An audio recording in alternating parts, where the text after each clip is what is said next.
Welcome to PMPL Americas Season 2. My name is Glitter Explosion, and with me we now have Kinto from G25 Gaming. Welcome, how are you? Muy bien. ¿Y vos? I'm great, especially now that we get to be talking to you for a little bit. Now, for anyone in the audience who might not know who you are, can you give us a quick introduction of yourself and a brief intro on your team?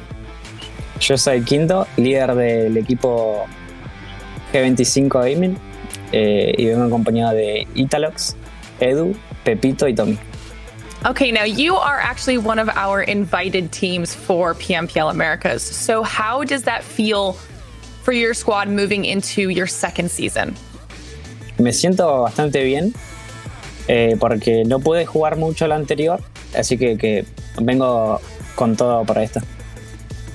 All right, now how have you guys as a team actually prepared for the PMPL with the time that you've had? En scrims de nuestra región también hicimos algunos cambios, así que tratamos de encontrar el mejor equipo. Y también fue difícil porque cambiamos nuestra forma de jugar debido al nerfeo que tuvo la win y los puntos de posicionamiento. Así que tratamos de cambiar nuestra forma de juego casi a último momento. All right. Now, what are some of your team's goals for the season heading into PMPL Americas Season 2? El objetivo, sé que campeonar es muy difícil, así que nosotros apuntamos a un top 5 y en el peor de los casos, un top 8. Otra cosa sería fracaso. What do you consider as your best moment of your career so far? Yo creo que fue cuando ganamos PMCO. O sea, el equipo dominó en esa premiación. Dominó en la región. Can you actually describe your team's playstyle a little bit?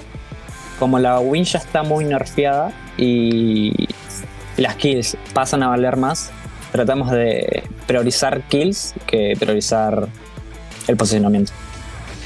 Who would you consider to be your biggest rival for the upcoming season? No tenemos un equipo con el que, por ejemplo, decimos vamos a pelear contra este equipo.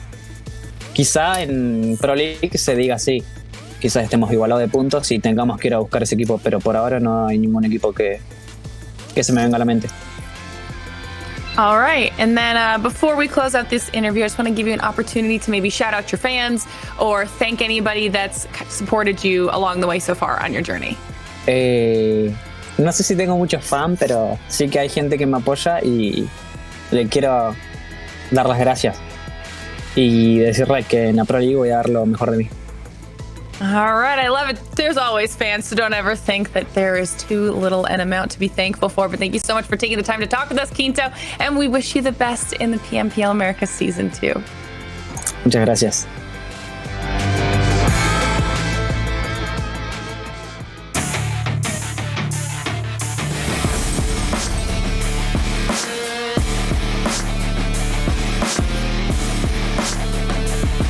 Seen the show before, but at least that was something I could see. And now Kowalski out in the open takes down Cam, and he takes down Quinn as well. What is this? It's this one off with the first kill. It's going to be his teammate killed. Irish knocked down. J7 finishes them both off. The balcony. Rolex spraying through the smoke gets one. Federal as well going to be dropped off.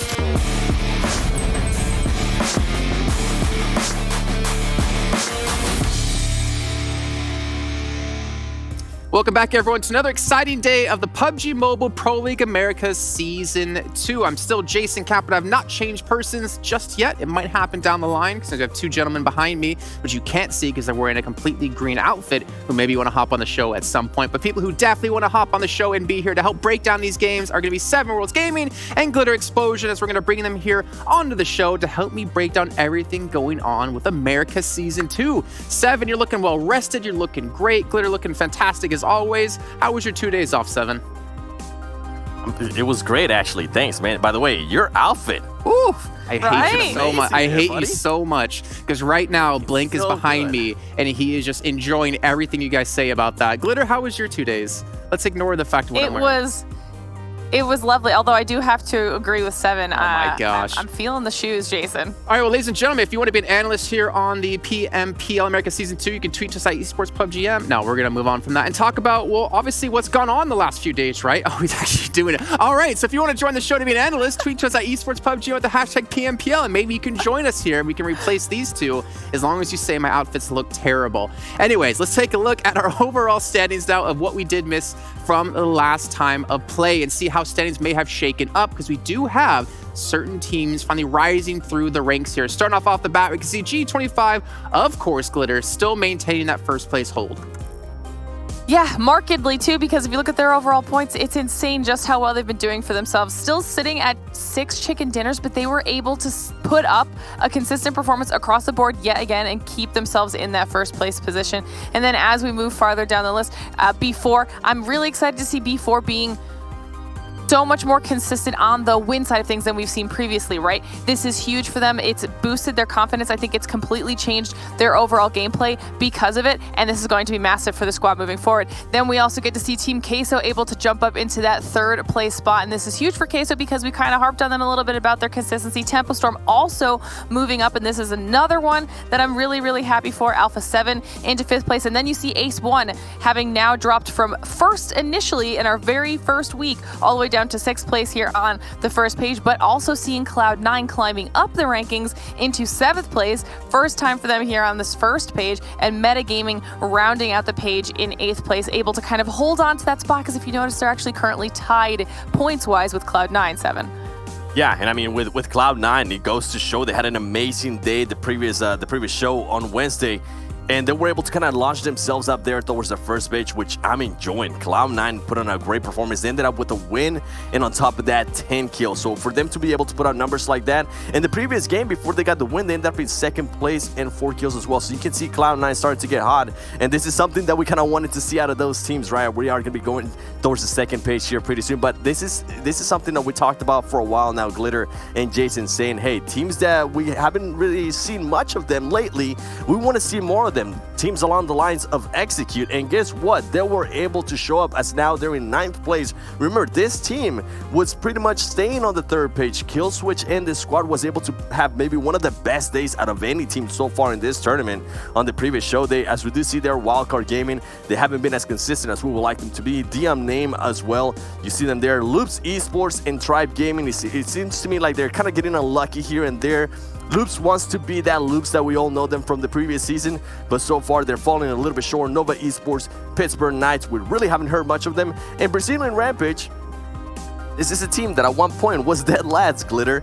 At least they're maintaining themselves there within the top 16. And remember, the top 16 teams are the ones that are going to be moving over towards the finals, and then the top 3 from the finals are going to get a chance to move on to PMGC, Glitter. Yeah, honestly, the rise that we've seen Brazilian Rampage have, like you said, from initially in dead last to now moving their way into that top 16 position is massive. I don't know where that team came from. We kept talking about it on our last play day. They had a stellar performance to be able to bump themselves up as far as they did in the rankings, and it was well deserved. Now we're going to be taking a look here at our last page in our overall rankings. INTZ starting us off in 17th place, and you'll notice that they're only 4 points behind 16th place in Brazilian Rampage. So the points here when we're in this area are all very close. And we're moving on down to XSET, BDM Esports, 19 Esports, Klaze Esports, Influence Rage, Helping Quit Addiction, and rounding out the top 24 is Defeaters. Now, all of these teams, and I've said it a few times, they've all had a good game here, a really solid engagement here, a decent amount of kills in this game. They just haven't been able to do that across the board now in our almost 2 weeks of league play. So time's starting to run out for some of these squads here. If they want to fight for that top 16 position, if they want to qualify through to finals, they need to do something, and they need to do it soon. I mean, I think we at least need to give, at least in the last page, right, a little bit of a shout out to Influence Rage, because they have 67 kills and are in 22nd place. They have more kills than anyone currently in the bottom 8. but they only have 29 placement points. And this is something that we've been talking about with a lot of teams. You need to have that nice balance between the two. We know kills are weighted more heavily now, that you get less placement points overall, but still something can change for them. We've seen them have that potential, but can they come together here as we're, passing the halfway point for now? But you guys talked about Cloud9 earlier on, and of course we have to talk about them today yet again, a team that we've been waiting for them to show up, and they finally did on our last day of play, actually getting the fourth most points overall in the day with 45 here, Glitter. Yeah, I'm very, very happy to be able to finally talk about Cloud9 in the way that we've been wanting to this entire season. They are a team that we know can be so very strong. You guys can see here as we take a look at this graphic, all of their damage done for days 2 through 6, kills for days 2 through 6, etc. on for damage received and for knockouts. And then if you look at the top right corner, it'll show you how many matches were played on each of those days, so you can kind of figure out the damage. You'll notice that day 6 is obviously their best day. That was our last play day, and that's the day that Jason was just referencing. But day 3 also was a day where they did well, and we'll talk about why exactly those numbers kind of ended up the way that they are. In our last play day, that was the first time Cloud9 was able to pull down a win. We saw them win on Miramar. We were waiting for that moment to happen, and it was a 10-kill win, so it was a really solid performance, and that was actually off of the back of a second place finish that they had on Sanhok, still with 4 kills. So they had a much, much better day. Yeah, and 2 days ago? How many days was that? Yeah, 2 days ago. 2 days ago. Then they have on any other performance day for them. Day 3 they did well, but the reason those numbers are so high is mostly because of their kills. They were able to actually pull down 16 kills on that day 3 when they only had a 8th place finish, a 4th place finish, and a 5th place finish, compared to our last play day where they had 12th place finish to start it off, wasn't so good, but then they had a 2nd place and a 1st place back to back. So their placement points were significantly higher in our last play day than their kills were, but it's showing consistency that we've been looking for out of Cloud9 for a long time. We've seen them be a team in both situations where they can either start off slow and then kind of take a little while to ramp up, or they can start off really, really strong, peak, and then kind of fall off. So, I mean, maybe they're going back to starting off slow and having a better performance here, 7, but we're starting to see what we had been asking for how long now? Yeah, and I'm really glad you actually mentioned that in regards to Cloud9 starting slow and then worrying about the kills later on, because at one point we kind of saw them starting to worry about the kills early on and not playing that Cloud9 gameplay, the Cloud9 tactics that we're so used to seeing out of them. So maybe they are falling back. Maybe they realize, hey, even though pretty much the point system has changed, we can still put up great numbers. We can still secure great amount of kills, and we can get the chicken dinner. We gotta worry about just the late game. Keep all the four-man squad alive towards the end. And we've always said this about Cloud9: if they have the full roster still alive towards the end, they are a very, very scary team. The thing about them is, though, for me, and maybe it's kind of a sign of how the whole standings have been, is that they had a massive jump up from 14th place to, I believe, 7th place in one day. And they got 4th overall in place, or in points for that day at 45. So it's not like they got a massive amount of points, right? Execute, for instance, had 63. But they were still staying in contention with all the other teams. It's just, in our eyes, we were expecting to be a lot higher in the beginning. But hey, they had a good day. We're going to find out yet again if they can have another good one. But one other team that we have to talk about that did have a phenomenal day, it has to be Execute 7. This team has been slowly and steadily getting better every single day we've seen them play. Yes, listen, this is a team that I've been wanting to talk about. They did have that last game on the previous show that we're just gonna completely ignore that. You know what?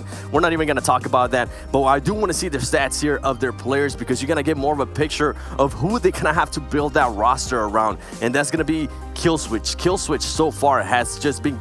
It started slowly but surely. It's starting to become just a star in my eyes with just the amount of damage alone. He has almost 6,000 damage, 30 kills, 35 knocks, and then you have its Fate as well. Hey, guess what? 4,000 damage, and then Fame Boys 3,600 damage, 90 kills, 90 knocks, 12 assists, and then there towards the end you see Echo and Sute. Now keep in mind, these players have played a lot less matches here. And just to introduce you a little bit more here while we still have this image up, Killswitch is actually the fragger. It's Fate it's actually the IGL end fragger. Fameboys is the co-IGL end fragger. Echo is a support and close range specialist, and Sute is support. So I want to see more out of Sute, and I want to see more out of Echo too. As I mentioned, they are currently kind of changing a lot of stuff with the roster. Something I would like them to try to do is we see them just changing Echo for Sute and Sute for Echo. I would like them to maybe try to change, if possible, Fameboys in the future with Sute or Fameboys with Echo, and just try to mix up the roster a little bit better. So far though, everything has, at least in the previous day, by far the best one. So far everything's been working. So I'm hoping today they kind of keep the same roster from Wednesday, and I hope they kind of improve on just synergy. As we kind of saw them, the synergy just fell off towards that last match in Erangel in the previous show, and that completely hurt them, Glitter, because they weren't able to kind of do anything from it. So, and another thing I want to mention here before I toss it to you, Glitter, is with Echo, I went back to see how they have performed. With Echo being a close range specialist, I went back to see how they perform in Sanhok, and every single time Echo is with the squad in Sanhok, they always end up within a top 5 situation. Really? Yes, yeah. That's kind of huge. It's insane. So for teams out there, especially for these teams, hey, guess what? Maybe with him being such a close range specialist, then maybe you can allow him to play in Sanhok and test that theory out. See if maybe it was just luck, or maybe he is actually bringing up that extra energy to Sanhok and that extra power that they might need for such a close range map, because we always see people getting third party, as we do see here some of the stuff. And even going back to day one, I believe it was, Echo was able to clutch up big time there in Sanhok as well. So a lot of interesting stuff for me. This squad, Glitter, is a very promising squad. I was talking a little bit with Killswitch as well. He was telling me that he was just adjusting to the ping with playing with teams from South America and from Central America. And so far, as they're starting to adjust, or they're starting to become more comfortable with it here, they're becoming an insane team, Glitter. You know, we talked about this just generally. We've talked about it so many times across the show, and you know, even some teams have brought up their map preferences, right? Which ones are the most comfortable on, which ones I think they have the best success on.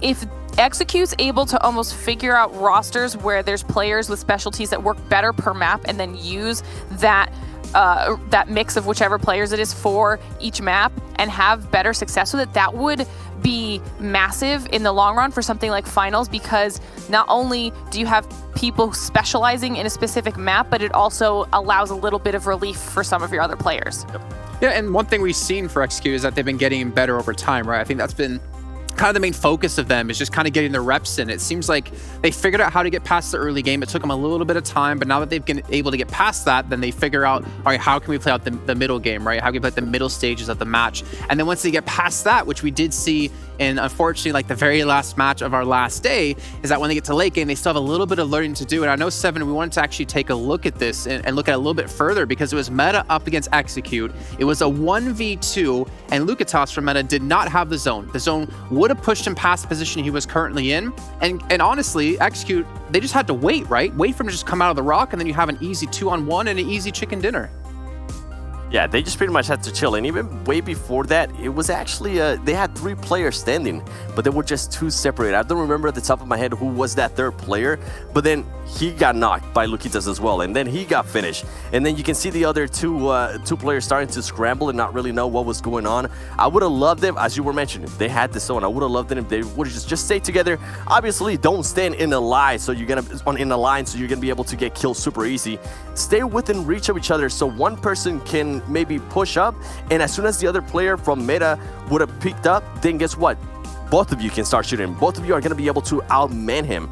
That's what I would have preferred to see, but instead we ended up seeing Sute kind of going up. And one thing that I just didn't like seeing that about Sute is that he laid down in an area that I'm pretty sure he would have known that he would have been able to be seen if the player got behind the rock. Overall, listen, they're going to be able to just improve on this stuff, as you were mentioning, as they now start getting into the later stages of the maps. They'll get more comfortable with it. Maybe they just weren't comfortable with that. But overall, I think this team is very promising for me.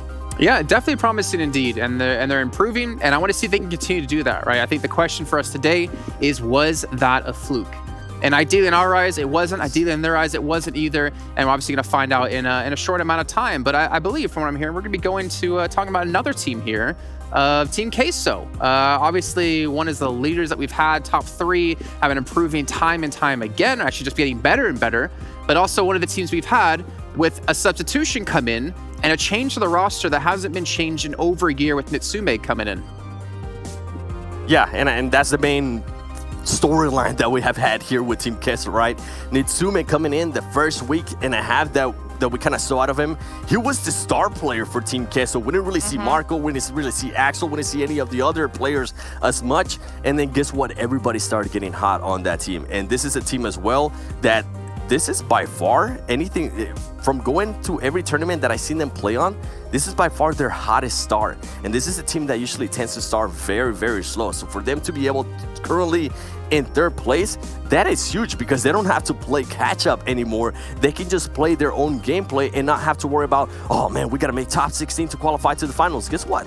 Now you're in the position that you can just focus about different strats, focus about different tactics. How are you going to be able to defend a compound when you get rushed in, as we do see Ayala there? And something I do want to mention, Glitter, is that Axel, one of their star players as well, he had an amazing day in Wednesday, when last show that we had. He was putting up some great numbers too.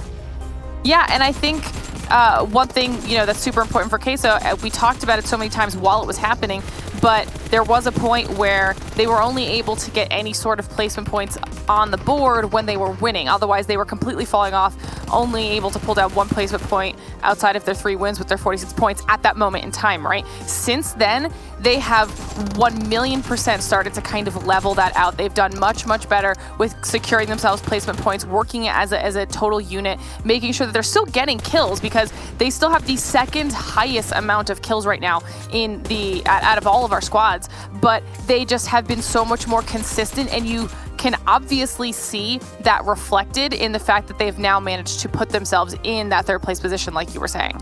Yeah, and honestly, like Queso, it's actually like a nice breath of fresh air for me to see them do so well, because I see them struggle so many times when it came to World League, when it came to Global Finals last year. Like, they've definitely improved hands down. I wonder if that's obviously with Nitsume coming in, or maybe the change in the placements. Also, maybe it's just due to both of them. But let's actually start to talk about what's happening today. As we take a look at the schedule, you can see what matches will be coming up. First of all, we're going to be starting things off on Erangel like we always do. Going to Vikendi, Sanhok, Miramar, Erangel again. And we're starting off with Group C sitting out, so we won't see them playing at all. We'll take a look at which teams will be playing.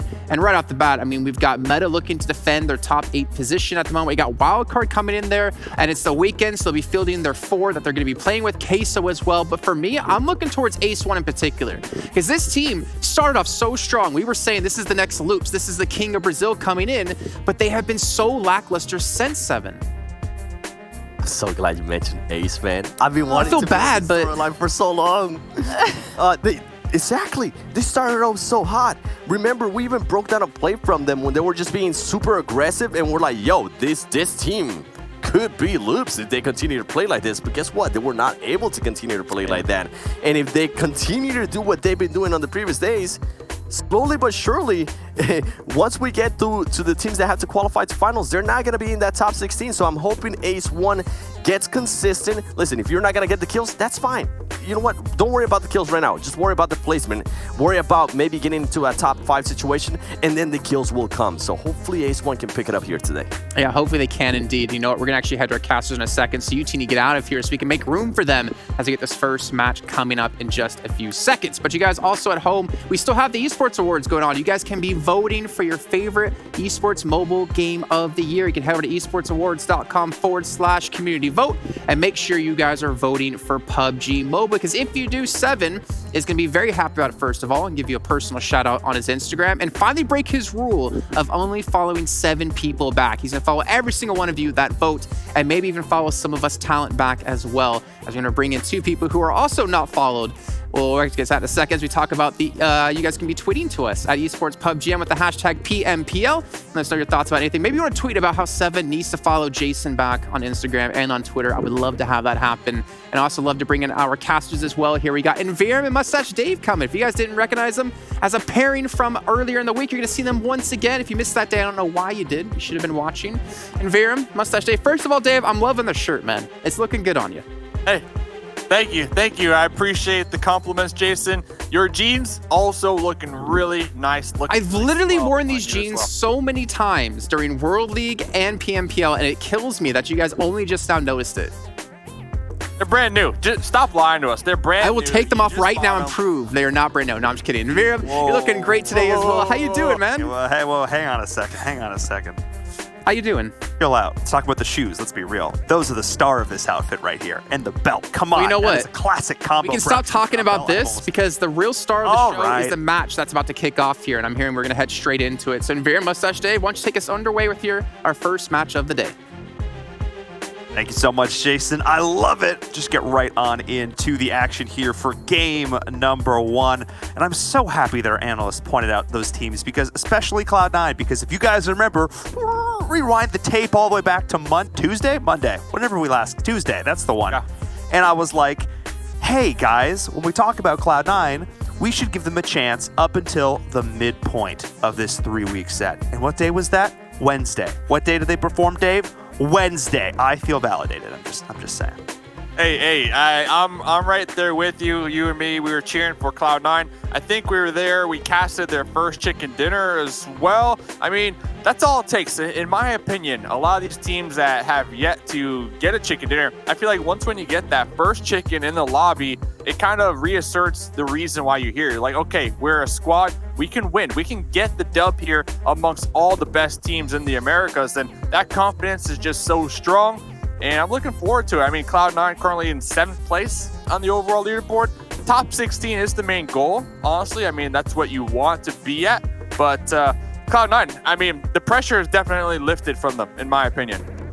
Oh, for sure. I mean, when you finish top 4 in your day, you get a 2nd place finish, a 1st place finish, putting up some pretty respectable kills as well with that. I think the big thing for me, and you kind of touched on it, but it's just validation. It's validation that what you're doing is right, that the changes you've made, that the roster you're fielding, that the decisions you're making in-game are correct, and it's backing that up, and it's just getting, like you said, that little boost of confidence the first time around that really helps propel a lot of these teams. And it also gives me hope. I mean, I'm a little biased for some of the NA teams. I always rave about the Brazilian fans, but I also got a little bit. I like the NA squads. I like them showing up, because I have to say, like Latin America, I mean, whether it be the teams from Latin, whether it be the teams from Brazil, they have been showing up so far. So the boys from NA really need to step their game up if they want to compete. I cannot wait to see what they do today, because as well, the teams they touched on, like Team Queso, another one of these squads that is going to be coming for them. And I mean, I'm taking a look back at the VODs and at the clips and stuff. Like Axel, he is going off so far. And, you know, they all those ones. If we could see some of those nade plays like we saw from PMWL, oh my goodness, we are in for a treat. Look at that damage done versus damage received. Dave, that is an incredible statistic. Yeah, it's actually insane. And Team Queso, 4 chicken dinners here so far. And this goes to show, you know, talk about validation. This validates my opinion earlier on when we got into this point system. They have 119 placement points and 119 kill points. So they are dead even when it comes to both ends of the spectrum with this new point system. And they're at the top. So, you know, I'm going to keep saying it, Paul. I'm going to keep saying it. Like, if you want to be a team here at the top, you have to know how to get the chicken dinner. You have to know how to get a top 5 finish per game, and you need to know how to frag out. You need to have the complete package, pretty much. A team needs that complete package if they want to be the best now with the new point system. 100%. I mean, we saw back in the World League, a couple of teams, you know, made it pretty far just by being strategic, snaking into those final circle situations, again, playing a little bit more conservatively, and it worked for them. But they weren't the teams that were going to walk away as the victors in the end. It wasn't the team that was going to be crowned your champion, and that's really what they're all looking for, not only for the prize money, not only for the bragging rights, but of course, that top 3 means that you are making it on to the Global Championship. That's what these players are really going for. And in order to do that, like you said, Dave, you need to be the complete package. You need to know how to frag out. You need to know when to hit that go button. As we start off now in game number 1, well, the go button's been pressed. It has been pressed, and it looks like this flight plan will end over Military Base Island. I'm curious if we will have the opportunity to get a melee-based circle, I mean, I got my fingers crossed. I know a couple of these teams, they definitely don't want that. One team in particular, I'm looking at Cloud9, they usually like to go Georgia pool. It's going to be super far for them if they want to hot drop early, get a vehicle, and maybe just go to their tried and true drop location here. It might. I mean, sometimes with these circles, we have also seen them go towards Prim.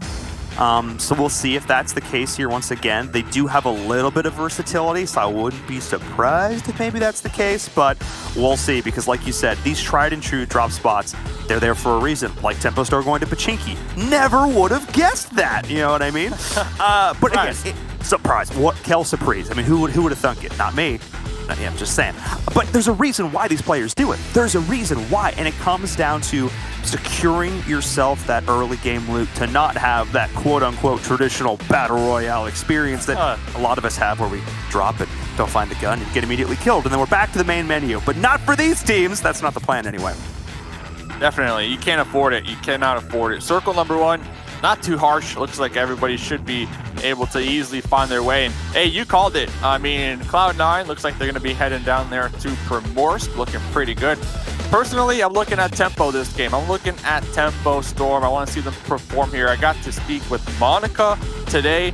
She told me the team did a 10-hour VOD review yesterday. They were VOD reviewing all day long. So they're looking to fix a couple issues that they figured out along the way. And one of those, and get your take on this here, team communication, clear comms. They're going to be working on that comm situation here today, and not fold underneath the pressure and get scattered comms. It's all about being nice, concise, and saying what you got to say, and it means something. Important information. So I'm looking forward to seeing their team excel here today.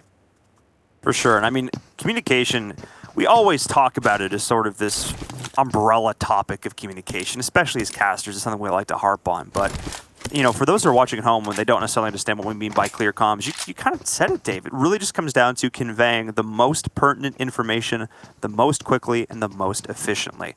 And for a lot of these players, when they're coming into this on the day, sometimes they're sitting back, they're laughing, they're joking, having a good time, and that could be the most successful team. For some teams, that more relaxed, casual attitude is what's going to spell success for them. But for some squads, it comes down to being, it's a professionalism. Honestly, that's what, listening to some of these comms sometimes, they are like, Navy SEALs going in there. That is how some of these team comms sound sometimes. It is crazy to hear how these players communicate, but it's really all about making sure that if I see a guy, I know where he is, my teammates know where he is, and from there, we can extrapolate where potential teammates are. What is this rotation going to look like? How do we need to watch our sight lines and angles? And these players can communicate that with a couple of words. And especially in those late game situations when there's only 2 or 3 teams left, being able to get that across efficiently is so important. So I'm very happy to hear that Tempo is working on that, because without that, you can be the best gunner in the game, and it won't matter one bit.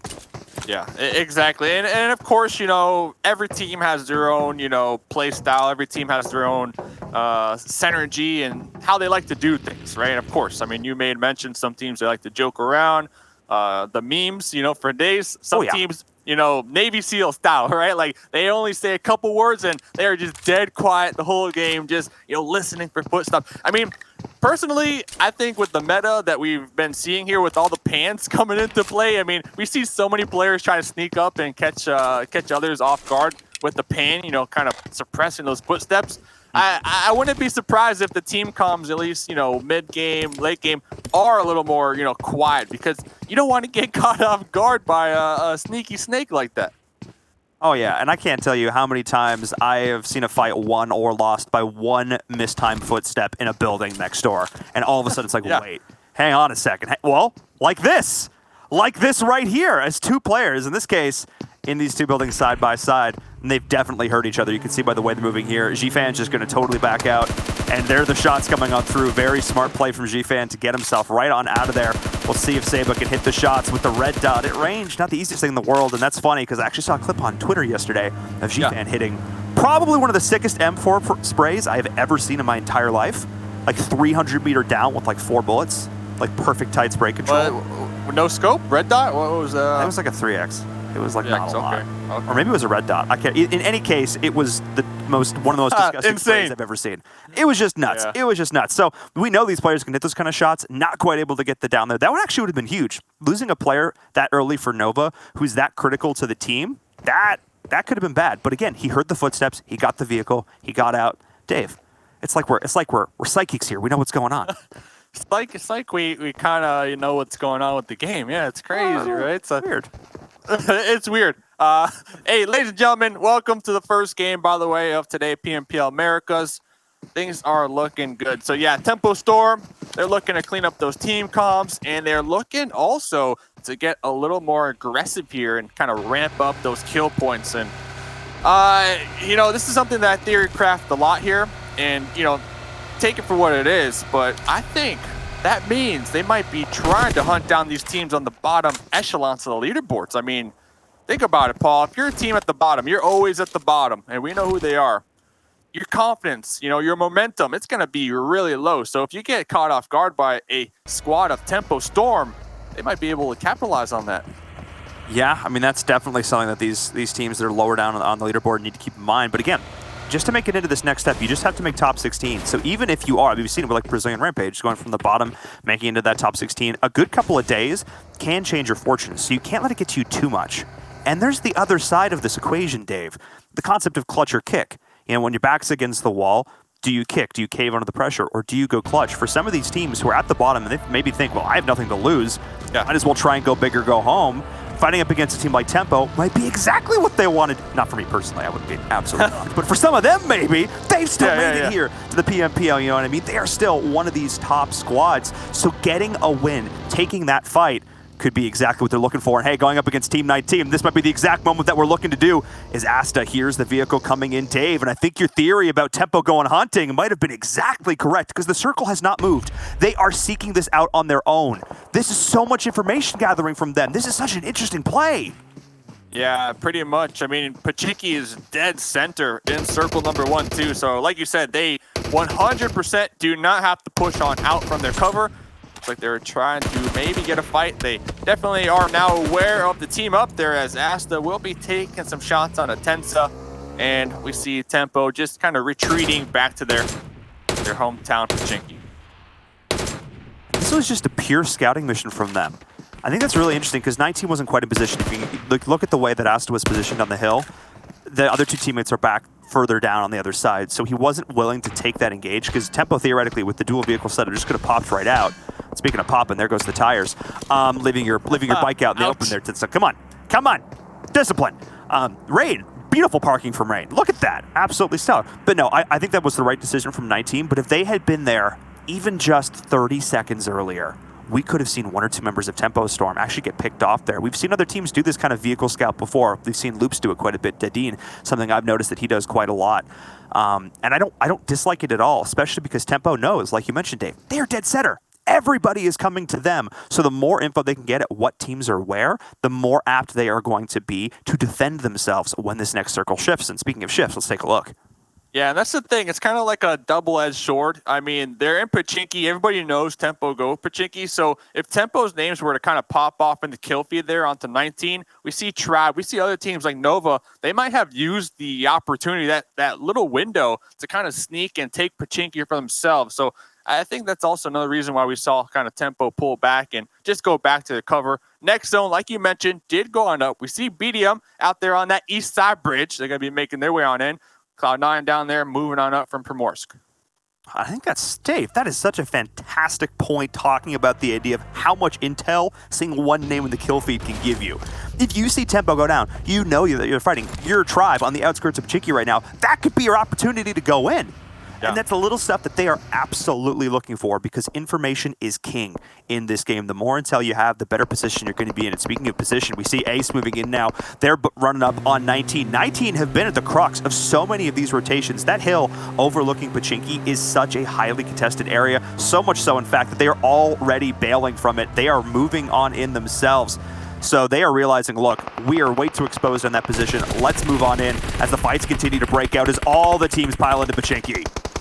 Yeah, here comes XSET right there. I believe losing one member, or at least getting knocked down. MTX back here. Still going to be retreating. Murrow, though, connected on by Angry with the M4. And I do believe these revives will be successful. And INTZ, they don't necessarily need to push on into here, but they do need to be aware. Like we said, you just mentioned the information that they give away in the kill feed and the audible cues. We see Marco might be pulling up behind them for the surprise. Yeah, I mean, Influence Rage is now stuck between a rock and a hard place. They already started a fight with XSET, and now Team Queso is joining on in. They do not have a whole lot of cover to work with, but the shots coming out from NTX are actually pretty massive here. That's multiple members of Team Queso down. Hang on. And in an instant, that turned on its head, but Axel was able to pick that up, trading out downs 2 for 2, and 2 members already dead on the side of INF. But Castile realizes he has nothing to lose. He's going on in, swapping things out, but he's taking shots from range. I believe that might have been the third party or just the pinch from Team Queso, able to pick that one up with the last man standing. Well, just the last one to fall. Marco with the spray down. Beautiful play there from Team Queso. Yeah, the Uzi spray down right there. Yeah, they were actually, INTZ, they were getting third-partied by XSET out there in the distance. And yeah, very interesting skirmish right there. Fortunately for Team Queso, they had that ridge to work with that they can kind of climb back down and use it for cover.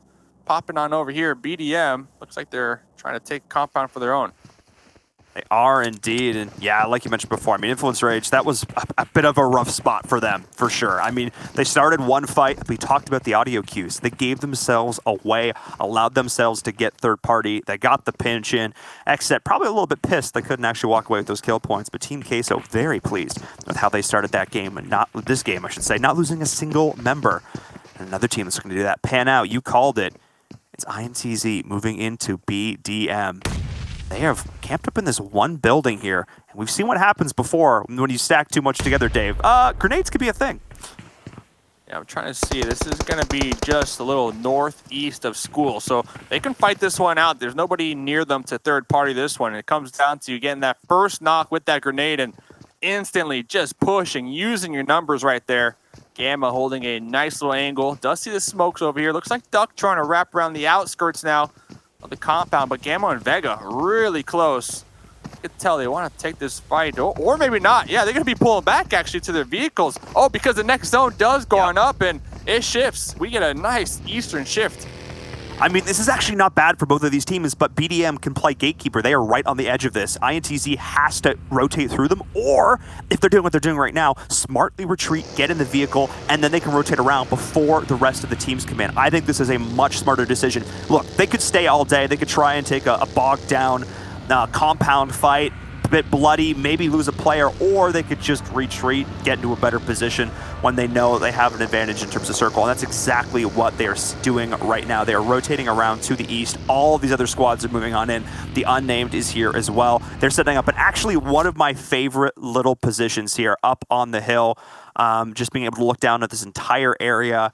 XSET's already rotated as well. I actually am really impressed by the macro play. You know what? I don't think Tempo Storm was the only team looking at VOD review here, because this is a ton of teams that are taking very smart rotations early on. I don't feel like really anybody is behind at this point. Yeah, very strong rotation right there from XSET. I mean, they saw the zone shift and they immediately moved. And they're not moving, you know, one by one or using a 2-2. Like, they're moving together. Like, all 4 of them right now are in this building. They're camping it down. They're making sure to hold a whole 360 angle right here. And see the Unnamed, looks like ran with the mini, doing some scouting. Might have spotted out Telly. Yep, going to be taking one shot onto Telly. We see Spec in the kill feed as well. So, really, it's going to come down. If we get another shift over there to the west, it's going to come down to a Pachinki ending, which could be pretty exciting, but for the time being, we have a lot of teams in Pachinki. We have pretty much Team Queso, dead center, all scattered by Potato Hill, and then up there in school, that previous fight we saw earlier, or the disengagement, looks like a couple squads are going to be using this area to kind of rotate on into Meta, Wildcard, or a couple right there, to name just a few.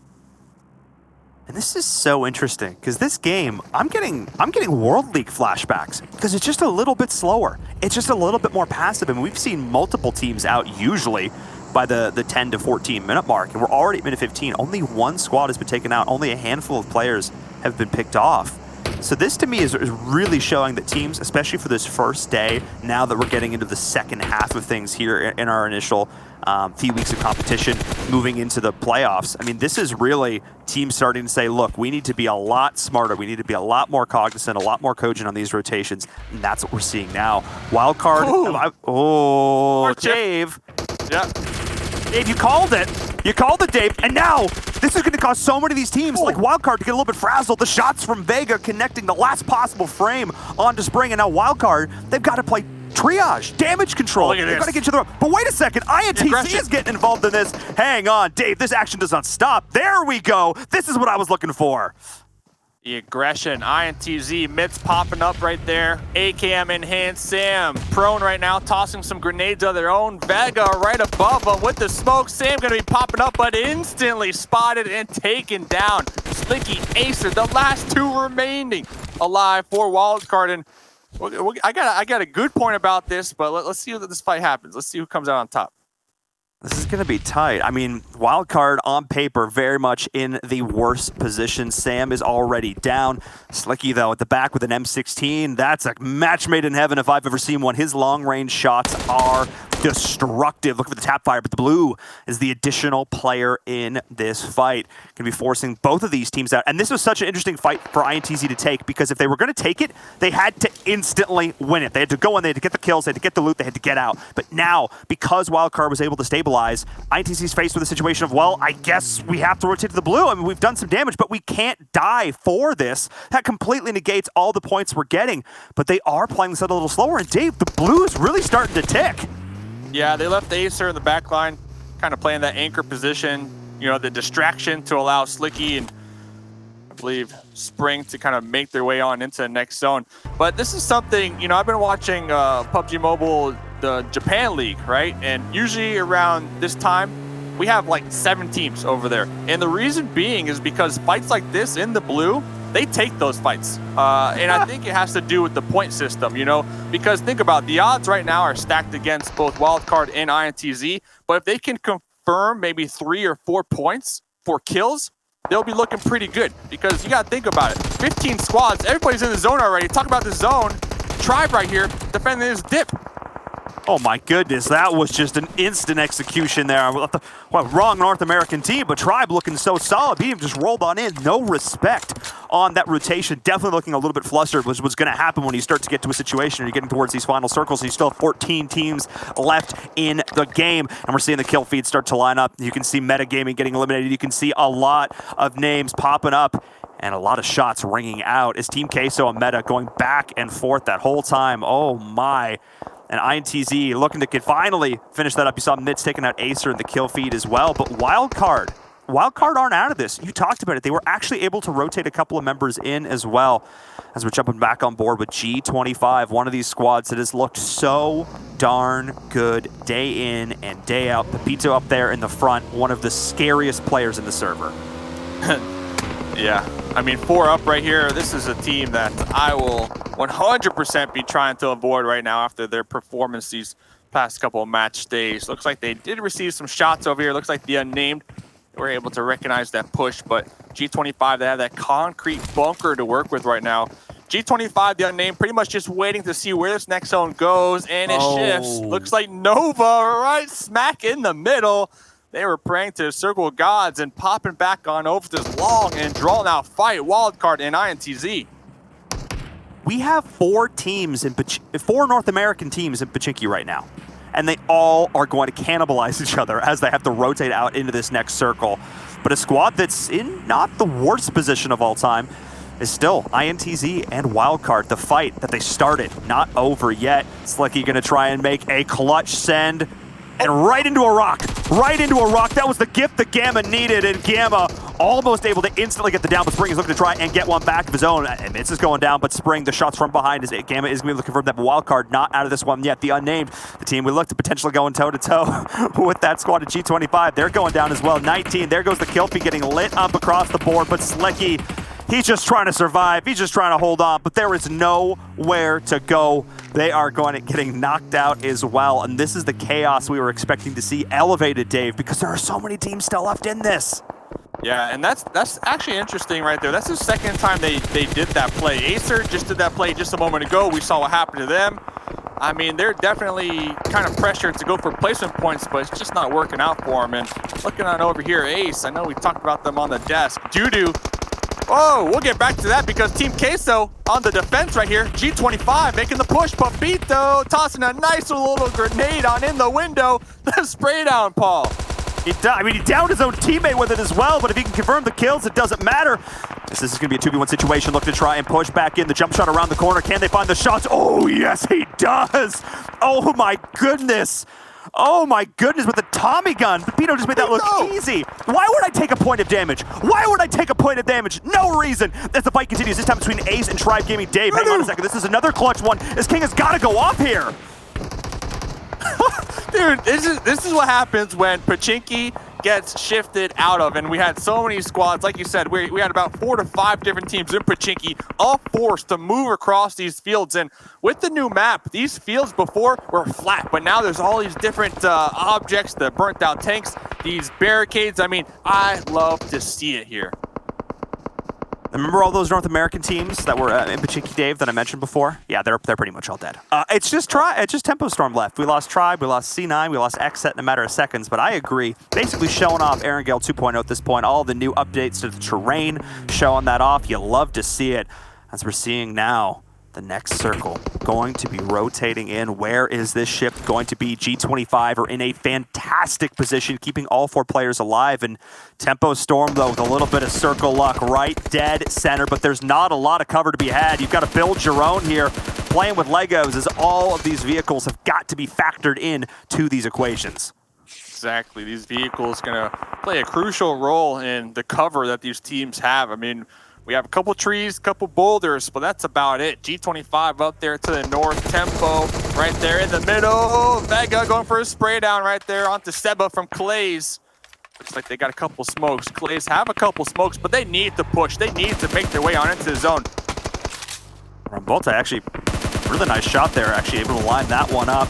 They are able to blow up the vehicle, but not able to confirm an additional down there, I don't believe. He just watched his teammate get absolutely demolished in that rotation. He laid down the smoke, though, but he hasn't actually rotated through it, which I think is such an interesting decision because they are outside of this next circle. They've got to move, but they're playing chicken at this point with INTZ, who already have 6 kills to their name. They've been actively looking for fights this game. And speaking of looking for fights, we're seeing it now with Nova and Ace going toe-to-toe. Starlight on the outside, though, a huge play. They actually jumped out of the second-story window. This is massive. He's going to come up right behind them. Starlight absolutely going clutch. The player who's known for just gathering that intel is gathering up these kills. Beautiful play from him, and that was a solid execution there, and that's just the fight over. Blink and you miss it. He dropped down behind them, and Dave, it was like the Grim Reaper came to town. That had a massive grenade to kind of put a halt to that push from Ace, but yeah, that fight, just as quick as it started, it was over. It was over, Paul. Talking about potential fights, looks like Tempo, they do have some hard cover to work with. They did take some shots on the G25 out here. Papito is going to be bleeding on out, has the smoke to work with. Interlocks trying to run, trying to save the day. Able to get behind that cover, get behind that tree and that smoke. But they have eyes on him, not only Tempo, but also Nova. Nova with those long-range shots, it's definitely something they're pretty comfortable with. Speaking of long-range shots, we're seeing INTZ and Tempo still going toe-to-toe. I gotta give props to INTZ. They have weathered so many storms to make it through this one. We'll see if they can weather the Tempo storm. No, the answer was no. Really quick. Wow, that one. Paul, you jinxed it, man. They were doing so good this game, man. Oh my gosh, I did. That was my bad, folks. That was totally on me. I'll claim responsibility. Yikes! That was bad timing. G25 and Tempo Storm with random tandem taking that one down. And now there are only 3 teams left, and all of them have at least 3 members in play. 4 for Tempo, 4 for G25. This is massive, Dave. We could potentially see a pure 4v4 finish.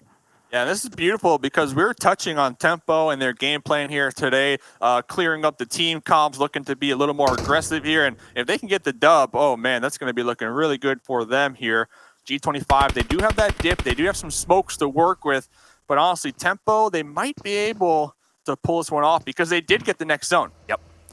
That was it. I mean, Tempo could not have asked for a better series of circles. They've been looking so comfortable, and G25 knows that they go with this end. They get the first down. They got to capitalize on it. They're going right on in, and Idoloc's actually doing a ton of damage. Hang on a second. Tempo, Storm, we're in such a fantastic position. But now G25 are trying to rip it right out from under them, but they've taken so much damage. And Spec with the nade, but a beautiful reposition. G25 finding the only way for them to get back in this, but Spec is looking to shut it down, and he's doing it with that nade, stabilizing his team. But Dave, Nova is capitalizing on this as well.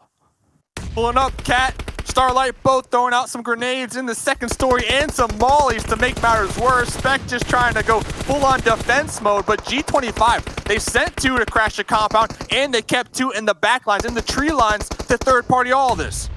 Oh my goodness, Pepito moves in, but he gets knocked by a shot from Spec, who's just trying to fight off all comers at this point, but you talked about it, Dave. Holding one player back, but the nade goes in. Nova trying to capitalize on this. All 3 teams have suffered casualties, but in the end, it was the nade from G25 that knocked them down. All of this started because G25 got 1 single down onto Tempo Storm. Then they rushed in, then Nova rushed in, and suddenly Tempo was fighting off teams from both sides. They almost were able to survive through it, but now they're pushing right on in, and G25 somehow winning that fight. AZ no, and that's just gonna be it. G25 with the win in game number 1 with an incredible victory here, walking away with 11 kills as well. What a stellar start from them. I talked about how it could just be a pure 4v4 in the end, but yeah, that wasn't going to be the case here at all. It was going to be a chaotic finish, but in the end, G25 with their clutch decision-making and their killer instinct, knowing when they needed to push, identifying the weakness, and then walk away with the win. Idoloc's at the end just said, hey, let's get this dub real quick. Just ran across there, got 2. It goes back to G25 and just their confidence and their plays in general, right? I mean, it was so smart for them to keep 2 in the forest and the back lines while sending 2 up to the compound where Tempo were camping it out in. And they threw grenades, they got a couple knocks, they got a flush right off the bat as well. Who would have guessed Nova, though, would have came in with that third party? I mean, and I think that's why we had G25 keep 2 in the back lines, because if there was a third party, they'd be able to spot that one out and not get pinched by the 2. So very smart thinking from G25 right there at the end. I mean, watching that play, that goes to show me why they're at the top. I think the sickest part of that, Dave and Environ, was the fact that you said, you had Pepito and Kinto sitting so far back, and you notice that once Unico and Interlock started to push him with the cars, Tensa gets dropped immediately because they're expecting Tempo. Oh, we're gonna hear a car, they're probably crashing us, we should start to shoot them, right? But those 2 players in the back getting them that first down, and then still kind of forcing Tempo into that 3-way fight with Nova pushing as well, realizing, well, we gotta capitalize on this moment. It was sick, and G25 at this rate might start to stand for 25 chicken dinners, get themselves another. I believe that's 7 for themselves.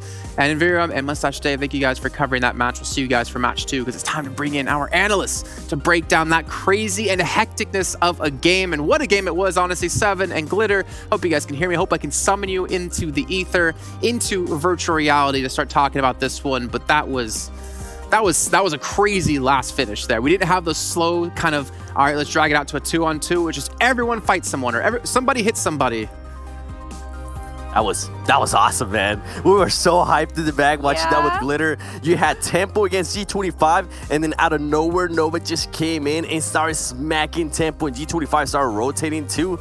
So good. Overall, Glitter, it was so good.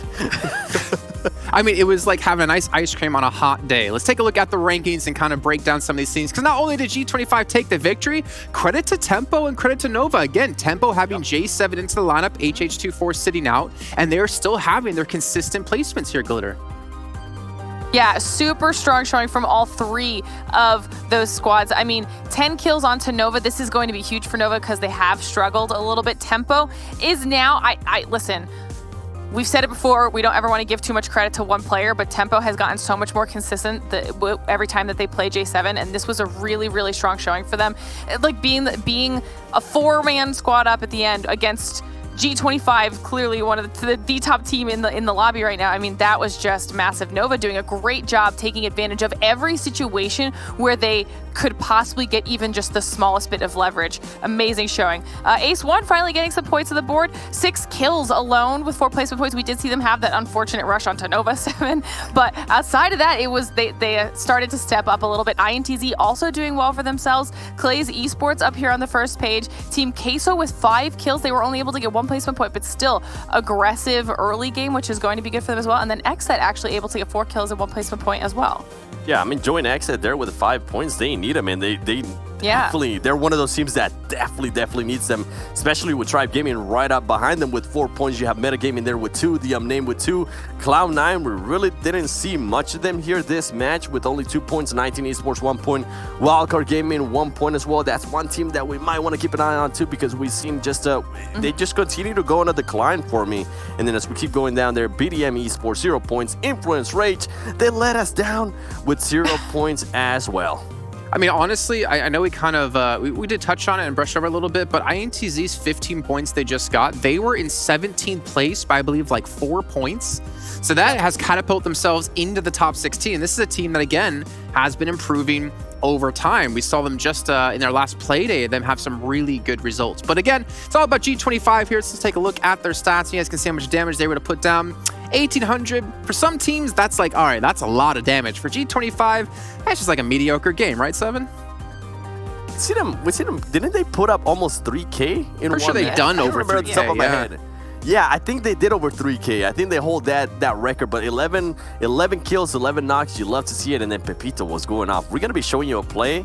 Wait until we get to that as we go here towards the Mountain Dew game field moments with INF. This was actually a good fight too. I'm enjoying the aggressiveness that we've seen more out of teams, as we do see XSET being able to kind of hold them off, get a couple extra kills. And with XSET, it's one of those teams that I want to see more of them. I was actually talking with Juicy, and he was telling them that I was telling him that I feel like they're being a little bit too passive in comparison to what I usually tend to see out of that kind of squad. So hopefully they do become a little bit more aggressive here throughout this day, as they were able to put up some extra points there with 4 kills and 5 kills total for XSET.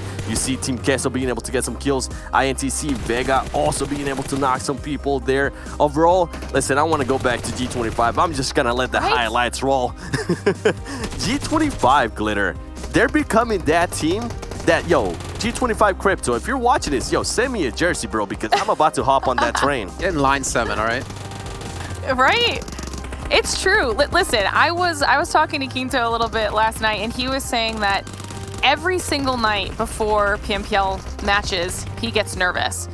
And this is their first game out of the gate, and I don't think I saw a single bit of nerves coming out of anybody on the G25 squad. This was such clean gameplay. There were so many times where they had players knocked, and they made the right transitions to make sure people were being covered. They were able to get players up a few times, like the off angle, like you guys were talking about earlier from Kinto and Pepito, while they were kind of letting the other two fight it out a little bit up close.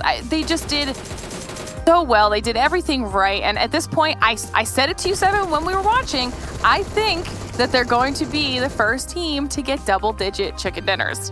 I don't doubt it, honestly. if they continue like this, I might hop on that train that Jason started after they ended up getting like 3 chicken dinners in one day, say they could get 25 chicken dinners.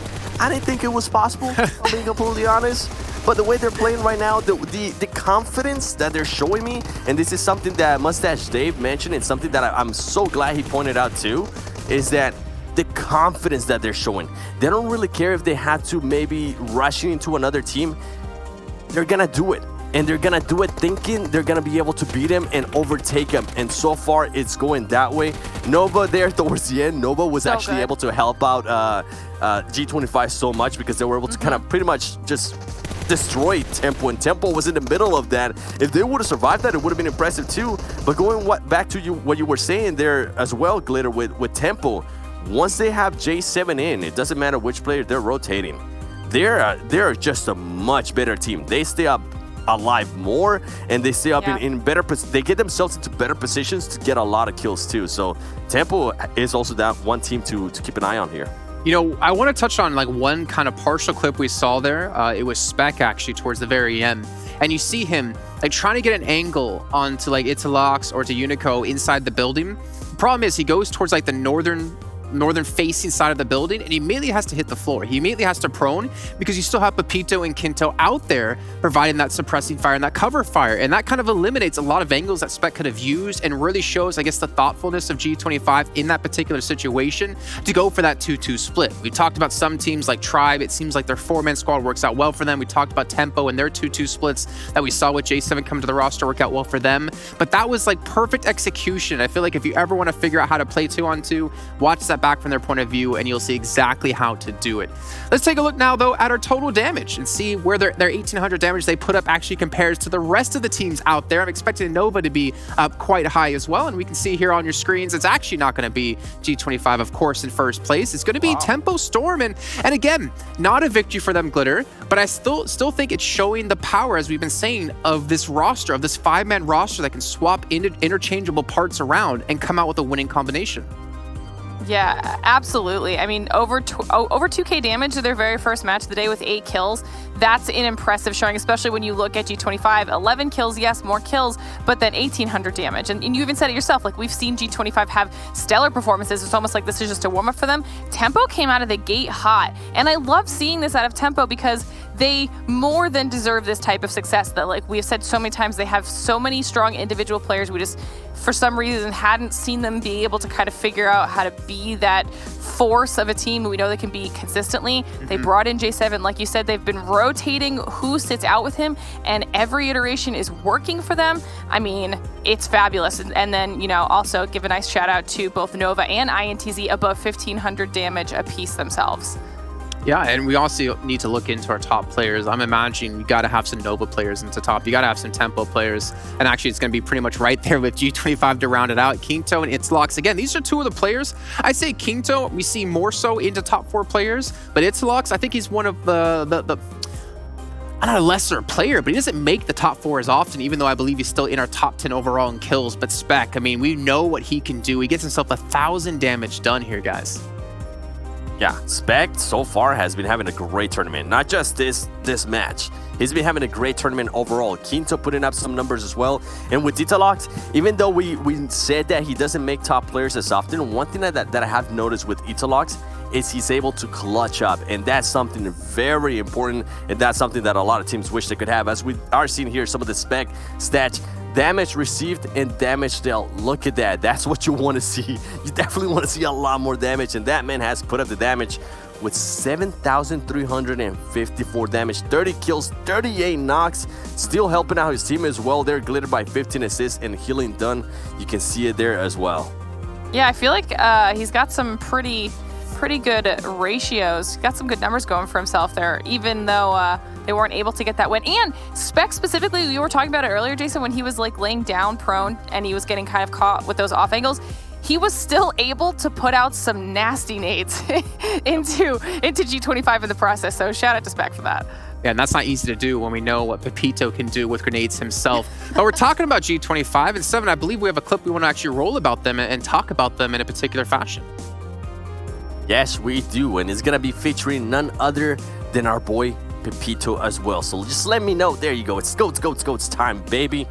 Because we're gonna see this rush here from G25, and this just speaks volumes of the confidence that they have on their roster right now.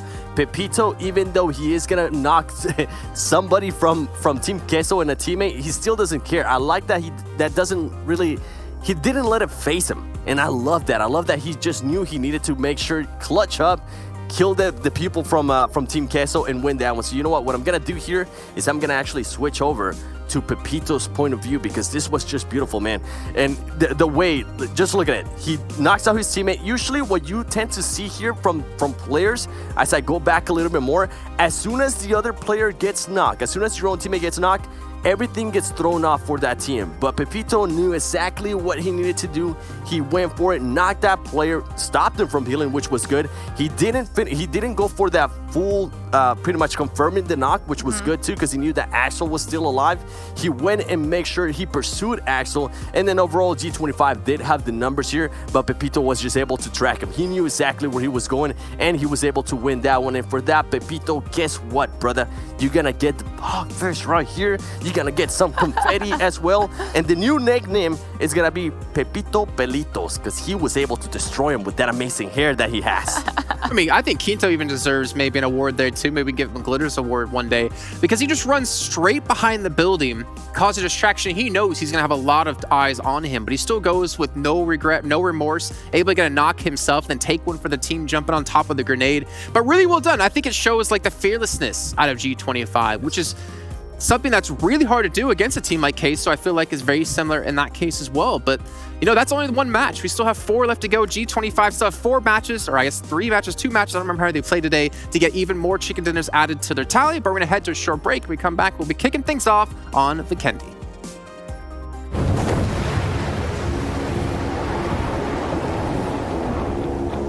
Mountain Dew? Squads, there's loot on the horizon for however you find victory.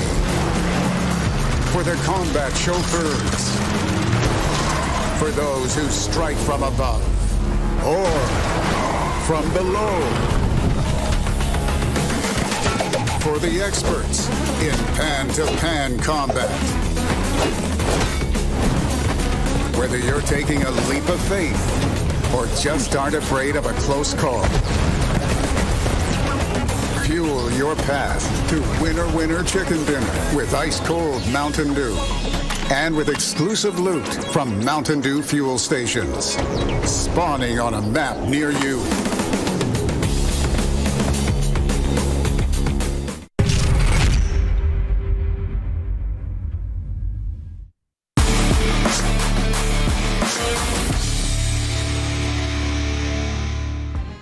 Well, here we go. Our second match of the day coming up. It's going to be, of course, on Vikendi as we take a look at the schedule, and you can see which group will be sitting out, and it will be Group A. So we still have Cloud9 in there. We still have Ace in there. We still have G25. We still have Tempo.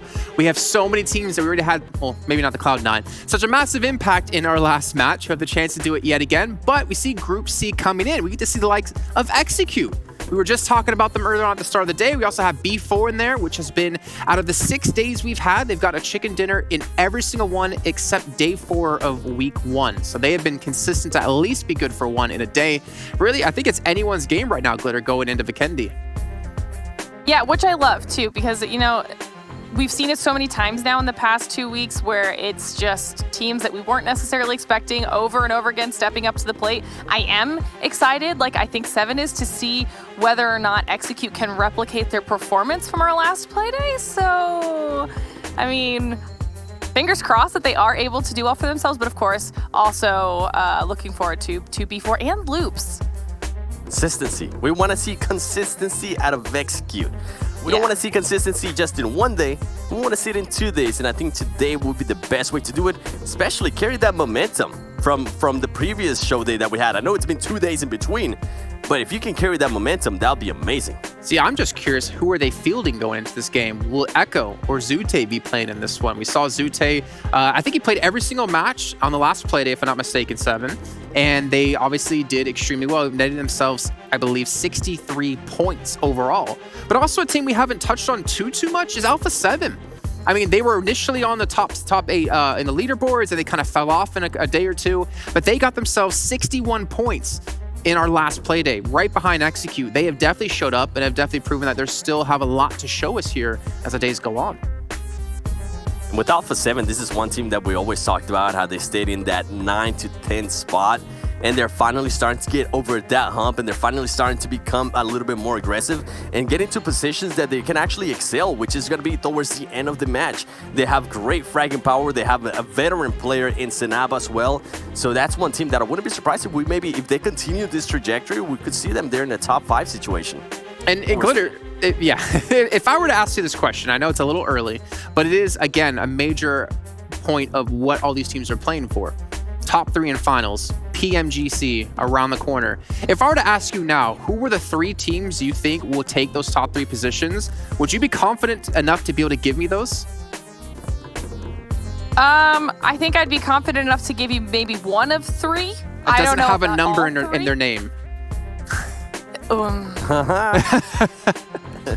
Well, okay, honestly, to be fair to B4, like you said, they have literally managed to get a win in the 98% of the days that we have played matches so far. If they're able to carry that type of consistency through to finals, then I would not be surprised if B4 also takes a top 3 spot. Yeah, I'd agree. I mean, honestly, there's a lot of teams out there that are really starting to step up here and show up as well. But you guys have to step down so we can bring in our commentators here to kick off the game. I'm sorry, don't worry, we'll be with each other momentarily. And you guys at home can still be with us here on the show as well. You can tweet us at esportspubgm with the hashtag PMPL and let us know your thoughts about anything involving the show. Maybe you want to compliment my outfit as well, which I think Blank's back there giving himself a pat on the back. But let's bring our commentators in for another time. For Vikendi, it's going to be Viram and Mustache Dave yet again to kick things off. And we already had, honestly, like one of my favorite endings, I think, in the entire season so far in Viram, with that last finish, with that 2-2 split out of G25 and the 3-way fight between them, Tempo, and Nova. I really hoping we can see the same thing here. Maybe not out of those teams, but obviously the craziness and the hecticness that can happen.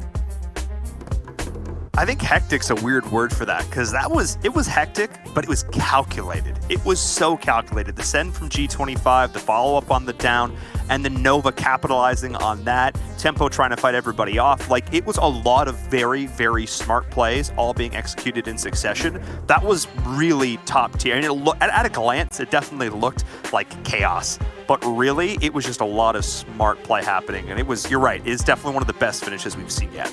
And Dave, I asked Glitter this question. I'm going to ask you the similar question here.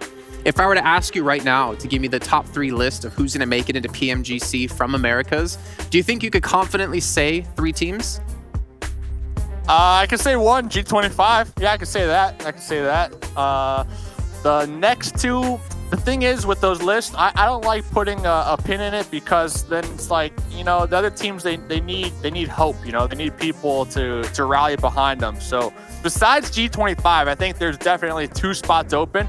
But then again, remember, right now they have to get top 16, and then there's more games. There's 20 games for finals, so anything can happen in those 20 games. Like G25 could have one horrible day and be tilted off the planet, off the flat Earth that we live on, and then they just won't make it. So it's honestly, it's a toss-up, but G25 as of right now looking really strong. Well, then Cloud9 could show up like they did in Americas last season, coming to the rise at the very end. Yes. But it's time now to kick off our second match. Time for things to get a little bit chilly here as we head over to Vikendi with Viram and Mustache Dave.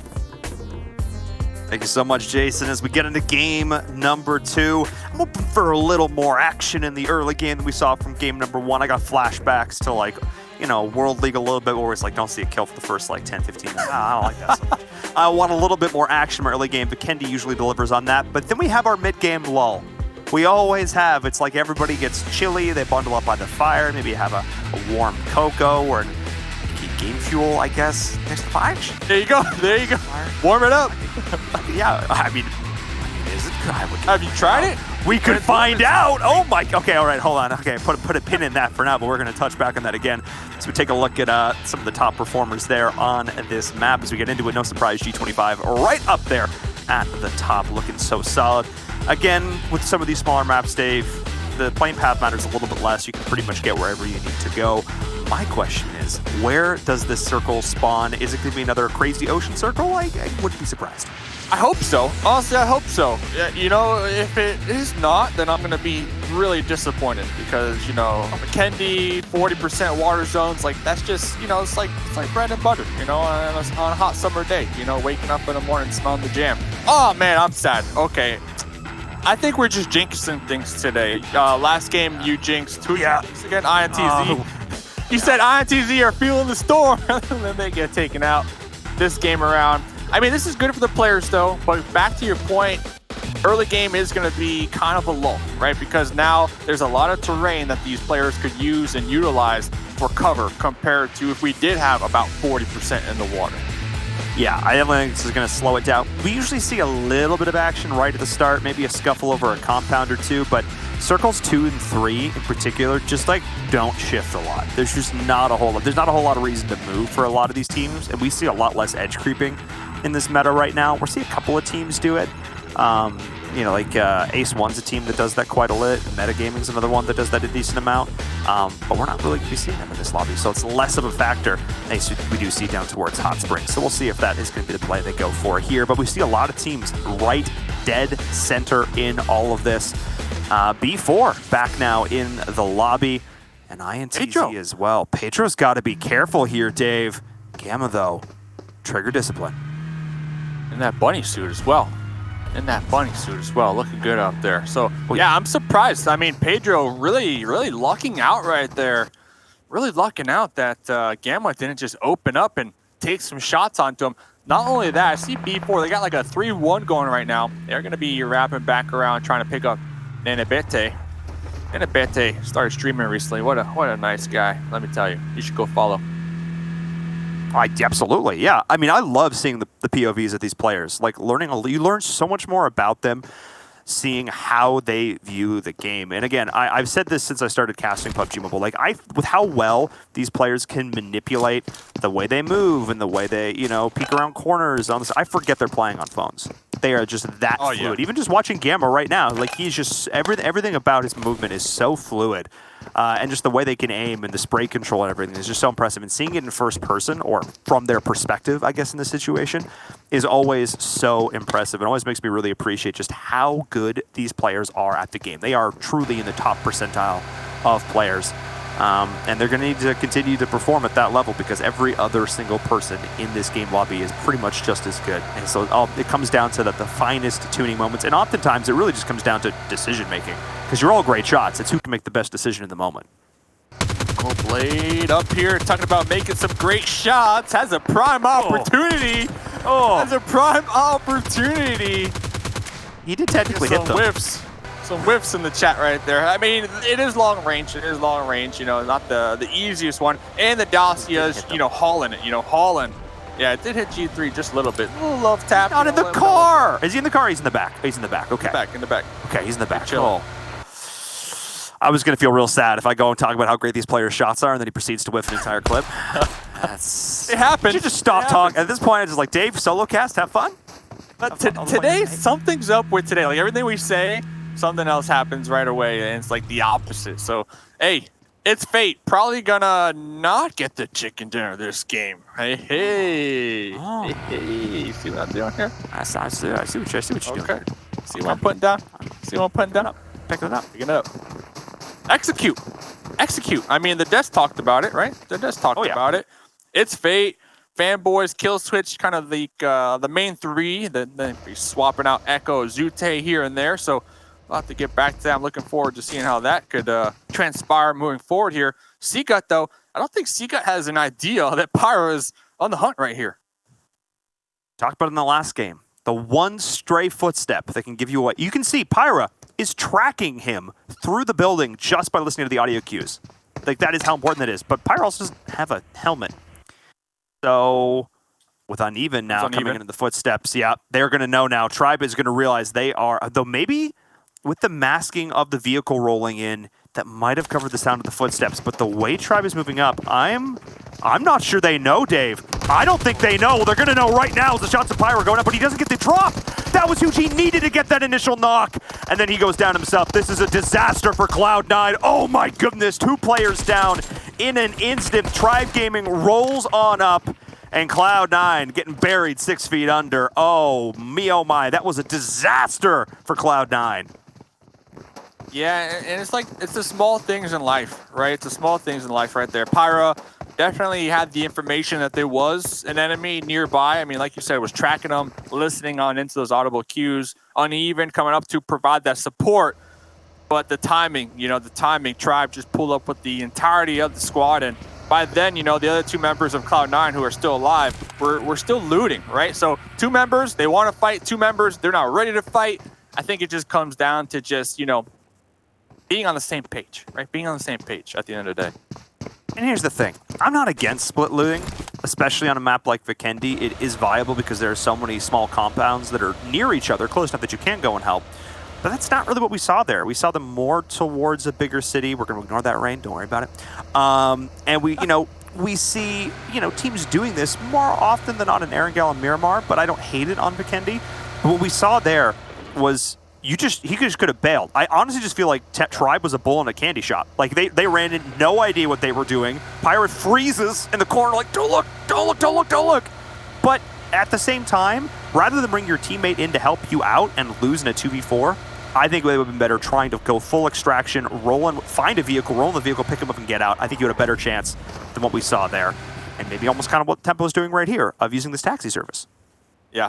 Nice little taxi service right there. And I believe Uneven had a Zima. I saw a Zima on the end of Cloud9 as well. So they definitely had the opportunity to kind of play the extraction play like you mentioned. Not only that, I mean, no helmet, just under geared, under loot, or, I mean, one tap right there to the dome and that's it. Your whole game plan just, goes down the drain right there. And Brazilian Rampage, I mean, talking about having a game plan.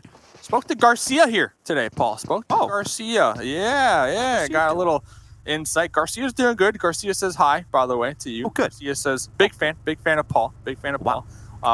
So they've been having some bad matches, all right? I mean, that we see the leaderboard, right? Brazilian Rampage having some tough go at things here, but not letting it affect them, right? I think they got one chicken dinner. I mean, moving forward, Garcia says the team, nothing but positive vibes.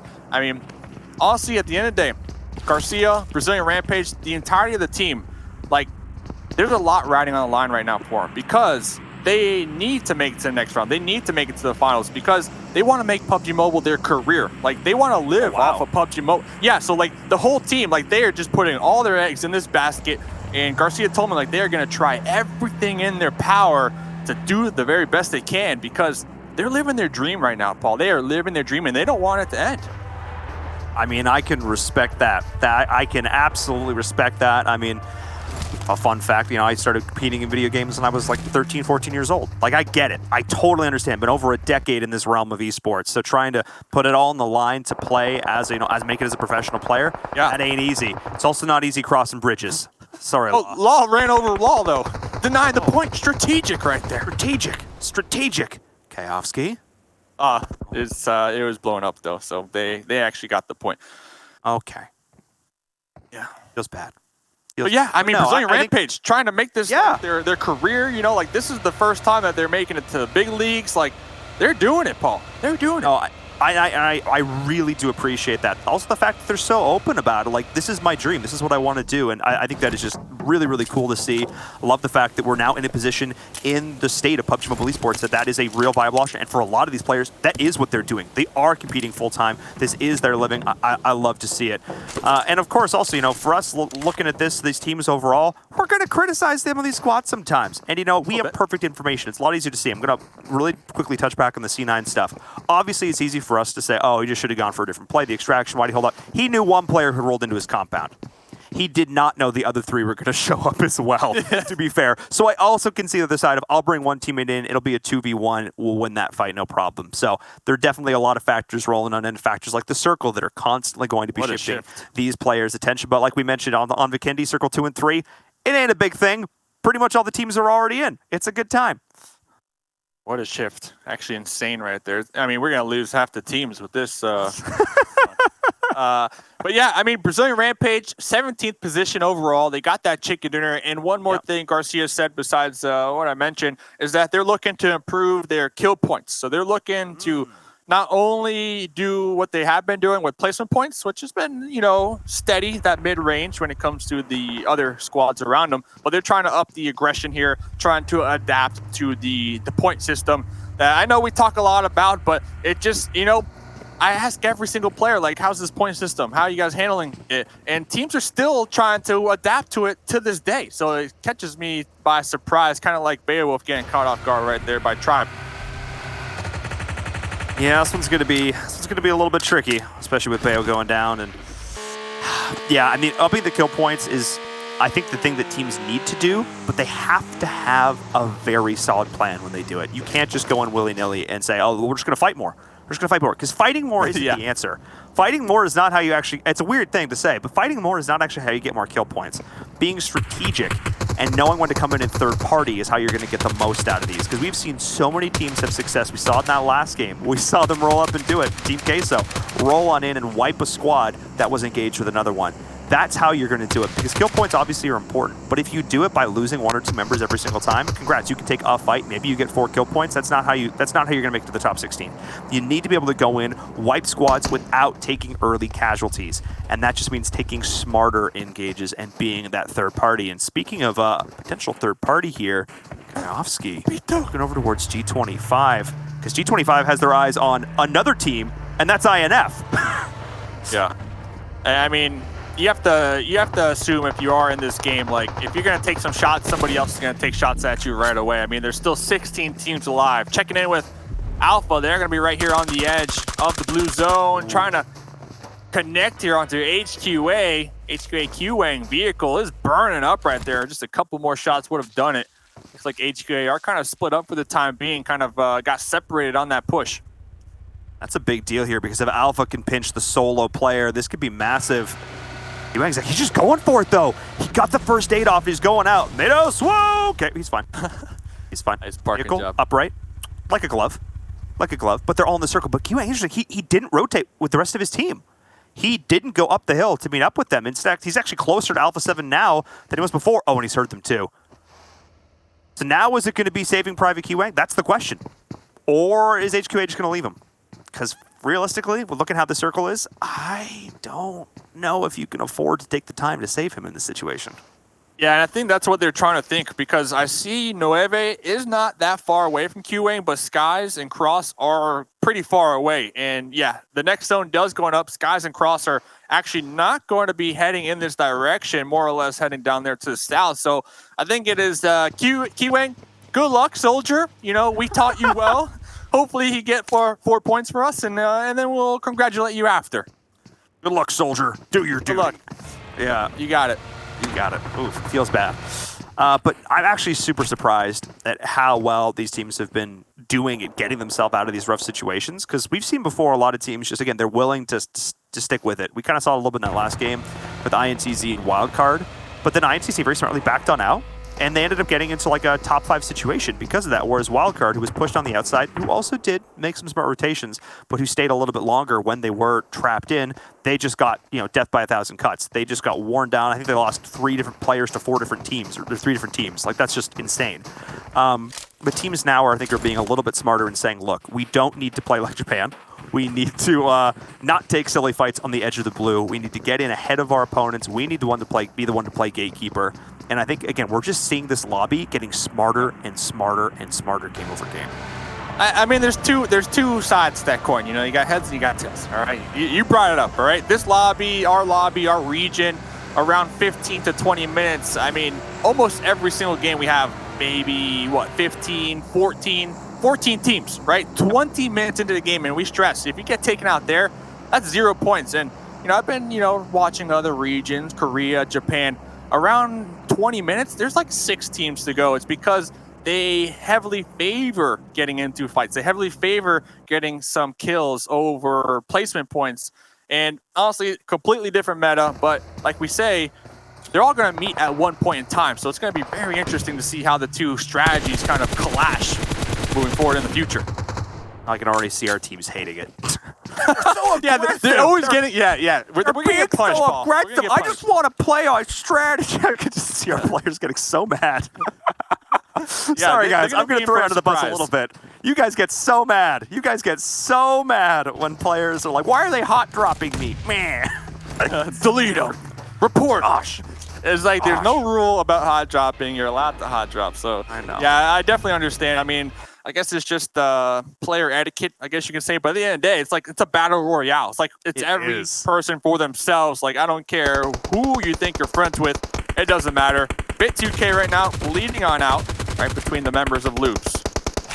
Yeah, if you're just going down, not an ideal situation there. We're seeing the odd pick-off here and there. We're 3 out of 4 members of Cloud9. We're seeing it coming in as the teams are starting to slowly work their way in towards the center of this circle, but there's still a lot of very playable zone here. We didn't have one of these crazy oceanside circles, which means that we're going to have a much slower game. Alpha 7, though, even though they lost Q-Wang or sorry, they were able to pick up Keywang. They have not been playing as assertively as I'm surprised. They actually let HQA get ahead of them here, but Nueve is still off on his own.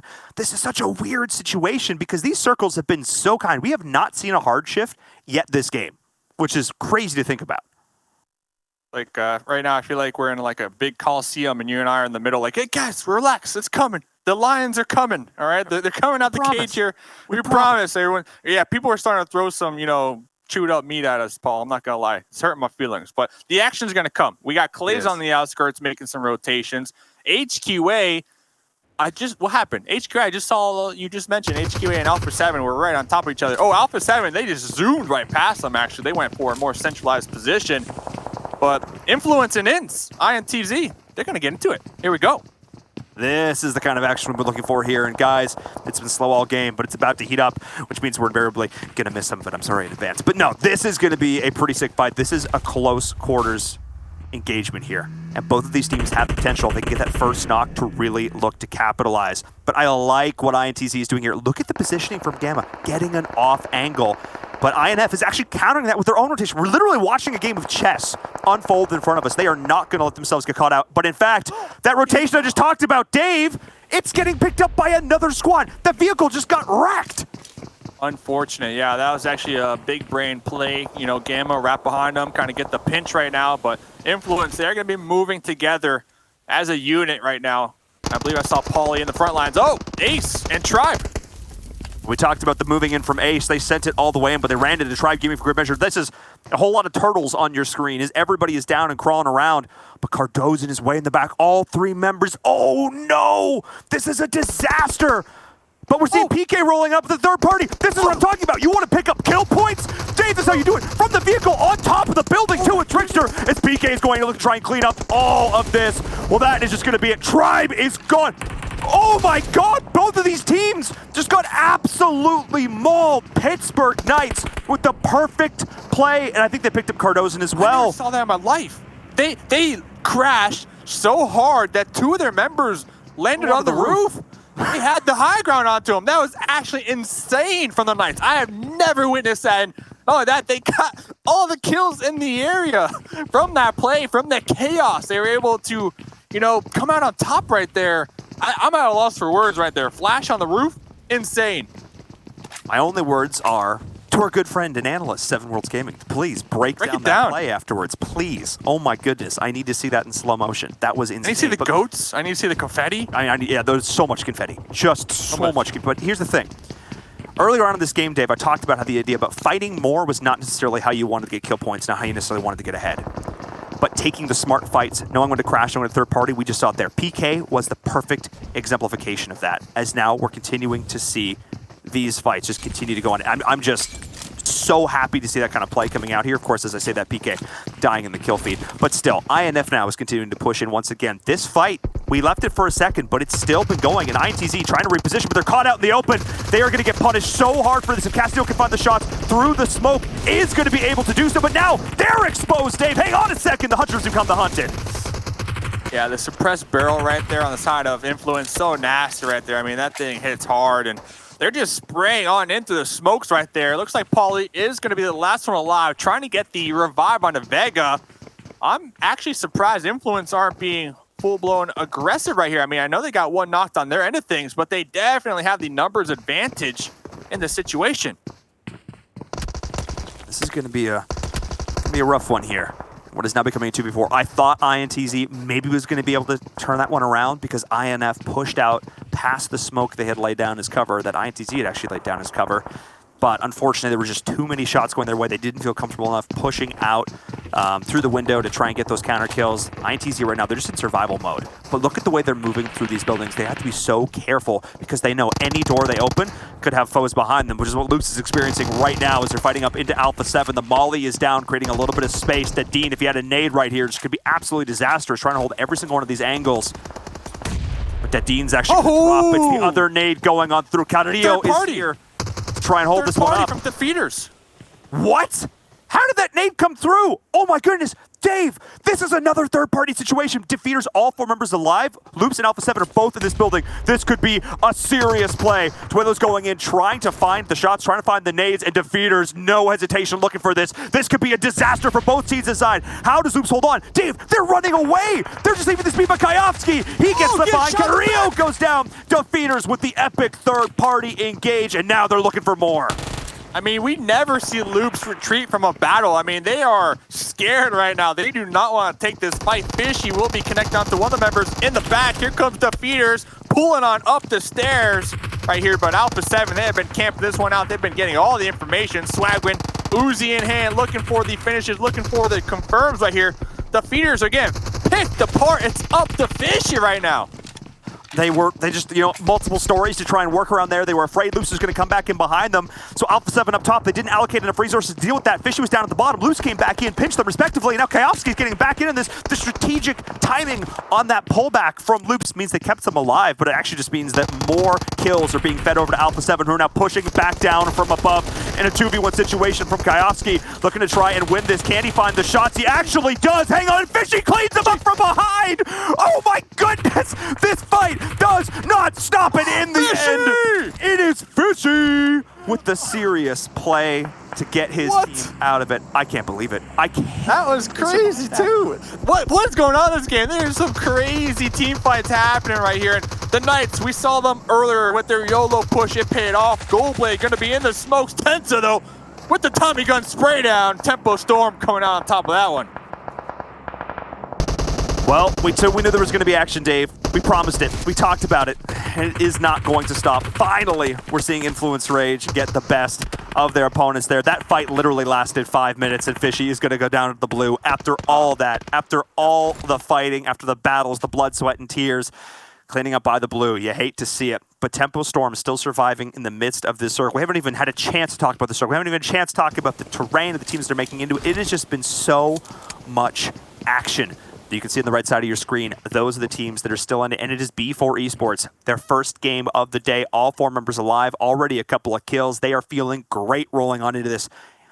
And HQA as well. Yeah, we talked about it. They're like, hey, they're not really looking to take some fights. They're playing a lot more passive.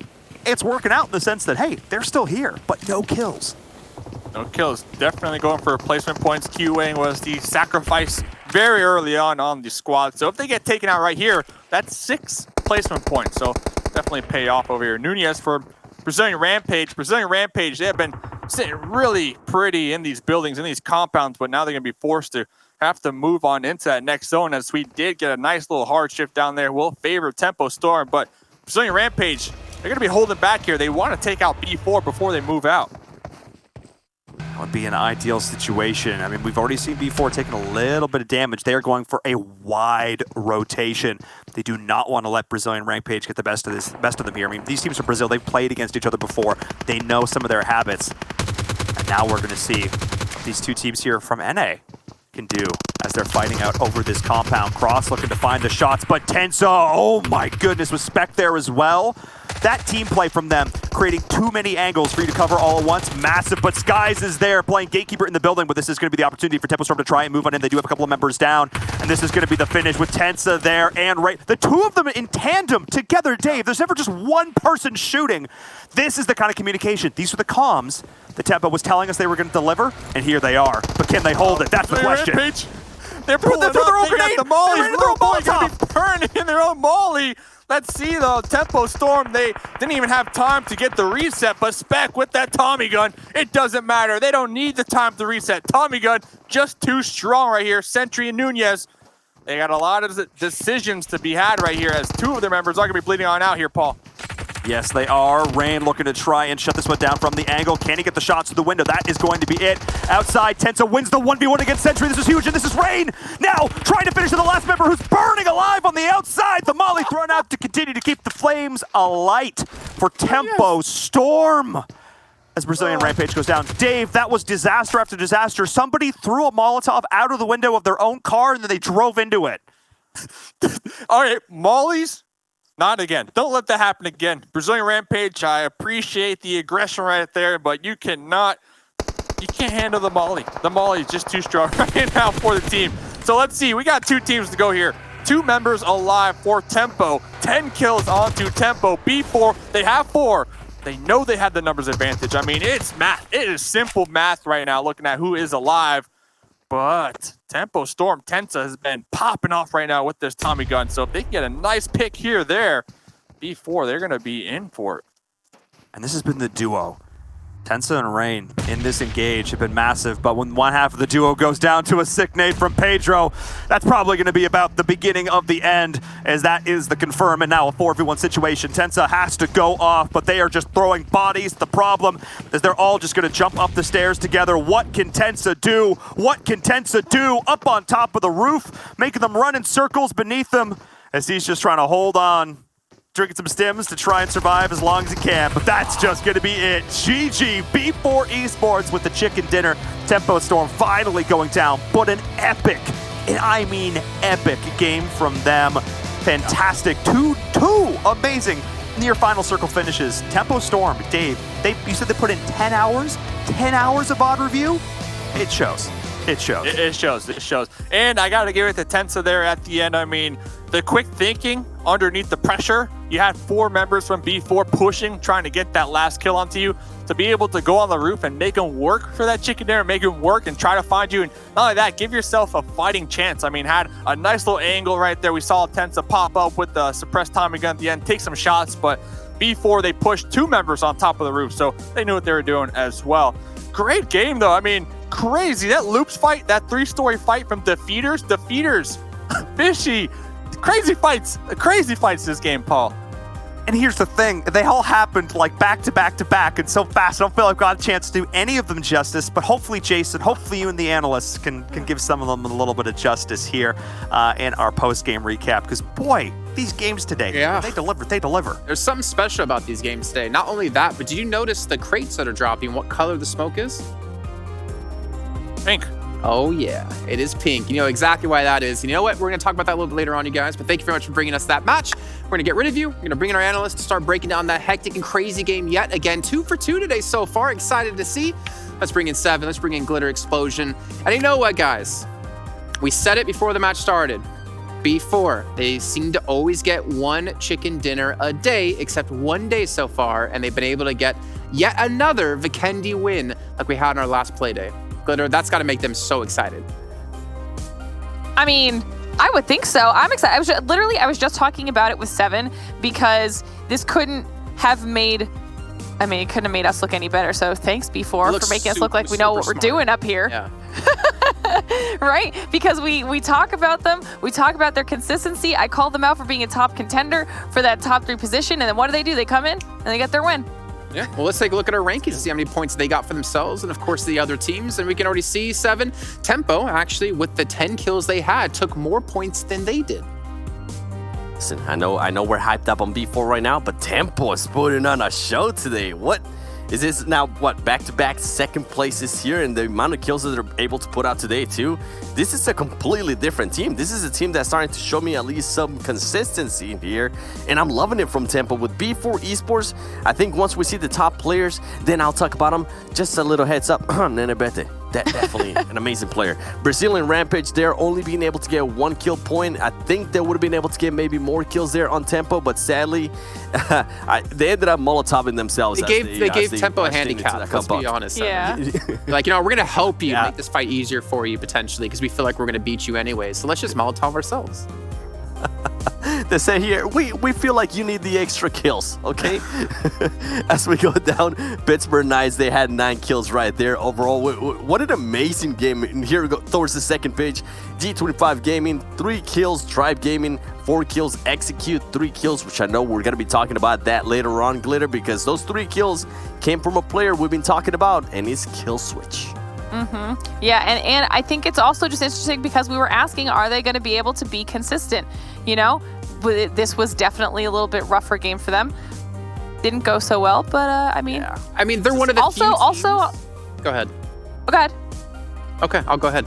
They're one of the few teams that have been able to fight G25 and be able to stop them, right? I think that's one of the big points for me that stands out. We saw Pepita go head-to-head up against Loops and not care by himself and pretty much wipe them by himself. But we're now taking a look at the stats here for B4, and, you know, 1,600 damage. Again, not a massive damage game, but 7, you talked about it a little bit, Nenebete, especially when we saw that crash out of Brazilian Rampage onto Tempo. He was an integral part in and obviously winning that game and making it that much harder for Tempo.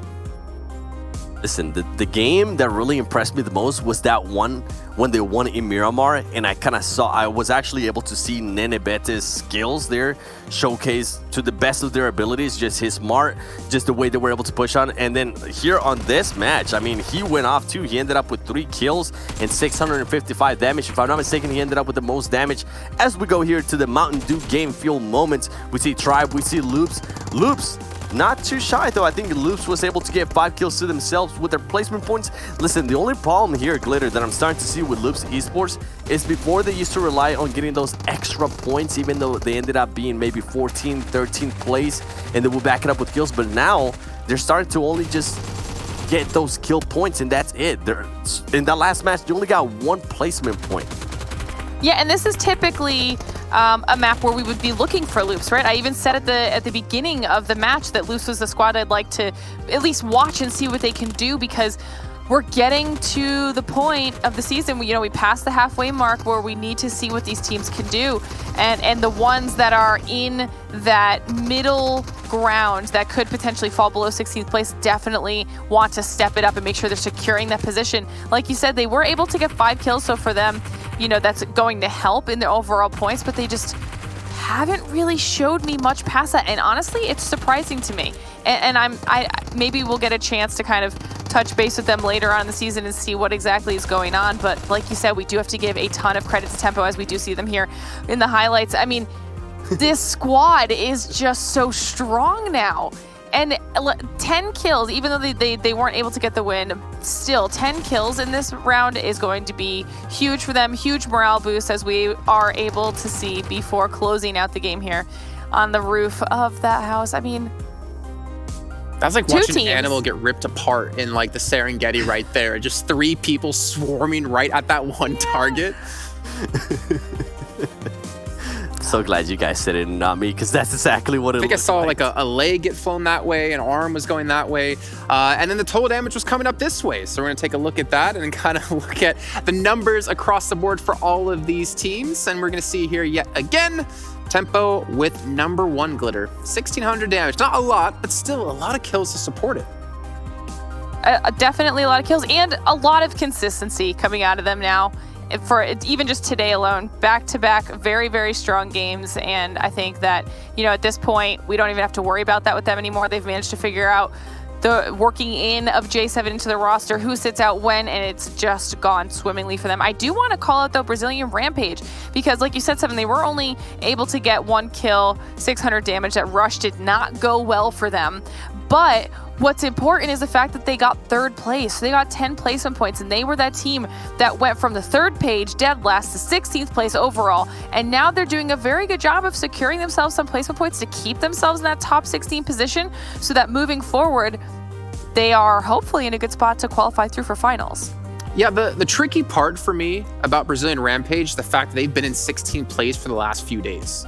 Like, they've not gone up, but they've also not gone down. And yeah, they were initially like the number 24 team, but I want to see them not hold that position, because 16th place is such a risky place to be in, considering they were only 4 points ahead of the team in 17th place, right? So if they want more safety, I think they definitely need to continue to have these good results to make sure they lock in that top 16 position.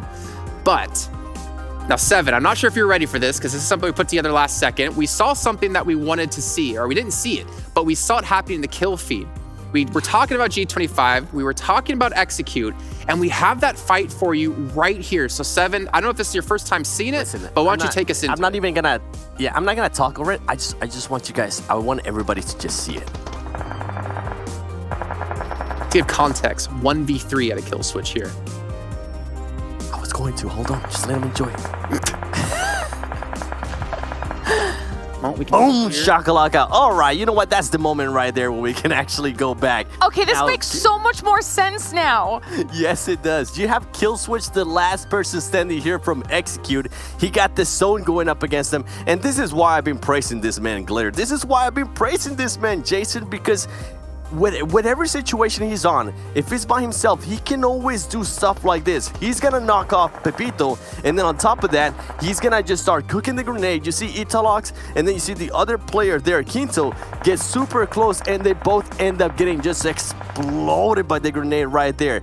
If Killswitch maybe had a little bit extra time, if he wasn't working up against that blue zone, I think he might have been able to just clear up the whole G25 squad here. I mean, he finished. Now, something I do want to add here. Yeah, that's exactly what I was going to say. Something I do want to add is that he's able to finish up the members from G25. And that was huge because that was the only points besides one placement point that Execute was able to get that whole time. Once again, the rush, just the aggressiveness that I see out of this player, that's why I think he's going to become a big star, especially if he continues to be on that way. And that's why, you know what, my man? You're going to get 3. Jason Face. Give him all seal of approvals, man. Give him everything because he honestly deserves it. Not only does he clutch out there against G25, he also was our kill leader in our last play day as well. But something we need to talk about here, because we talked about it so much when it came to Vikendi on our last play day, the Frozen Lake Circle. We had Execute there before, and they got basically coin flipped out of it, right? It got pulled towards the city instead of towards them. This time, Fate just really wanted to really frustrate them, another term I wanted to use there, and pulled it in the direction that they probably would have won that match in. It's so unfortunate for them because if they had everyone alive, if they were in that same situation like last time, that could have been a chicken dinner for them, which they're still looking to get. What's up? I like what you just said there. If they had everyone alive, what have we been saying in the previous times too? They need to learn how to keep everyone alive on those situations. They need to start getting to that point where they have all their 4 members alive in a top 5, in a top 7 situation and get into a better placement. That's the only problem that's going on, because if they have all their 4 members, guess what? Killswitch is going to be able to turn on that switch and become just an absolute fragger because he doesn't have to worry about off angles. His teammates will be able to cover that from him. Overall, man, I think Killswitch, listen, I'm not blowing smoke up this man's, you know what, but the way he's been performing, whether he's by himself, whether he's the last person standing, it doesn't matter what situation you put him in, he gets kills and he gets team points. And I wouldn't be surprised even if Execute for some reason doesn't make it to the finals, for some reason doesn't make it into PMGC. Killswitch could be one of those players that gets picked up by another team and can definitely excel because he's amazing right now. Oh yeah, and he's only getting better, especially with the support of his team as well. We're just looking to see when they hit their peak. But right now, we're going to be heading to a break. But before we get to that, we have to remind you guys at home, the Esports Awards are still going on, and you still have a chance to vote for your Esports Mobile Game of the Year award. You can head over to esportsawards.com/community vote, and you can see here on your screen exactly how you can vote for PUBG Mobile. Because Glitter, if PUBG Mobile wins, what can all the people out there do? Or what will you do for all those people out there? Will you send them a message? Will you give a shout out in your story? What will you do on Instagram for them? You know what? I'll follow all Seven of you is back. slowly disappearing because he doesn't want to be a part of it, but I will literally put every single person that proves that they voted in my story. There you go. There you go. And she's got like 15,000 followers as well. So if you maybe want to gain some followers off of her, I'm going to go vote in the break. So maybe she gives me a shout out, and we'll be heading to a break. When we come back, we'll be getting things ready here for Sanhok.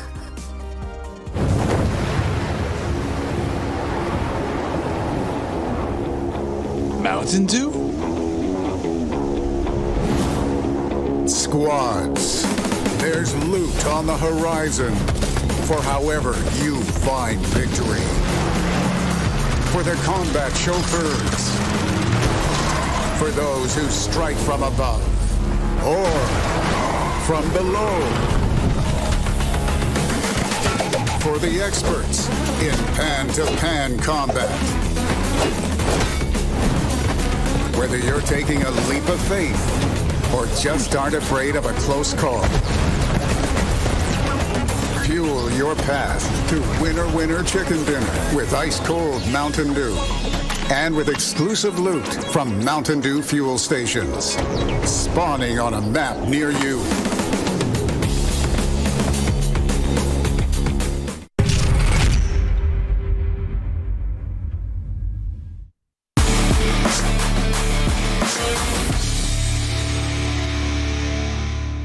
So not only will Glitter give you a shout out on Instagram, I am told during the break that 7 will get a tattoo of my choosing on his body, and you guys get to vote where it will be. So make sure you guys vote for PUBG Mobile and the Esports Awards.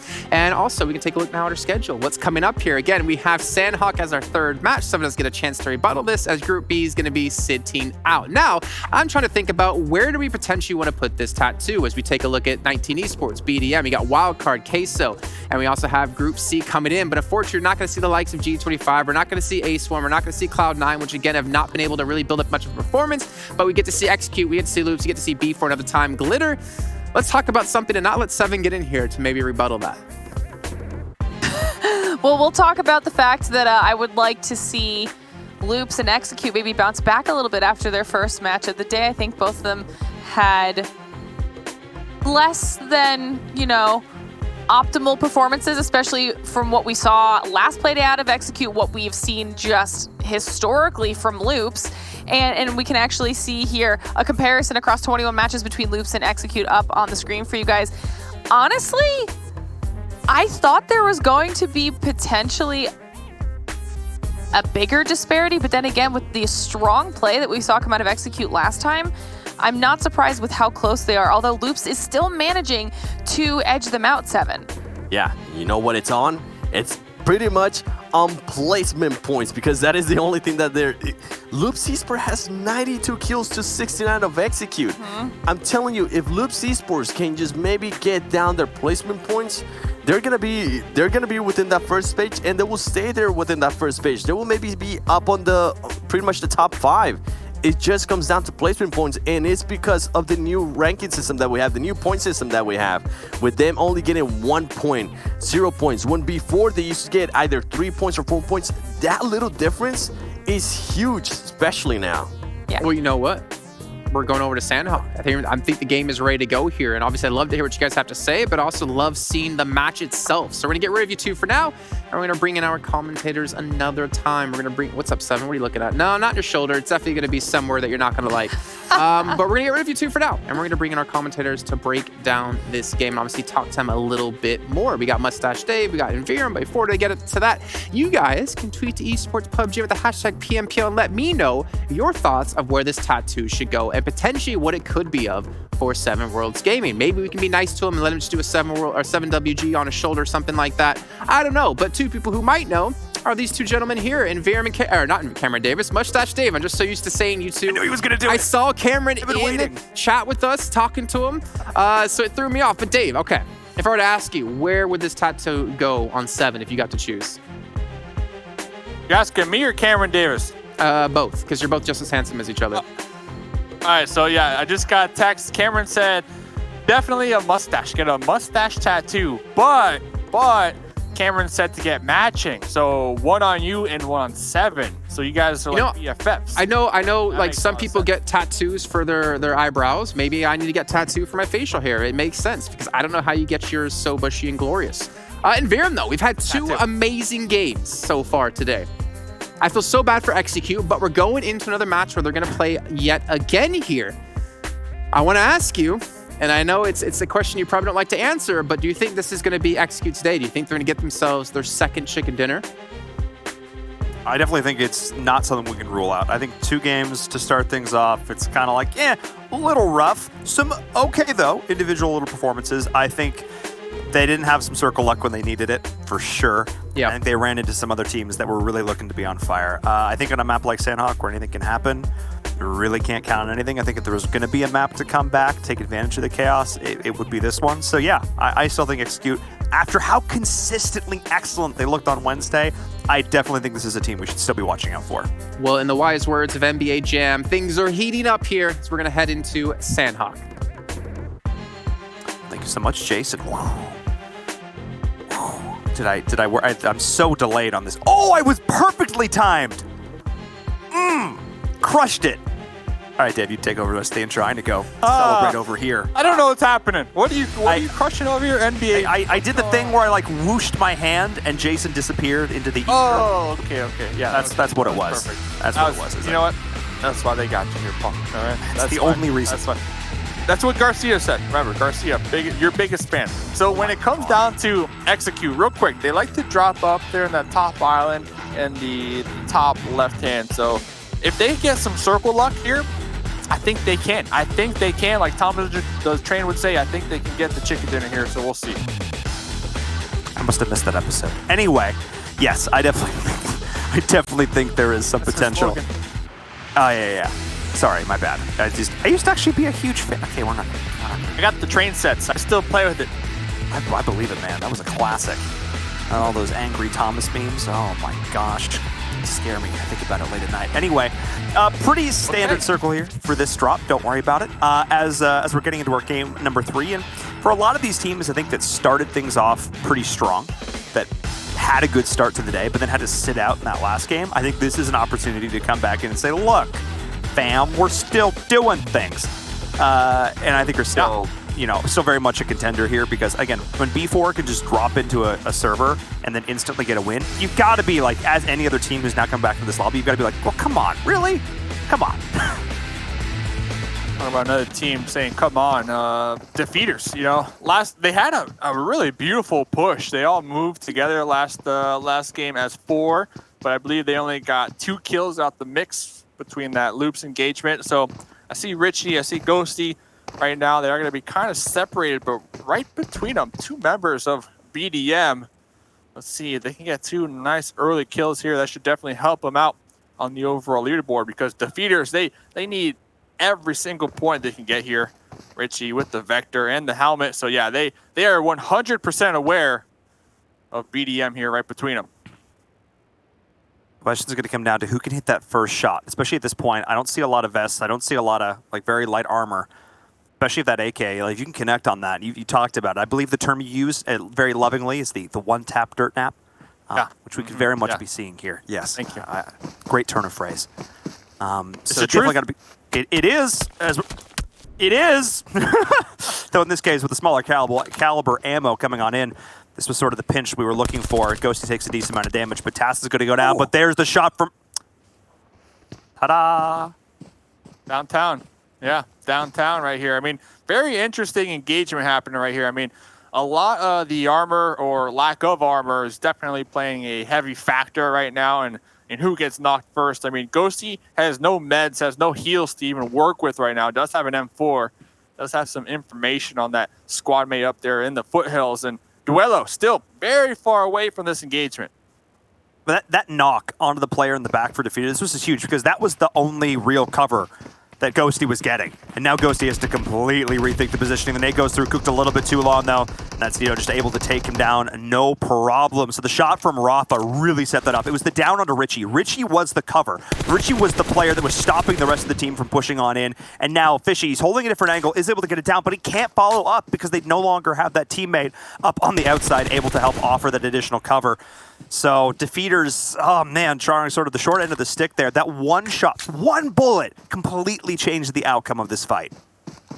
Yeah, I mean, they might have to rewatch those Thomas the Train episodes and really see how that caboose, pulls it off every single time because defeaters are at the bottom. They're at the bottom. They got 35 total kills with 29 total placement points. And I mean, I feel like there's still definitely an opportunity for them to maybe make top 16. I mean, it's definitely not over yet. I mean, we're only at the halfway mark here today, but they need to clean it up, man. They need to clean it up. Fishy within grenade range right here. Going to be tossing out one. But look at this. BDM, all 4 members are starting to collapse right now on the Fishy. Yeah, I mean, they smell something out there in the water, and it's Fishy. It's literally Fishy. He's able to get the one down, though, but they're getting third-partied. What a disaster. Confirming the kill, making sure they at least get that 1 point. That was huge. But with multiple members of BDM actually going down, hang on a second. I think they sort of counted out. They didn't realize, they saw the down on the other side, but I didn't think they realized that Duelo was actually able to get the revive. This is huge. So now, defeaters, who were in an absolutely terrible situation, have given themselves a little bit of a breath of life. But PK, we saw the crash in the last game. They're feeling third party today, that's for sure. Yeah, I definitely feel like PK before today, they had that nice little whiteboard, and they wrote on the whiteboard, nice and big, nice and bold, third party. Like, that's the plan today, third party. And it's been working out. I mean, they hear shots over there, immediately pushing towards the danger, pushing towards those shots to try to capitalize on it. Talking about capitalizing, Goldblade starting to wrap right behind Fishy. Fishy will be spawning out one lane behind this rock, but Jetji with the spray down. Fishy no longer. Oh, terrible timing going for the weapon swap there. Absolutely brutal. The PK is coming in once again, already 2 kills to their name, trying to clean up both of these squads, and they are just being the fly in the ointment for these teams. As Rafa, who's been hitting some stellar long-range shots, need to see if he can leverage this at closer range, but the members of Defeaters who are still up and alive do have the potential, if they want, to try and join in at the back of this fight, but I don't really see a reason for them to do it. Also, nice timing on both those grenades, I have to say. If those had been just a tiny bit closer, the reason they throw it like that in unison, Dave, is because for the second you try and move out of the way of one of them, you instantly get knocked by the other.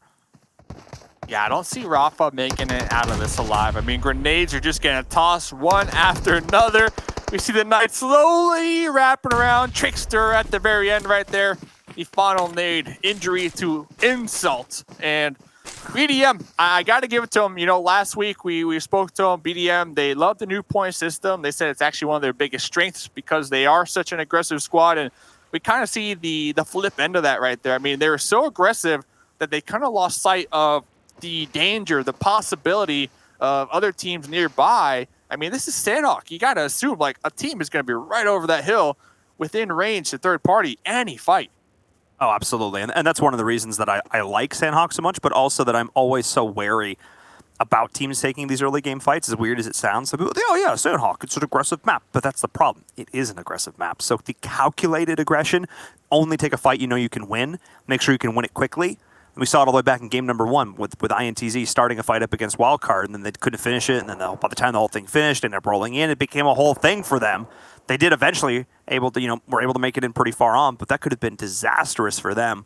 As we're taking a look, we see 3 teams just on, in this one city, on this one hill already laid out, because all the teams centered up already for this next circle. Nobody, only HQA. That's basically the only team that's still out in the middle of nowhere. And I also think it's hilarious to note, Dave, Defeaters, after all that, they outlive BDM. Did they? Oh, man. All right. Yeah. Unlucky. Unlucky. I mean, hey, like I said, Defeaters, they have a long trail ahead of them. They still need to out-survive multiple other teams because even if they get taken out in 15th position, 0 points. 0 points. Very, very challenging for a team so far back. I mean, they need constant top 5s to really be up there in that contention over there. B4, all on the push, on the approach, looking for some information. Rolex from Meta, looking right on top of B4. Looks like Pedro kind of separated from the squad for the time being. Rolex, though, waiting. I mean, look at this. I mean, talk about setting up a trap. I mean, all these members of Meta behind these boulders, they know exactly what's about to happen. They're just waiting for the perfect timing to take these shots onto B4.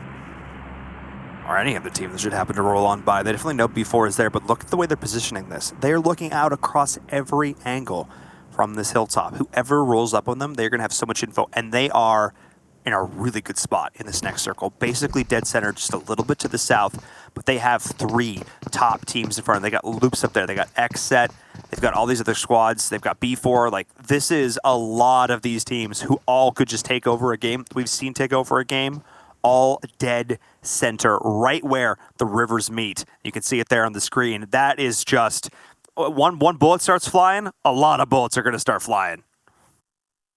Execute. Yep. All right. Execute. Not a bad zone for them. They still are going to be in favor up there to the north near Camp Alpha, but you have to assume like the next zone might not favor you any longer. So they should come up with some type of game plan on how they should either cross the water, cross the bridge. I'm a little concerned because Nova have a really strong position right now to bridge camp, but Alpha 7 up there on the coast, out there in the west, they might be able to take some shots and allow that perfect window of opportunity for Execute to reposition. And that's really what you don't want to let happen at this point. You don't want to give anybody a chance to breathe, a chance to reset, a chance to get their bearings, get their feet back under them. Because the second you do, you just put yourself out because you're the one who just took the shot. Now everybody knows where you are. Everybody's going to be looking towards your direction. So again, be very, very specific when you decide that it is time to start the fight. But teams have been passive so far today. We saw that one little crash from PK, which A, I loved, and B, resulted in some kills, which is fantastic. But I feel like the hyper aggression, the constant fighting we saw week number 1 has really started to taper out. I have to be honest, Dave, it makes me sad. It makes me sad because it was, I'm going to be blatantly honest, it was so fun and easy to cast because we just had so much action in the early game and one fight after another. And there weren't so many teams left. We got into the late game. We didn't miss as many fights. It felt really good. But when we get into these late game situations and there's still 14 teams in the server, it's like, we're going to miss stuff. And you hate it because there's so many great plays happening. I mean, it's just the point system, man. It's the point system. I mean, 8th through 12th place, when it comes to placement points, you'll get 1. 13th through 16th will be 0. So a lot of these teams, I mean, they're doing everything in their power. And we can see here as the weeks progress as well. Like, we can see, like, they're doing everything in their power to make sure to be in those final zones. Make sure to have 4 up for the end game. The problem with this is everybody's doing that. Everybody's doing. So we could have Circle 5, Circle 6, still with 15 to 14 teams alive. So, I mean, I definitely foresee somewhat of a change happening here. Like early game, I could definitely see some squads capitalizing and taking some aggressive fights early on, because I think taking fights early is best because you limit the potential of possibly getting third party just because how big the zone is. You have a lot more room to deal with. You have a lot more time to also reset. And you don't have the pressure of the blue, because late game, the blue zone, that thing snaps, that thing moves very quickly. And of course, you know, later in the game, the more damage it does. So I definitely see the meta kind of changing here soon, Paul. I mean, if I had to make a prediction, but as of right now, yeah, the new point system, you could tell it is scaring these squads. They are trying to avoid these fights at all costs early game. Yeah, it's so interesting because I think you're 100% right. Like, you have a lot more freedom and flexibility if you decide to take fights early. Of course, there's the risk, because if you lose a player early, we talked about it, how much harder it is to win these late game scenarios when you're down a player. But at the same time, that's already sort of a defeatist attitude. You know what I mean? You can't like, well, we shouldn't take this fight because maybe we won't win. Well, yeah, but maybe you will win, and maybe you'll get 4 points. And now you basically already made it into the top 8 because you got yourself 4 points. You know what I mean? You could have snaked and made it in then. Congrats, maybe get picked off then. But now at least you've got these, and maybe you lose one player. But if teams are smart and again take these fights they know they can win, you're gonna have so much more time. And again, quieter mid games, I'm more okay with. As the circles start to close on in, I'm definitely okay with quieter mid games. But let's start off the game with a bang and let's end it with a bigger one. That's really what I want to see here, as we are starting to see. Oh, hello. Sentry not seeing set. You're not doing a very good job as a sentry there, sir. Get those eyes back in your head. But we are starting to see the kills being picked up there from Brazilian Rampage. No Molotovs, please, boys. No Molotovs. Yeah. Now 19 Esports has got the work cut out for them, playing on over the Steph lane. Don't need Molotovs, Dave, when you got nades like that. Sentry actually lucked out right there because Mad Max, they opened up the clip and it actually shot the dirt mound right in front of him, and Sentry was able to get the information. And now we see the grenades, not the mollies, from the side of Brazilian Rampage trying to connect onto 19 Esports, and one after another. I counted at least 4 to 5 right here. Wow. Here comes the smoke that should allow them to close the gap here and get really close to 19 Esports. Because neither of these teams are in the next zone. They do have to move. It was a southern shift down towards Painan and Nakam down towards there. So they're going to need to get this fight over with quickly.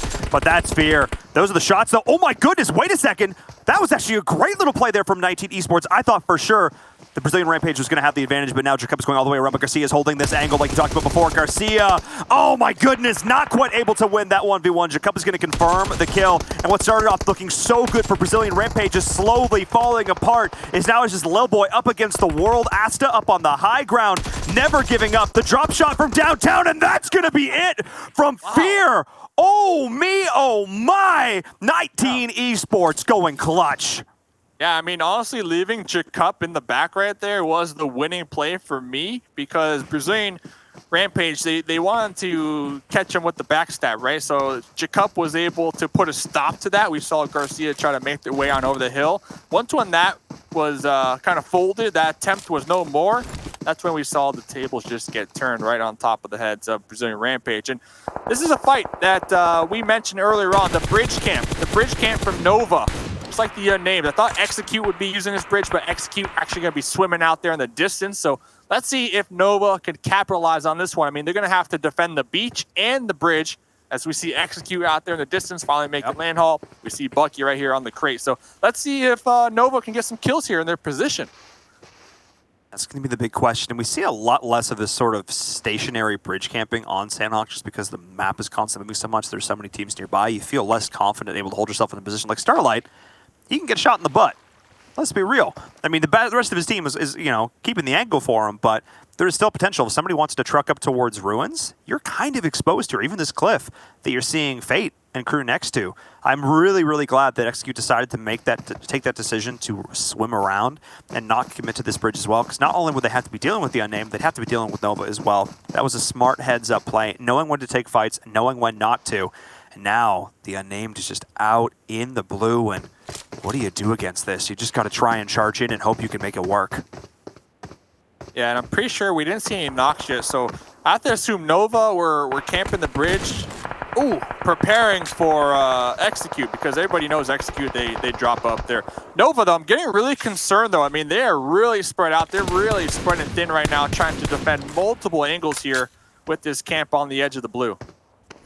Yeah, I mean, they're getting some downs, though, across the board. Like, they are able to get involved. You can see Cat getting the kill there onto Leon in the kill feed. So they are going to start to be racking these one up. They would love to take down the Unnamed, because part of the reason they are so committing to this fight is they have quite a distance they have to move, and they don't want anybody behind them. The idea of getting backfilled at this stage in the game, whether it be from Wildcard, whether it be from the Unnamed, that would be disastrous for them. So they are going to stick this one out. They are going to tank a little bit of blue damage, and they're going to make sure that they're not going to be backfilled. Look at, yeah, see, exactly. Starlight is running, but he's looking over his shoulder, making sure that the second the Unnamed decide that they want to push back out, they are going to have the intel on this. But they're grouping up. They're identifying which team they need to fight. In this case, it's Wildcard, and I love it. They're not going to spread themselves too thin, and they're going to look towards this next circle. Oh, man. And the Unnamed, they're still there. They're still there. They're in the blue. The blue is going to be pushing as well, so very smart. Nova, they don't want to risk it. They don't want to take unnecessary damage and use their med. So they're just going to go into the runes, try to camp it from there. XSET out here. XSET out here. Looking like they're about to square off over here. They're also another team right there on the edge of the blue zone, trying to capitalize, trying to gatekeep a couple of these squads, straggling in late. But this blue zone is going to be right on their back end. Yeah, they still have a ways to move, but they're seeing the shots in the wild card. Oh, with the VSS. Dave, he's doing him dirty. Spring had no idea. Oh, the 9mm. Wildcard's luck today. Wildcard's luck today has been about as bad as it gets. The second they take a fight, they get shot from a team they don't see, they react to that, they reposition, and then they get shot from another team they don't see. Yeah, Wildcard, I agree. Wildcard, they really haven't had the opportunity to actually fight anybody. I feel like they've been fighting more or less the zones tonight. I mean, every single game we just see them out there in the blue. We see them just trying to find any slice of the pie when it comes to the zone, and it's just not working out for them. Yeah, and I think you're right. Like, I haven't even seen them necessarily been, like, making bad plays. It's just the situations they find themselves in, whether it be partially of their own making, whether it be just the way the blue is rotated, the way the circle is shifted, the way other teams have shifted. You see Spring bleeding out there to the play zone. It's just not an ideal situation for them. We'll see if also the Unnamed can make it in as well. Night Team was out there in the blue too. So all these sort of straggler teams were getting picked off. The teams that went aggressive got in early, like we're seeing with this new circle shift, like Loops Esports, are in a great position. As now the kill count is going to start to rack up and we can start to move our way on in. But it is that Dean getting picked off. Nueve, solid shots, having the optics on that with the M4 spray perfectly under control. Not only that, these giant boulders kind of create like a funnel. There's only so many options. Oh, rip the tree. The tree block right there from the molly. There's only so many options for HQA to make their way on into the new zone. So Loops, they were trying to capitalize on that one, but losing that in, I mean, real early right there and getting instantly thirsted. HQA, they have a fighting chance right now. They really do, and they really need it, because they have been a team that has made it into some final circle situations, but they've been doing it very passively. Not many kill points being added to their name, but they're taking shots from multiple different directions as all these teams are trying to push in up onto that hill, which is basically the center of this circle, which Loops does have now a little bit. Pittsburgh Knights is getting involved as well. They have their entire side of the circle, but now with the blue moving in, HQA has got to make the call, but Loops is staring at him. Can they make it through the smoke? They're laying down the utility, trying to make sure they're able to leverage that and work through that funnel, like you mentioned before, and they're actually able to find a way. They're looping around Loops. I can't believe it. Ferreira, Kajowski, they've got some eyes on this. They can hear the footsteps. Look at the reposition, Dave. HQA needs to find these shots. They need to get these initial knocks because Loops are waiting for them. And we're all One's going to be opening up with the spray from the AKM, popping on up, taking down 2 right off the bat, taking down HQA off the bat. I take it back. Yeah, should be able to get the revive, and that might be the play that Loops needs to kind of get that gas, that steam going once again in their engines. That was absolutely huge. Team Queso as well, doing so much work. Meta moving on in. This is a different situation, though. Team Quesos are the aggressors on this one, whereas Meta are playing Gatekeeper, but Team Queso were able to muscle their way through, whereas on the other side, HQA just could not deal with Loops. They were perfectly set up to deal with that. For once, Loops playing well in the defensive, Dave. You'll love to see it. Love to see it. I mean, and just like that, we had about 30 seconds of nonstop gunshots. We heard the gunshots right there. This next zone really playing a factor. I mean, we're down to 8 teams now. Alpha 7 able to get the revive there right in time. Gonna be trying to outrun the blue zone, but Kowalski just gonna be spawning out them over there. Yes, that's definitely the name, Dave. That's Kowalski. You'll get. I really have great faith. Oh my gosh! Did you just do that? Why'd you do it to him like that? Why'd you kill your? You can't. You just can't do it. The blue zone is going to start chunking down a lot of players. The Knights, PK, looking really good right now in this zone. We see Loops down there in the south trying to wrap around the west end. We're going to be getting into a skirmish here with Team Queso any moment now. Dave, we just went from about 10 teams to 4 in about a minute. This game, I don't understand. I mean, we literally can't keep our graphics up fast enough as Juicy finally does go down. Great job to XSET survive through. We didn't even see. They took like 3 different fights. We didn't get a chance to see them. That's how insane that action was. As we're going to see Fedewell dropping, but PK and Team Queso both have done so fantastic. Pittsburgh Knights, we saw them come in and start the game early. Only 4 kills. That is surprising to me, considering how I would be curious to see their knocks versus their actual eliminations in this game, because I feel like they've been getting involved in a lot of different fights. But it is Team Queso who has been actually getting those kills. 6 as well on the side of Loops, but Team Queso, they have been so much so the aggressors. They have this great high ground position, but in theory, they could get pinched here if PK and Loops decide to push in all at once, because PK did actually get this next zone. Yeah, they did. So PK, they don't really need to move. There's no need to. Flash going to be lean peeking. Nitsu going to be knocked down once again. Second time in a row. Nitsu was chunked down. Let's see if they'll be able to get the revive. Team Queso, though, they're going to be moving downhill. They're going to be moving closer to PK as Flash making their way on up the hill. Jat G prepping some grenades. Yeah, that's it. I mean, Loops is going to try and heel strap through this. Kowski sitting in the back, just trying to hold on. 2 members of Team Queso are down. There is the confirmation with the nade from Jad. And this is a terrible position. This Marco against the world. Axel's just going to go down to the blue. He's going to try and survive through it. He's getting dropped from the nades. Everything is going on. It was actually the play zone that knocked him down, but they know where the last man standing is. And Loops actually survived through it with the heel strat. Great play from Loops, stacking up all their first aids on Kowski, and now Pittsburgh Knights just have to play the waiting game. That is going to be it. A couple of knocks from a couple of key grenades, and Dave, the killer instinct from PK. This is the squad we wanted to see. Whole new roster, same name that you know and love, and boy, do I love this play. Yeah, and Kowalski right there able to secure their squad an additional 2 more points when it comes to placement, just being able to hit those heals and outlive Team Queso there towards the end. PK, I believe that's their 2nd chicken dinner, if I'm not mistaken. So this team, week one, they had a lot of naysayers. Week 1, a lot of people just did not believe. But after that 1 chicken that PK were able to acquire, I gotta say, a completely different team here, Paul. Like, they are just non-stop popping off, man. They're getting kills every single game. They're getting solid placement points, and they're shooting up those leaderboards. I mean, we touched on it, Dave, at the very start of the day. It's all about legitimizing the things that you're doing right. So once you do get that chicken dinner, you start to feel a lot better, and the aggression they've been exhibiting. But the fact that they were able to do things like take that first initial fight we saw, but still make it to the late game with 4 players, things are definitely starting to go right for the Pittsburgh Knights. And Jason, I know we love to see it. These teams that had a couple of, misplays earlier on starting to correct things, that just goes to show that, they're learning, and that's what we love to see. Yeah, I mean, honestly, if you're a team that's playing and you're not improving throughout the days, I think something's definitely wrong, because this is easily a massive learning process. The fact that you have so many weeks and so many days of games to continually improve on, like you were saying before, like tempo, watching 10 hours of VODs the other day to prepare and to keep improving. You got to be doing that. If you want to be one of the best in the region, if you want to make it into the finals, hell, if you want to make it into the global championship, you have to be putting in the time if you want to see those results. And PK have definitely been able to do so. But we have to say goodbye to you two for now, as we'll bring you back for the 4th match. And we got to bring our analysts in to come break down that game, because honestly, there's still a lot to talk about. Maybe not as exciting as the last 2 matches we had happen, but Seven and Glitter are still a win nonetheless here for PK. And again, Queso, the biggest thing we've been talking about for them is their inconsistencies when it comes to, like, what, 3 chicken dinners in 2 days, and they had like 46 placement points, but obviously 45 came from chicken dinners. They've definitely gotten that consistency down here, Glitter, as we take a look at the results.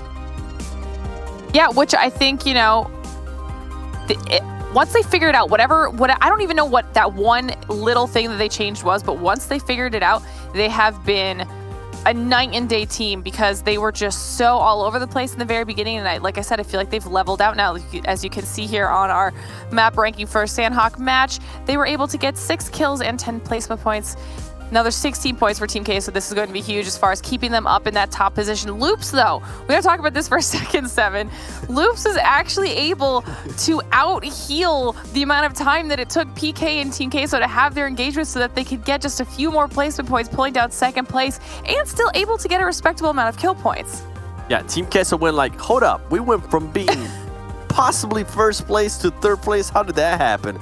And as we were saying too, Team Queso was kind of getting the pressure there from Klaze Esports being behind them, so they weren't able to really take into better position to take on Pittsburgh Knights, even though they had the height advantage. I think Pittsburgh Knights played that so well. And another team to kind of named out here, XSET. XSET has been performing pretty well so far today. Another 10 points added to the tally. Execute 8 points, 4 kills. I don't remember on the top of my head who was the one that's actually got those 4 kills, but that's good to see out of them. Remember, something that I mentioned at the top of the show was Execute. They usually turn to perform really well on Sanhok when Echo was playing, so it's good to see that this roster is also performing well here and at least putting up some points. Number 5 there in regards to total points. Metagaming, you got 8, Alpha 7 Esports 7, 19 Esports. You'd see them there towards the bottom of that first page. And then Nova Esports 5 points as well. Wildcard Gaming, even though they've been a little bit quiet here and there, they're still getting some points with 5 points. Defeaters 2, the Unnamed 2, and so on and so forth. And Brazilian Rampage and B4 there towards the bottom, Glitter. Those are 2 names that, honestly, especially with B4, I was not expecting to see B4 there with only 0 points. Right, coming off of a win. I mean, to be fair, we do know that Sanhok can typically be a little bit chaotic and sometimes not the most accurate as far as, you know, an individual team's skill level. So I'm not too worried about them. Like we said, they already pulled down their chicken dinner for the day. You know, they're consistent in that regard. Yeah, right. They got their points. They showed up. They still have a couple more opportunities to do well. So I'm not too worried about them. But Brazilian Rampage, you know, you had said it earlier, Jason. They need to do a little bit better than what they're doing, because they don't want to be hovering in that 16th place position, and this finish here is not going to help them at all. Yeah, I mean, keeping the status quo, it just keeps a bullseye on your back and a target for everyone to reach for and to aim for, because, again, at the start of the day, it was only like 3 points difference between 16th and 17th place, and hopefully they can start to pick it up, because that's definitely not going to be enough for them. It's a little bit of a shame for B4, but one team I hope we can talk about here a little bit as we see the Mountain Dew game field moments play out is Nova, because they kind of gate-kept and kind of punished Wildcard and the Unnamed quite heavily by holding that bridge out of Camp Alpha. Yes, thank you for bringing that up, Jason. That was one thing that when we were watching it, and shout out to my boy Cameron Davis, because he was watching the games with us as well, we were saying, how long is it gonna be until Nova decides to just move? Because they were pretty far away from that circle, and they really weren't. All they did was just damage. They really weren't able to do much, and they kind of put them at a not a good position when they had to rotate. So at that point, I think it just comes down to maybe a little bit better tactics in the future, and it's something that Nova's probably going to go back and watch and realize, hey, we did stay here on this bridge, we did camp it a very long time, but ultimately we really didn't end up getting much from it. We should have probably rotated early and got a better placement there in regards to the next circle, Glitter. You know, I think one thing that is important though was that it made Wildcard struggle. And we've kind of touched on the fact that Wildcard is a little bit slower, or maybe not performing to what we were expecting them to do so far. And that's important because anybody that's just below Wildcard on the standings can really take advantage of this opportunity to leapfrog them overall right now. Wildcard hasn't really done anything today yet so far, and if teams like Nova, who we've seen struggle and who have been towards the bottom of the list, are able to either take them out early or just get points themselves and kind of, you know, secure a few extra kills here and there, that will start to make a difference. So, I mean, I don't know, I'm kind of 50-50 on it, although I do just generally enjoy seeing a much more aggressive Nova today, a much more confident Nova, because I feel like we kind of been waiting for this. Can I jump in? And it's something that because we're talking about Wildcard a lot, but also the Unnamed, like how frustrating it must be for them, because they were on the bridge, right, sitting in the blue for such a long time.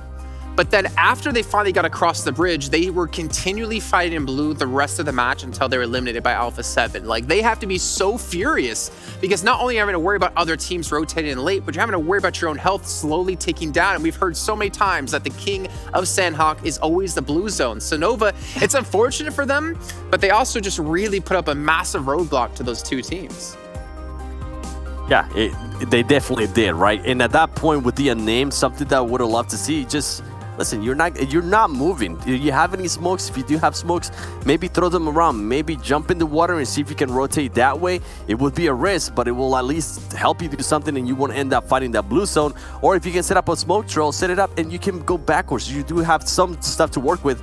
You're already taking blue zone damage, so why not try something different? So that's something I didn't really like from the Unnamed there, that they just decided to stay still and wait it out. What's so funny is because Execute was in their exact same position, but instead of sitting on the bridge, they decided to swim across. They went from a different angle because Nova is so spread out, and they got across and got further into the match. So again, I mean, obviously, you know, we can always look back since we have the ability to see the minimap the entire time to see what happened. But either way, let's move on from that and maybe take a look now at our total damage from the last match. I mean, with PK taking the victory, taking the chicken dinner, I'm curious how their damage will match up against the other teams, and we're going to see actually them in first place. But I will say this, it is nice to see Loops in there. You know, whether or not they only got 6 kills, and I say only 6 because they have definitely not been the old Loops from the World League, but they're getting some good damage in, and they get a good placing. I would want to say, Glitter, that maybe take some pressure off their shoulders to kind of make sure to keep them in that top 16, because they have definitely been slipping down. Yeah, this will be a little bit of a cushion for them moving forward, but not an overwhelmingly large one. Like I said, if there's any standout performances from any of the people that are right around them, they definitely do just kind of need to keep their eyes open, be aware of where the other teams are in the standings, and hopefully continue to have these types of performances. As you guys can see down the rest of the list here, Defeater's able to actually put out a decent amount of damage for having gone out as early as they did. 800 damage coming out of both Alpha 7 and Nova, and you know, you'd brought them up earlier, Jason. Alpha 7, I feel like 5 kills, 800 damage. They're very quiet right now, but they're consistently doing enough to kind of hold on to their positioning.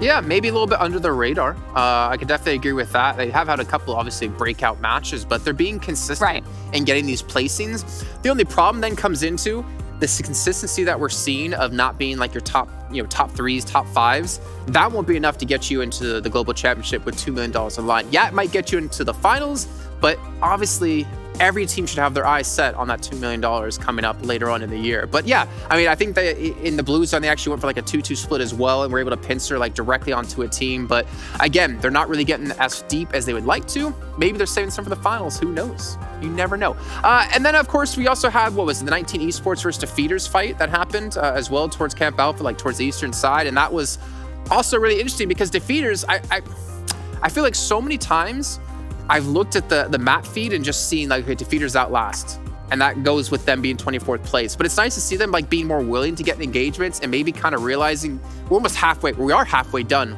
with the league, right? We need to start making some plays, and they're taking their fate into their own hands. And that's the thing, right? Especially with the teams that are currently sitting out of the top 16. We need to start, we always talked about when are we going to start seeing different stuff from them? Are they ever going to maybe get a little bit crazier and hot drop people? Because I know you and I like to hot drop. Oh, yeah. But that can also backfire, right? Look at HQA, what HQA has been doing, especially going, I don't know if they're going to be playing here on Miramar next, but if they do, and if Loops is playing as well, more than likely they're going to end up fighting each other. So they have to find a good balance. But for those teams that are currently sitting up in 24th and 23rd place, you need to do something completely different because you only have, what, a week and a couple days left of gameplay, and then we're going to go on to the finals. And once we go into the finals, I'm really going to start being a little bit more harsher on some of these teams because I want the best team to represent us at PMGC. Okay, well, you know what? We will have to head to a short break. So I believe the next game is almost ready. But again, you guys at home can be voting for the Esports Awards, to vote for the Esports Mobile Game of the Year Award. And of course, you're all going to be voting for PUBG Mobile. You can head over to esportsawards.com/community vote and make sure to get you guys' votes in because it will be closing relatively soon because we all want to see PUBG Mobile as the Esports Mobile game. But ladies and gentlemen, we'll be heading to a break now. But when we come back, we'll be getting into our fourth match of the day. Things are going to be heating up as we head over to Miramar. And we'll see you guys in a few moments.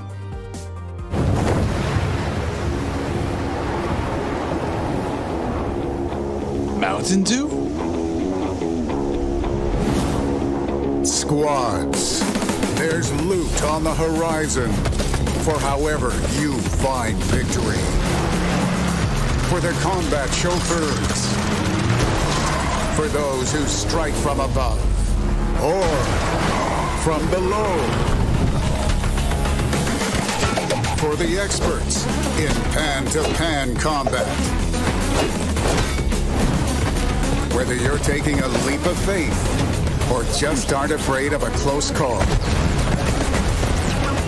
Fuel your path to winner chicken dinner with ice-cold Mountain Dew. And with exclusive loot from Mountain Dew fuel stations. Spawning on a map near you.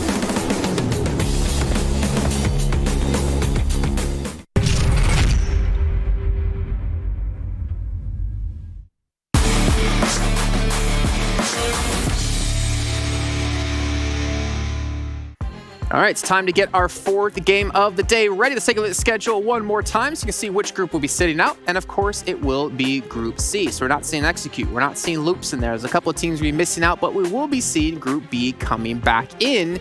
And that means G25. That means Ace 1. That means Cloud9. That means Influence Rage. It means a lot of teams that we've been kind of looking towards as potentially pulling off some big upsets here. Even Tempo Storm, which we have to say right off the bat in Virum, Tempo Storm have been so damn consistent today.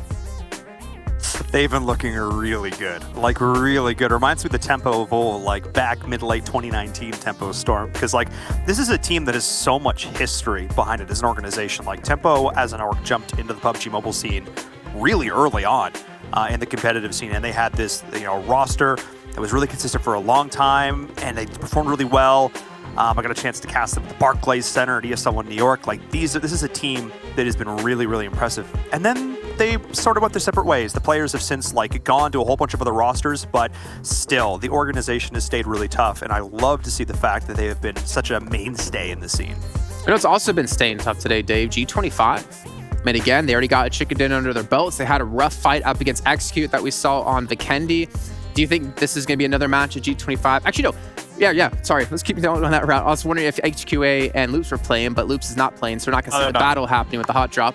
But do you think G25 are going to continue on this pace? Like, the thing is, at what point do you stop just laying the smackdown on everyone and kind of reserve some energy for later on? I think actually G25, they need to continue pushing because I'm looking at Team Queso. They currently have 130 kills. G25 with 147 total kills. So G25, they don't want to give up their top placement points when it comes to kills. So they got to continue. I mean, they got their foot on the gas, all right, Jason? And they just got to keep, slamming it pedal to the metal until the actual gas runs out. And I think at the end of the day, if they can continue to go along with the momentum, I think they're going to be very happy with where they end up at. In all of the Americas. I mean, they already gained so many fans. I mean, there's so many people that ask me DMs publicly, like, G25, like, what are your thoughts? Like, where did they come from? And why are they doing so well? I'm just like, listen, G25, I mean, everybody, if you had to make a list, right? I'm sure your list would be like Loops, Cloud9. At the beginning of PMPL, G25 was nowhere on that list, Jason. So I'm just happy that G25, they're coming into these games and they're just slapping. Like you said, they're slapping everybody. They're slapping everybody around, man. And the thing is, they've continued to improve as well. Like, it must have been so mentally, or I guess heartbreaking. Mentally heartbreaking, that makes no sense. There's no heart in your brain. For them after season 1, right? Because they failed to qualify for the World League, and now they're back, and they have something to prove, and they've kind of kept grinding it out, right? A lot of teams could have just called it quits from there and been like, gone separate ways, which we see happen in North America a lot. So many roster swaps happening, but they stuck with it. And now teams who really need to stick with it are the teams who are currently on that third page in Virum. They need to pull something out. I asked, Seven earlier on, like, if defeaters, they forced a fight up against 19 Esports, I'm not going to hate them. I'm going to respect it because they realize they have to start accumulating points. These bottom 8 teams, do you think we're at that point where they've almost got nothing to lose? Maybe if you're like 17th, 18th, but if you're like 20th through 24th, I still think I mean, there's even the last 4 days of gameplay, and it's not like, too, if you look at the scores, there's not a huge spread. Like 24th to 16th is, not that many points contextually. A good couple of days could get you back into this, but the problem is that you can't just bank on a good couple of days. You need to make some fundamental changes on a base level. It shouldn't be like an overnight, we show up tomorrow, we're the best team in the server. No, you need to make some small adjustments, and over the next 6 days of gameplay, really just try and a few more points here, a few more points there. That's maybe how you can sneak into the top 16. Okay. Well, then, Dave, I'm also realizing that a lot of these teams that are in like the bottom 8, a lot of them are like PMCO teams. Now, we obviously have our successor right now with XSET coming through in flying colors. What do you think these other PMCO teams are kind of lacking right now that XSET's been able to really capitalize on? What's today? First of all, it's like day 7 or 6 when it comes to the league play. I think is it day 6? We're in day 7. Day 7. Okay. So coming into today, all of these teams, they had 32 more games to go. 32 more games to go. So I'm trying to think, like, those teams at the bottom, the feeders, 32 more games to go. Like, I feel like whatever you did up until this point, all right, PMCO, like you mentioned, you made it here. Congrats. Like, this is huge. This is big time for you, not only as an individual player, but also as a team, as a roster, as an organization. But if you're at the bottom, 32 more games to go, I feel like it's definitely a lot of games to kind of make that comeback. But you have to just throw everything you thought you knew about PMPL. You got to throw it out the window. Like, it's just not working. You're at the bottom, 20, 21st, 22nd. Yeah, you're not doing it too hot, Chief. So hopefully with that mindset, they can admit, like, okay, we made it this far. Like, we are a good team. Like, we made it this far. But how do we take it to the next level? And I think if they can go into these games, into the last, I say last, but 32 games, with that mindset of trying to take it to the next level and trying to improve and trying to adapt to the point system, trying to go with the flow, Jason, trying to be like water, all right? Trying to be like water. I wake up every morning, I'm like, I got to be like water today. So that's what they got to do. They got to be like water. They just have to adapt to the zones and the point system. Honestly, I mean, I like that we saw, you brought it up, the feeders, they got really aggressive these last 2 games. They're getting aggressive. They are. This is something that we haven't seen from them in previous match days, but they're not winning the fights. So you got to think, how can they get aggressive and win the fights? Well, one thing that pops up to me, move as a unit. Every time we see them, get aggressive, it's like a 3-1, it's like a 2-2, maybe a 1-1-1 all over the place. Like, just provide. What are you laughing at, man? Hey, he asked you a question. I'm breaking it down. Paul, I mean, you agree with me, right, Paul? I mean, I do agree with you. I do agree. I also want to add one little note in to this. You're talking about timing. You're talking about games. I just realized we're at the halfway point of this. There you go. You're welcome.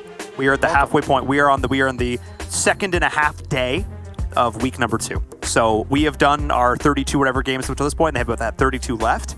Yeah. So again, as much as we're talking about like, oh, it's the late game now, guys. Oh, we have the huge. They're really only halfway through. You know what I mean? We still have as many games as we've played. So, again, I like what you're saying about small adjustments, and I agree. Don't throw the baby out with the bathwater, is the expression, I think. Don't start from scratch. Well, I mean, if there's a reason you got here in the first place. Yeah, you never know. By the way, episode 2 of the One Man Show out of Mustache Day will be releasing tomorrow. Jason, you guys can check that on Look, the lobby, we had to restart the lobby, okay? We're still here. Okay. Don't worry about it, everybody. Don't start the game. I'm not done talking. Don't start the game. Keep talking about water, and Jason, like, I'm hoping this ends because I need to use the bathroom now, and it's just like, you're throwing me in all these weird places. It's the genes, man. You're looking too good. Okay. Genes are on. So top 10 right? players by kills is something we're going to take a look at since we're not going to talk about my genes anymore. Italux and Ayala, actually, just to bring this up, have surpassed Pepito. That is really interesting. And Viram, like we saw Pepito basically #1 for the longest time. Even Swagwin getting up there, Tensa getting up there, and Killswitch. For me, that's the one that stands out. This is the first time we've seen him on the leaderboard. I think the other thing to note, I think the biggest thing that stands out to me is that there's only one team that has more than one player on this in this top 8. And it's a team that has 3 in this top 8. I think that just goes to show how impactful G25 is being as a whole. And I mean, I'm not surprised to see Al up there because I'm going to be honest, I feel like every time we cut to Al's camera, he is just absolutely, wrecking a team. Yeah. So glad to see that. Want to see more nade kills though. Nenebete on 7. I'm glad that you pointed out. He's on 7, Pepito on 6. We've been talking about Nenebete a lot. We even had Knights say he could be the new Carrillo coming through out of Brazil. And I think we've seen that actually because he's been able to help meld B4 into a really good roster. Obviously helping give them extra power, it seems, early on in these tournaments because B4 took a long time, I feel like, to warm up when it came into the World League. But Mustache Dave, I believe we're about ready to go here. I've heard 1 minute for the last 7 minutes. So while we're about to get this one ready to go here, I want you to think about what we could potentially talk about for episode 2 of your podcast. And in the meantime, I'm going to let you two now take it away here as we're ready here for our 4th match of the day. And Vera and Mustache Dave, go ahead. Thank you so much, Jason.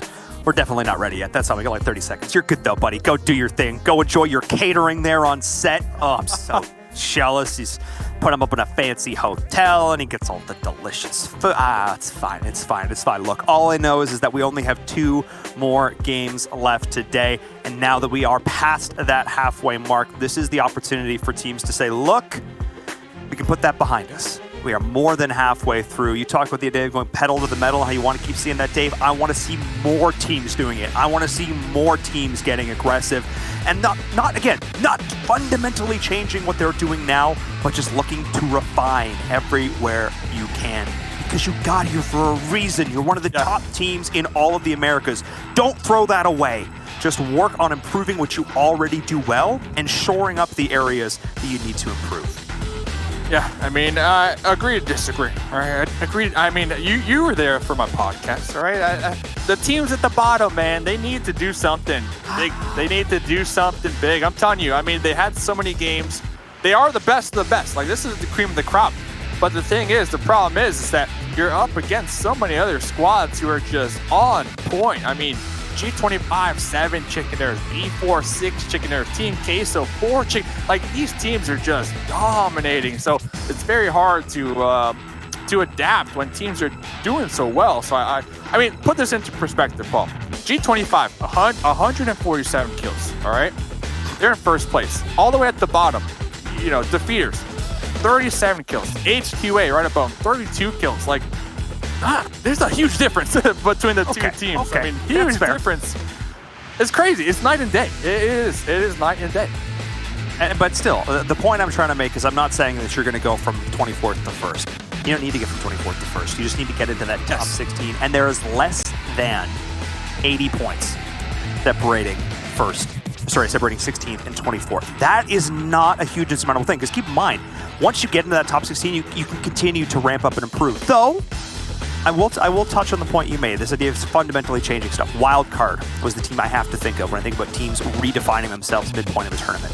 We saw them doing that during the World League. All of a sudden, I don't know what happened, Sam is playing on a whole other level of aggression. We suddenly see them start taking fights back when the meta was not as conducive to that, I might add. And it did actually end up working out for them. They did end up placing a lot. They started placing a lot better. It wasn't enough, but it was a step in the right direction. So maybe for some of these up-and-coming squads, I think that could be the play. But for teams that are sort of on the edge, teams like XSET and INTZ, I don't want to see big changes. I just want to see little things. But for QA and defeaters, sure. Big, exactly. Like, right. if you're slowly on the upward trend, like you mentioned, execute, you're doing great. I mean, baby steps. I mean, I know you were talking about a baby earlier, but baby steps, right? I mean, every single game, just slowly improve on your fundamentals. And oh no, we see a couple of very sketch, early game drop spots right here.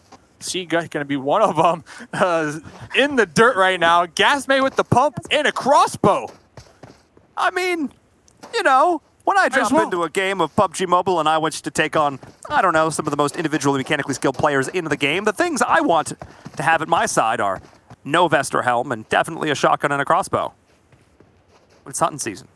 If Gasme can get a crossbow right into the neck of Seagut, yeah, that might be I would lose it. I have to unplug my mic. I would lose wrapping around too. Yeah, very interesting to see Gasme kind of play the off angle with the weapons that they're holding. Oh, doesn't matter. Abdul got it. Yep. I mean, Abdul, he's been this man, I feel like we don't talk about him enough, but he's always there and he's always getting involved. I feel like he is just sort of the unsung hero of this meta squad. He is always getting involved in these fights. It will look like, you know, on paper, you're like, wow, Tribe's there. They got better gear. They're in a better loot position. This will be great for Tribe. Nah, way too split. Look at the difference in this positioning.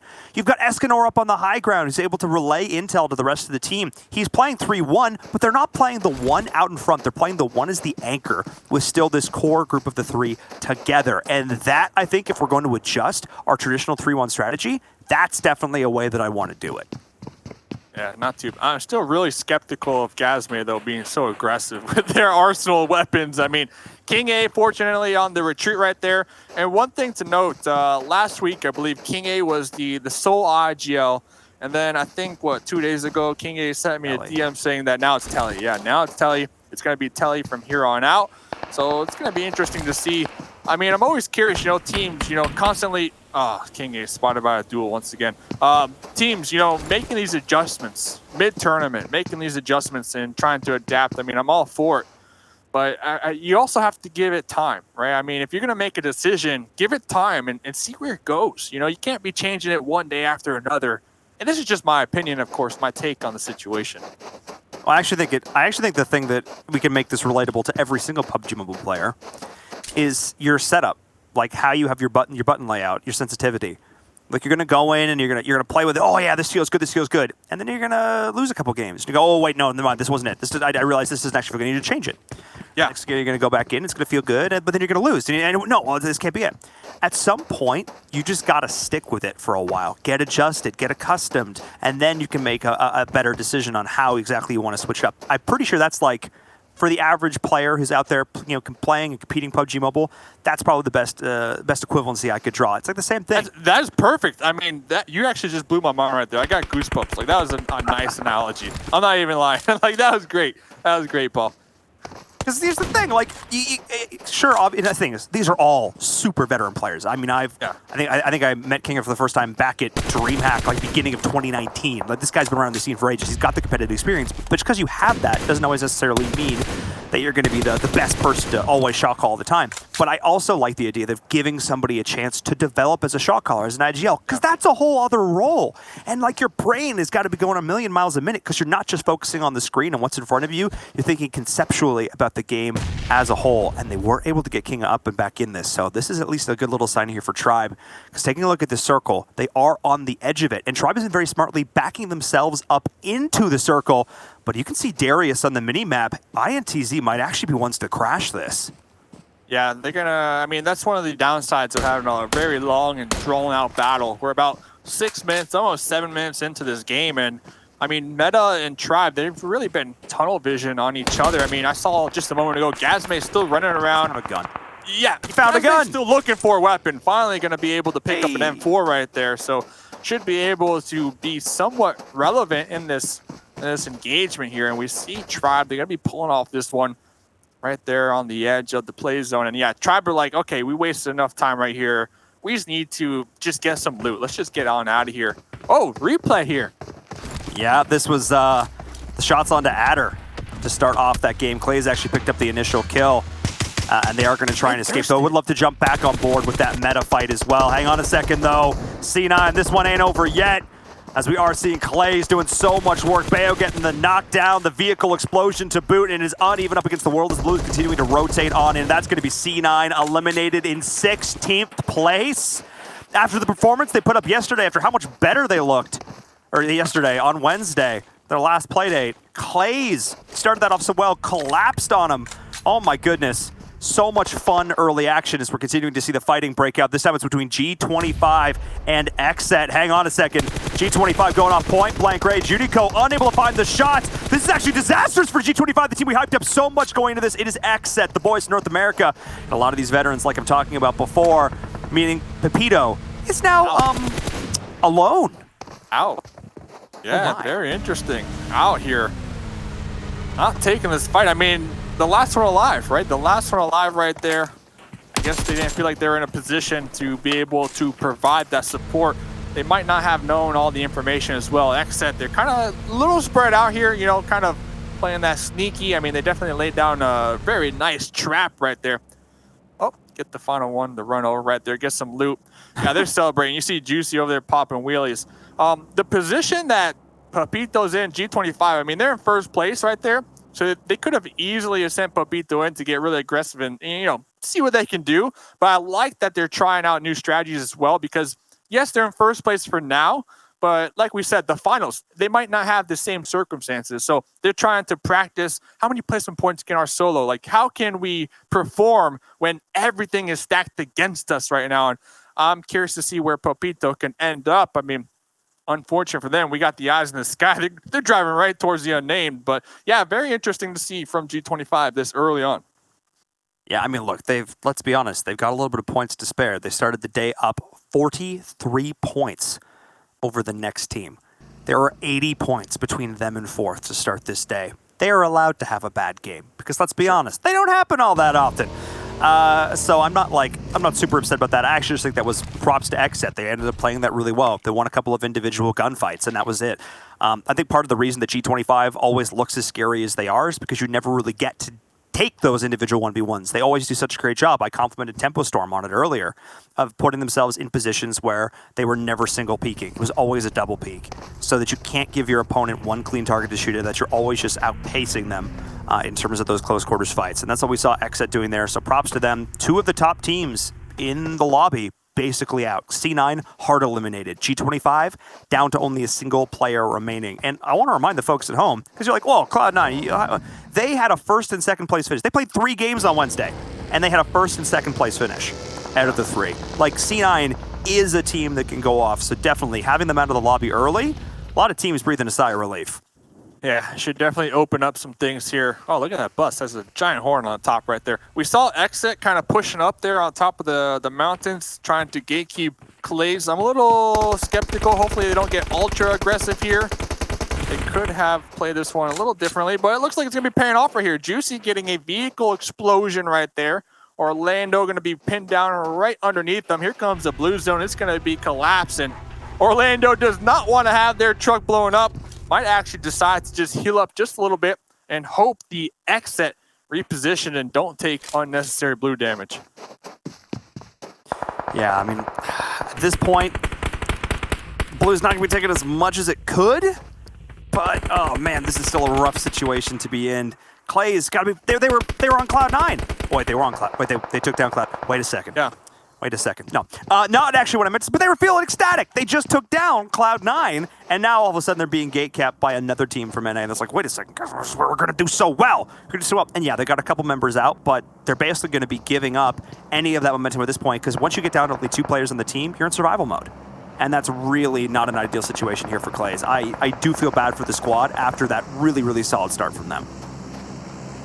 Yeah, not only that, like, this west side of the zone, it's a ghost town. I know it's graveyard, no one's here. I know it's October, they're scared, you know, creepy ghosts and all, but nobody's here. I mean, XSET, they definitely have time to work with to, you know, stay in the blue, try to get this additional point. Okay, they will right there. Orlando is gonna be spotted. So yeah, hopefully they're satisfied. Hopefully their hunger right now is satisfied. They're gonna reposition and just focus on the zone as they will get the final blow right there. And an additional 2 more points on their end of things. Yeah, I mean, we've got to be happy with that, just continuing to rack up those points. We can see it there in the live season rankings on your right. A lot of these teams, you know, that are doing pretty well on this map are not in this lobby. We've got quite a few up at the top, but still, the number 1, not there. So interesting to keep an eye on here. Miramar is one of these weird ones, though, too. Some teams love Miramar. Other teams really don't. I feel like it's more of the latter, if I'm being honest. But you get the odd team, and who was like, we think about it last season or in PMWL. We had those couple teams where it's like we can consistently bet on them for Miramar. I don't feel like we have that this season. I don't feel like one team has really stood out to me to be like the Kings of the Desert. Yeah, I think you're making fun of me from last PMPL with our caster predictions. I am not. Little shade right there. I was actually not. Truthfully, was not. But I mean, to be fair, you also put in all your picks at like the start of the week and then never adjusted. It was kind of odd. I put it in at the start of the month, all right? Because listen, I'm the numbers man. I'm the stats man. Okay. Talking about numbers and stats. Okay. This east side of the zone has a ton of teams looking to rotate on in through. We got Wildcard in a nice position to gatekeep. BDM right here. 1 kill so far on their end. 19 Esports. Look at the driving skills, though. Driving. Oh, fear. Oh, man. I was just about to say, driving is such an underrated skill in this game that's so important to be able to, control, especially on Miramar. The terrain is very challenging. But yeah, I mean, I guess here. Oh, Jacut. I mean, look, they just rolled on up. One player knocked himself getting out of the vehicle, but Meta Esports is now going to try to give them a couple of points over their way. That's multiple members down. Escanor's already dead. Hang on a second. Meta just rolled out of the frying pan and into the fire. All of these teams trying to send out of all of the punishment that is being rained in from up on top of that hill. They thought they were going to be safe in this compound, but in the case of Meta, there was already a team here, and they did not miss those shots. Yeah, unlucky. I mean, 19, they were getting shot in the back end. The pressure was definitely on them to find a safe spot to call home. Mad Max with the yump right here, trying to wrap around, trying to survive. Jacup going to be up here. Looks like they are able to find some cover for the time being. Meta not getting really aggressive over here, but Team Queso, I mean, this is their terrain. This is their home. Team Queso, they have played this area so much. I mean, when it comes to PMPL last season, PMPL this season, they know every single corner. They know the good spots as we see them up here on the second story of the high ground. They're going to be looking. Yeah, look at Marco. I mean, just looking. Open field. Talk about shooting season for them. Looks like 2 members are going to be alive for Meta right here. Yasme, like we saw earlier on, able to swap out the crossbow for an M4. Part of me wanted to keep it, whole game. Play with the crossbow. So much fun. So much fun. So we're seeing the kill feed lighting up. INTZ taking a little bit of pressure as they do rotate on in. But you talked about the east side of the circle. There is like a team in the west. It's the Unnamed, and that's it. Look at that mini-map. To tell me that makes sense. There are so many teams outside of Minas Gerais, and now all of them are going to have to rotate up north. It is so congested. I mean, it's the 101 in LA right now. Just absolutely disastrous, and a disaster for INTZ. It's just Vega left. It's just Vega left. I cannot believe it. They were looking to be in a pretty decent spot, but they were coming in later than the other squads. They could not find a home. And now it's Vega against the world. And they're only, at this point, you go out, you get 0 points. Yeah, it is Vega against the world, but we see Ace, Mafioso up here trying to take some sniper shots. They're not in the zone. And finally, the XSET camp. The XSET camp on a Klaze is going to end. XSET coming out on top of that one. They're going to have a really solid position all the way up down the high ground. But Starlight catching a grenade from J7. J7, here's the footsteps coming. He's going to lob it off of the wall. Picks up the 1 kill going on, but this is going to be G-Fan trying to get the pickup here, and J7 isn't pushing his advantage. He's trying to find another cheeky grenade, but the res has gone on through. This is actually pretty massive. J7 playing this out very slowly. He's buying time because his team is still alive. The rest of his team is still alive, and they are rotating into him. The reason he didn't push that, the reason he didn't commit when he had the single down is because his team is still up in this, but so is the rest of Nova, and they are getting here first. Wait, J7's all by himself. I just looked at the minimap. Where are they right now? Hang on a second. He should have pushed this. I lied. I was so wrong. J7, you got the down. Yeah, the rest of the team, they're in the circle. They're in the circle, Paul. They're like, J7, you missed the bus. You're late on this one. I saw Temple on the minimap, and I assumed that he was, I don't know, with the team. Nah. That's a lie. That's a lie. I mean, they're going for placement points. J7 got caught off guard right there. Nova definitely capitalizing on that one, getting 1 point in the bank. Now we see AZ also making the approach, but a ton of teams, a really interesting cluster of squads here in the southern half of the zone. This terrain, you see Wildcard using it right now. trying to remain undetected. They have some smokes. They're trying to do some scouting. You know, they want to push up just a little further into the zone, but there's a ton of teams in these compounds, in these warehouses right in front of them. Yeah, there are. And they're starting to get beat on. The Mafioso, who's known for trying to hold it down with that bolt action, is getting sprayed down by the M4 at range, kind of becoming standard as Acer is able to get the knock onto Dudu. Here come the rest of the nades. Can Acer follow up? Nice looking nade on that one. He's going to back up, reset, and there's the kill. Ace is in shambles. Their anchor player got down to start that fight. That opened up the rest of this for Wildcard, and now looking to try and push on in using the side of this hill to cover them from the rest of the teams, utilizing these smokes as best they can. But one good nade from Ace here could absolutely go off, Dave. But look at Wildcard. They're pushing in. They smell blood. Only one player standing. Can he get the nade? Can he find something here for his squad? I don't think so. Running for dear life, trying to fight the battle, but the battle is won. I love this too. I mean, we saw the movement from Wildcard. They made sure not to crest on over that ledge to expose themselves from the teams up there to the north. And almost as quickly as that Ace battle ended, Nova trying to third party this one. Starlight getting really aggressive. The drop shot, the jump shot from Slicky. Actually insane right there. Leon is going to be in the back lines, bleeding on out right here. Not a second of respite for Wildcard. Not a moment to rest. The second they were able to pick up the kills on Ace, Nova pushes on in. G-Fan is here. They're all playing around the edge of this hill, but Wildcard starting to get a little bit more aggressive. Nova not able to put this one together. G-Fan can't find the shots, and Nova biting off more than they could chew. Wildcard on a roll, back-to-back squad wipes. 8 kills for them. Are you kidding me? Wildcard stepping up. I talked about today, they're having a little bit of bad luck. They haven't really had an opportunity to fight back. Well, Dave, not only did they fight back, they pushed back on everybody saying, where's Wildcard today? That's where they are. They have 2 squad wipes to their name. They're looking solid. Yeah, right there, looking really good. And I love to see Leon in the game as well, putting in some work. Marco with the lean peek through the window right there, connecting on to Spec. But Tempo, they have this nice little trench, I guess you could say, to work with. Fortified, steel-plated trench. They have their buggy right there. I don't know if they can get the buggy out. They're popping some smokes, but one grenade, one molly right into the dip. That could be a 3-pointer. Oh, man, look at those long-range shots from Ayala as well with the red dot. I can't believe it, but you talked about it. Those little divots. I don't know what those are called, honestly. Trenches? Sure. They suck up grenades like a vacuum cleaner.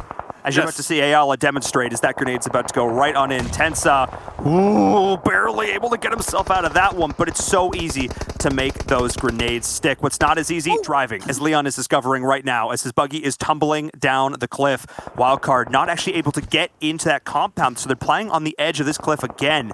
I don't know if this is going to be a good thing or bad thing for them because Spring is off all by himself and they're running into XSET, a team. I mean, these players, Dave, we know all these players, they've played against each other so many times across so many maps and so many different tournaments.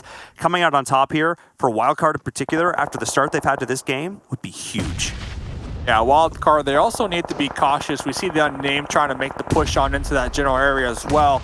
Influence versus 19. 19 Esports still in the game, trying to avoid these grenades. Merle going to be tossing another one, trying to connect over there. Asta currently getting picked up. Mad Max going to be dropping that first aid.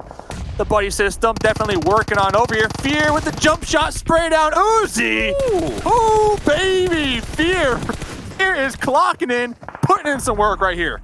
I don't care if it's Sanhok. I don't care if it's Miramar. Fear is putting the fear into them. I'm on the Fear hype train. This guy has been stepping up, and it has been so great to see. But there, we see the nades start to roll on in. This time, it's back and forth between Team Queso and Tempo Storm. But look at this pinch. Look at the angles that Team Queso is holding. Tempo is getting backed into a corner, quite literally choking them out. But at least they've been able to return fire with some of these nades. There goes Marco. Can he connect? Going through, I think Ted's is going to be all right a little bit longer, but Spec is down once more. Meta finally getting knocked out. Team Queso, Dave, I think they just need to pull the trigger. They just need to make the call.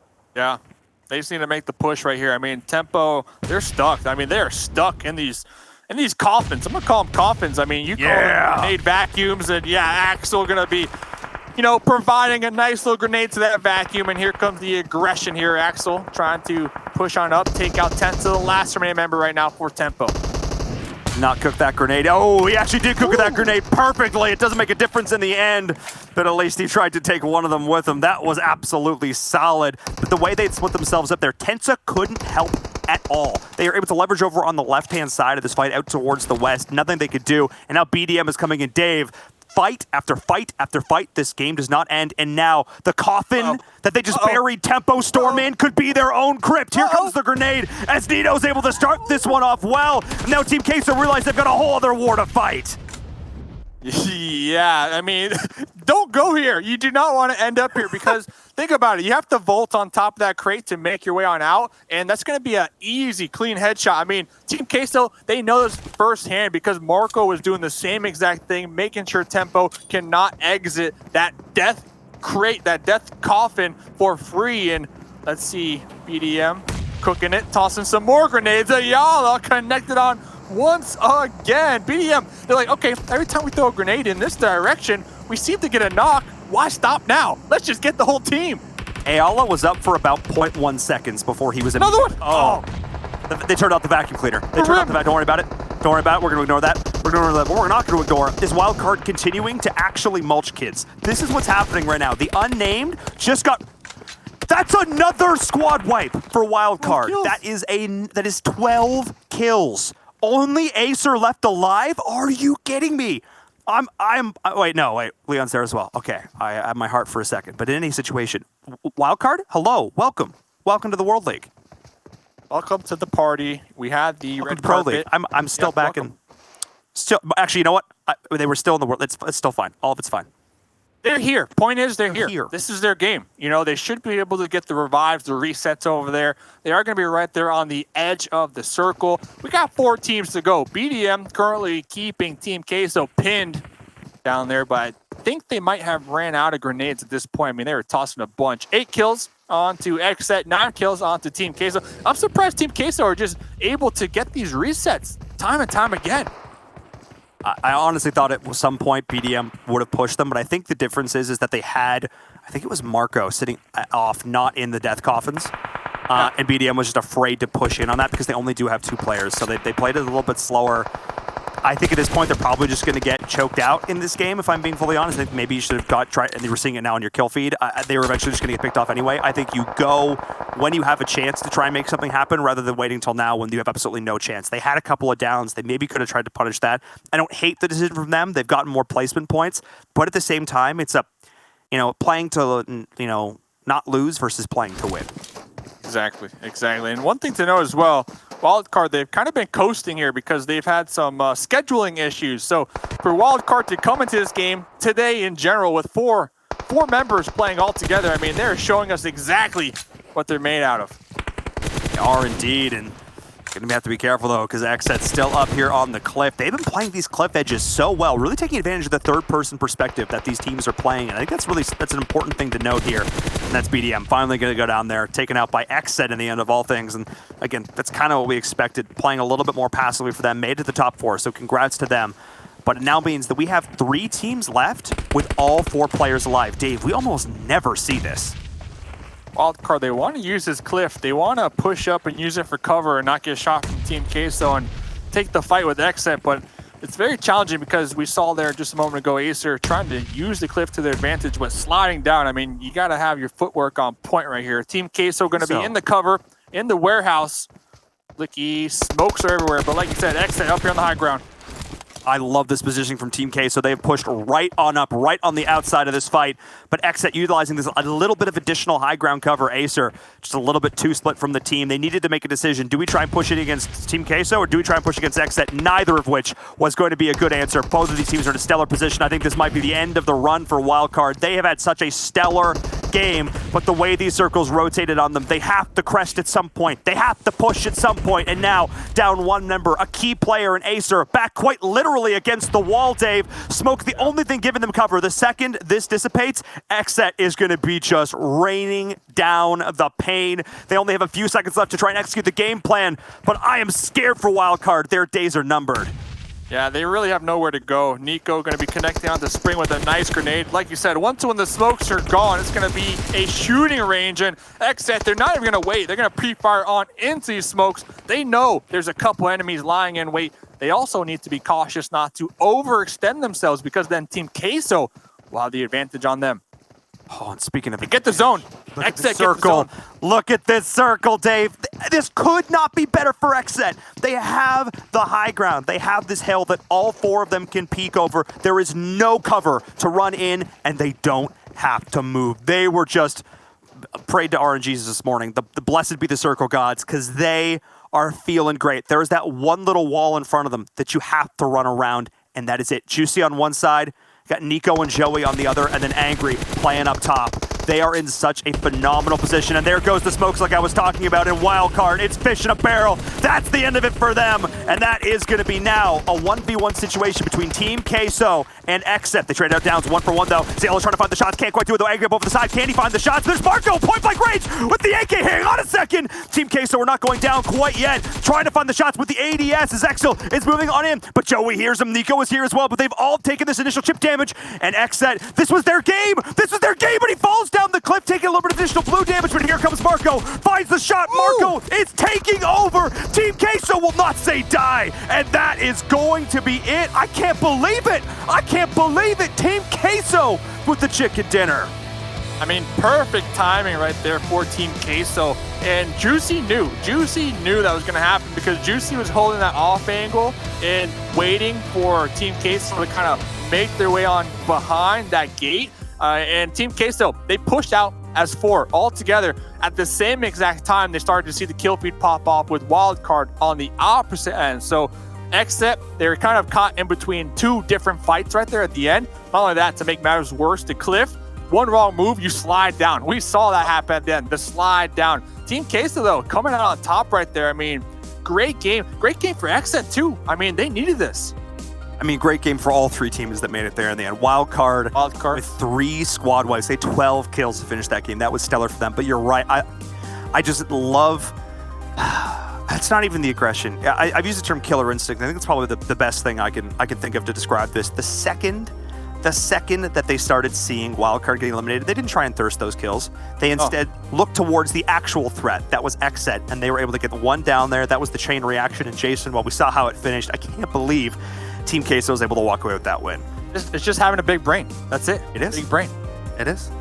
It reminded me a lot of the last game we had of our last play day, where Execute was up against Meta in the 2-on-1. Execute should have won that game. XSET, I feel like, should have won that game. But again, it is Team Queso, and Team Queso have had a massive boon to the roster with adding Itsume to the team. And obviously, they've been so much more consistent. That's what we've been talking about time in and time out. They've already had, like, I think 2 top 3 finishes today, and then they get themselves a chicken dinner. I think they're definitely gunning for that first place position. Right now, they actually might be knocking on that door from G25 to take that spot away from them. But what a crazy game. Wildcard again. You know, I was talking, backstage about the show today of like, yeah, you got to really watch out for Wildcard, because now they have all 4 of their players. Like, they don't have to worry about sitting a player out and having 3 only in the beginning of the day, or having subs come in, play with their full force. And we saw what their full force could really do in that last match. But you know what? You two, luckily for you, get to go have a quick little break, because our 5th game will be coming up a little bit later. We're going to bring our analysts in to help break down that match. And what we have to say is, and I can imagine what Seven's going to have on his face, a really, not a grin, but a little bit of frustration maybe. XSET. That was actually like, I'm pretty happy with the way XSET played that. Yes, they didn't get the win. They should have gotten the win, especially when they got the first knock on Team Queso. This is something we're kind of talking about when we're watching the game. I feel like maybe they should have been a little bit more aggressive. But it is Team Queso. It is that kind of team. You do have that kind of caliber there. I don't think you can put this along the lines of what happened with Execute, just because of also what Mustache Dave was saying. They were working with the hill. If they move a little bit too much to one side, they would just kind of slip off. So you can't put it up to there. Overall, though, XSET had a great performance, 11 kills. This is something they definitely needed today. So far for XSET has been amazing. They've been consistent there within that first space. You had Team Queso with 16 kills. They played that so well, and I kind of have to fully agree here with what Paul was saying of how the killer instinct that they have. They say, you know what, we don't really need to worry about Wildcard. Let's worry about XSET, because that's the team that's actually going to give us trouble when we start rotating. It's so weird to me as we see the results from the last match, is that if I'm not mistaken, in 2 of Queso's chicken dinners, they had either 14 kills or 16 kills. I think it was like 16 kills across 2 of their chicken dinners, and now they have a 3rd chicken dinner with 16 kills. Like, that's insane that when they win, they put up these big of kill numbers. Let's take a look at the rankings, though. Let's see where the other teams did place and how many points they did accumulate as well. You can see XSET here do get themselves 23, but a whopping 31 for Queso. That's more than A7 got an entire day when we had our last play day, and they just got that in, or sorry, yeah, it's halfway, sorry, I should say, since they got 61 and they got 31 here, of what A7 got in just 1 game. That's ridiculous, Glitter. And I mean, called them out a little bit, but you can't really deny these numbers. And I feel like this is the type of performance, like you said, that we've seen Team Queso have. When they do have their wins, they're pretty decisive wins. Queso's usually at the top in kill points, and it's netting them a huge overall bump to their points in general. But, you know, we were talking about this a lot while we were watching the Game 7 XSET. This is a massive game for XSET. 11 kills, 12 placement points. They needed a performance like this. We've seen some of those players doing very, very well for themselves, but as a squad, they haven't been able to kind of come together and get that first place, that top place finish. And this was, it was close for me there at the end. I thought XSET could have potentially had it, especially when they got that first knock, like you had said, but you know, still phenomenal gameplay from them. But Wildcard, we do need to talk about Wildcard a little bit. I even, you know, said earlier that they were kind of struggling a little bit today, and I feel like we've seen Wildcard do this in the past, where if they struggle in the first few games at the beginning of the day, when it comes to the end of the day, they're just like, you know what, screw it, we're just going to go for it, and they full send on a lot of squads, and we saw that, and the casters were talking about it. It was squad wipe after squad wipe for Wildcard, able to net themselves 12 kill points, 10 placement points, and 22 overall. It's a huge performance for them. And then as we move down the list, BDM Esports able to get 8 placement points, which will be massive, 2 kill points, and then Klaze and company as we move on here to the next page. And as we get to the next page, you have in 9th place Ace1 there. Oh man, it's a little bit better than what they've been able to put up before, so I can't really knock them for it. You have Metagaming there with 2 points, Nova Esports there with 2 points, Influence Rates, they're not even getting kills anymore, they're just currently falling off with only 2 points as well. INTZ 1 point, and surprisingly here towards the bottom, Cloud9, Tribe Gaming, and G25, something that I don't think I would ever have to say, at least not about those 3 teams. 0 points each, that's crazy. At least I mean, it's unfortunate for G25, but again, they were already in first place anyway, so it's not that big of a deal. But for teams like Tribe and Cloud9, we're still looking to stay into our top 16. That is a massive blow to them. But also, we got to give a shout out to like 19 Esports, to BDM as well. 2 teams we were just talking about as like we need to see those 3rd page teams really step it up, and they've got almost nothing to lose. I mean, yeah, we're about the halfway point, we're passing the halfway point, but you got to start picking up points, and it looks like those 2 teams have started to do so, as we now have on your screen the Mountain Dew Game Fuel moments. And BDM, speaking of them, we already see them getting some kills early on too. Yeah, and I think that's something we're all kind of agreeing on here with what Jason was saying, is teams that are currently outside of the top 16, they need to do something. They need to have some kind of spark here. We're past that halfway point. So if we are going to see anything out of them, Glitter, it needs to start happening this weekend. Yeah, and honestly, I'm hoping that between today and tomorrow, that we start to see that, right? Like, I know earlier we were saying if you're kind of on the bubble of the top 16, like you don't want to do anything too crazy, right? Because you want to maintain as close a position to top 16 as you can, and then hopefully just kind of grind away and plug yourself into a top qualifying spot. There will be a point, though, where that conservative playstyle no longer is benefiting those teams that need those additional points, and I'm hoping that's when we start seeing the things like you guys were talking about earlier, the hot drops of squads on top of each other, potentially shutting down some of the top teams to allow some of the teams that are farther down the list to maybe gain a few places here and there. I'm hoping that we see aggressive engagements because, I mean, it's fun for us to watch, but they don't have a lot of time. They need to start making those plays, like you said, because these days are going to go by faster than they think. Oh, they definitely are. Something that I enjoyed there from XSET, and something that I even mentioned earlier that I was talking with Juicy, is I felt like they have been pretty much not as aggressive as I would like them to be. And that last game, They ended up getting 11 kills, getting themselves at least towards the end. That was huge. I want to see more out of that from XSET, especially because I believe going into this match, they were still outside of the top 16. So by having such great performance here, hopefully that's going to push them a little bit higher on that leaderboard, and the pressure is going to be off. And right here, I know when we're watching this nades with BDM, and something even Dave was mentioning is just keep throwing nades there. Every single time you throw a grenade, somebody keeps getting knocked. So why not keep on doing it? Acer being able to get some damage as well. Overall, I think with Wildcard, they had an amazing performance too. Just got very, very unlucky with positioning and rotations.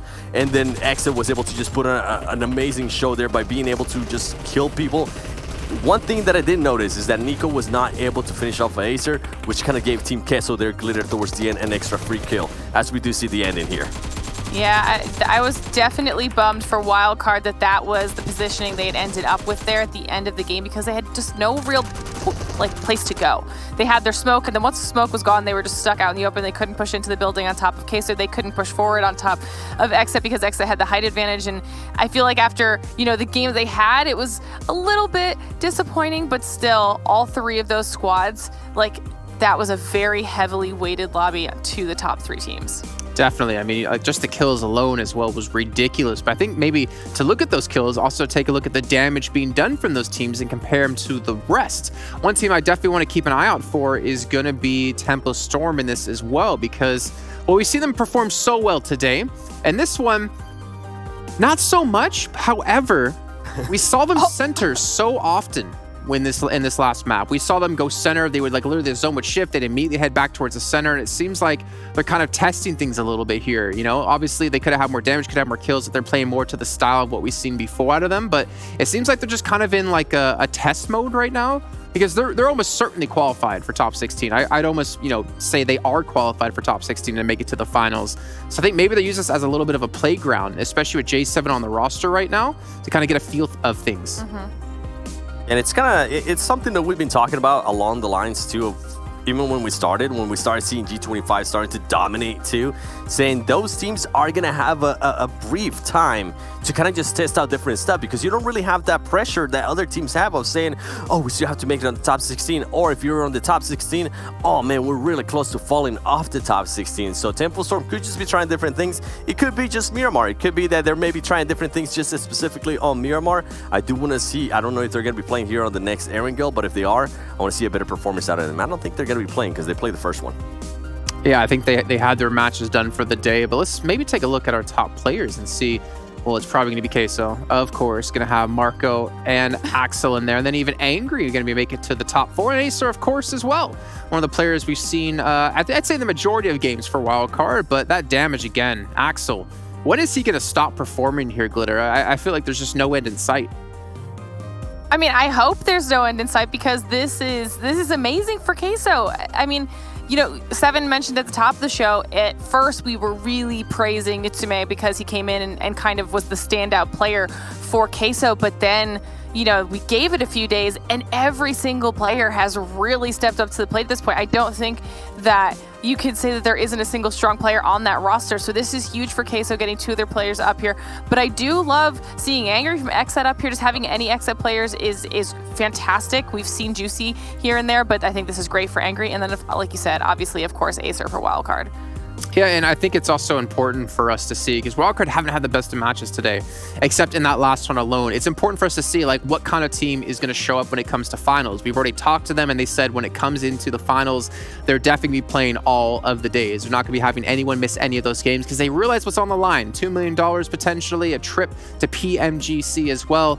But we're seeing the importance, I think, out of a lot of these teams, and I want to keep seeing these changes being made. I know we were talking with Day before, saying that there's still time left for teams to learn things and change things up, but I feel like that window is slowly closing, because not only do they have to get better, all the other teams are going to continue to improve as well here. So I want to keep seeing BDM have that improvement. I want to keep seeing the other teams as well. I also want to see what Pittsburgh Knights is able to bring to the table in this next match, because we obviously ended things off with them having a chicken dinner themselves. I think, Glitter, I think we can kind of maybe agree on this. It depends on where you are on the leaderboards for a team. It depends on where you are in regards to standings. Yeah, if you're towards the top, you got nothing to worry about. This is what I was just saying. You have absolutely nothing to worry about. Maybe try something different. Maybe practice on something that you know you are usually weak at. I think that would be what some of the teams towards the top should be doing on right now. With XSET, I noticed XSET, remember, XSET at one point was in the 3rd page. They weren't even in the top 16. I think this will actually push them to the top 16. With them, what they need to worry about is continue doing what you're doing today, especially today. Yeah. Everything's worked. You being able to get the kills, you being able to now to get the placement points too. So you're balancing that out right there. Towards the bottom, you just need to, if nothing's working, mix it up. Try something completely new. Show us that you can rise up against adversity. Well, what is working for some players is getting a lot of kills, getting a lot of damage done. It's going to be Axel from Queso, actually, we got to dive a little bit further into, because this guy is just slowly climbing his way up into the leaderboards when it comes to kills, and he's showing, I guess, really no sign of stopping. You can see here the damage being done, the amount of kills are starting to rise as well. He's really hammering things home here. And even the assists, I mean, damage received, yeah, quite a bit, but I think that's what's going to be expected, Glitter, when they're getting as many firefights as they are.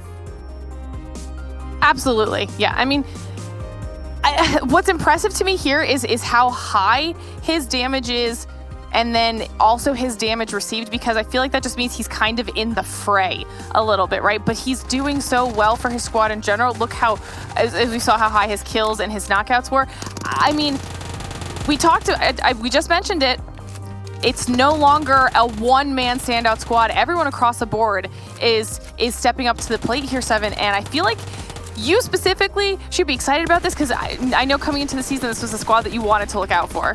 Yes, it is, man. I've been following them since Berlin, and even before that too, because I never seen them make any changes. With Nitsume, I remember we were saying it, hey, they have new fresh blood in there, and this guy's actually pretty good. Even their coach was telling me, Gabo was telling me, hey, keep an eye on this guy. He's really, really good. Guess what? He showed up, and he kind of allowed some time for all the players to kind of warm up as well too.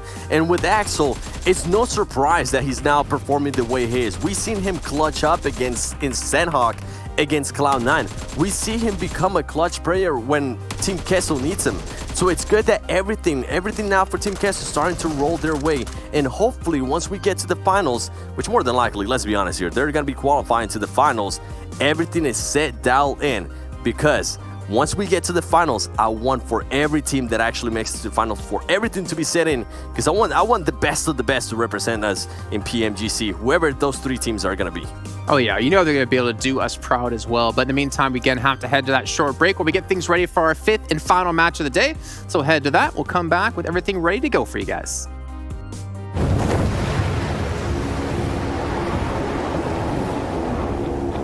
Mountain Dew? Squads, there's loot on the horizon for however you find victory. For the combat chauffeurs, for those who strike from above or from below, for the experts in pan-to-pan combat. Whether you're taking a leap of faith or just aren't afraid of a close call, fuel your path to winner chicken dinner with ice-cold Mountain Dew. And with exclusive loot from Mountain Dew fuel stations, spawning on a map near you.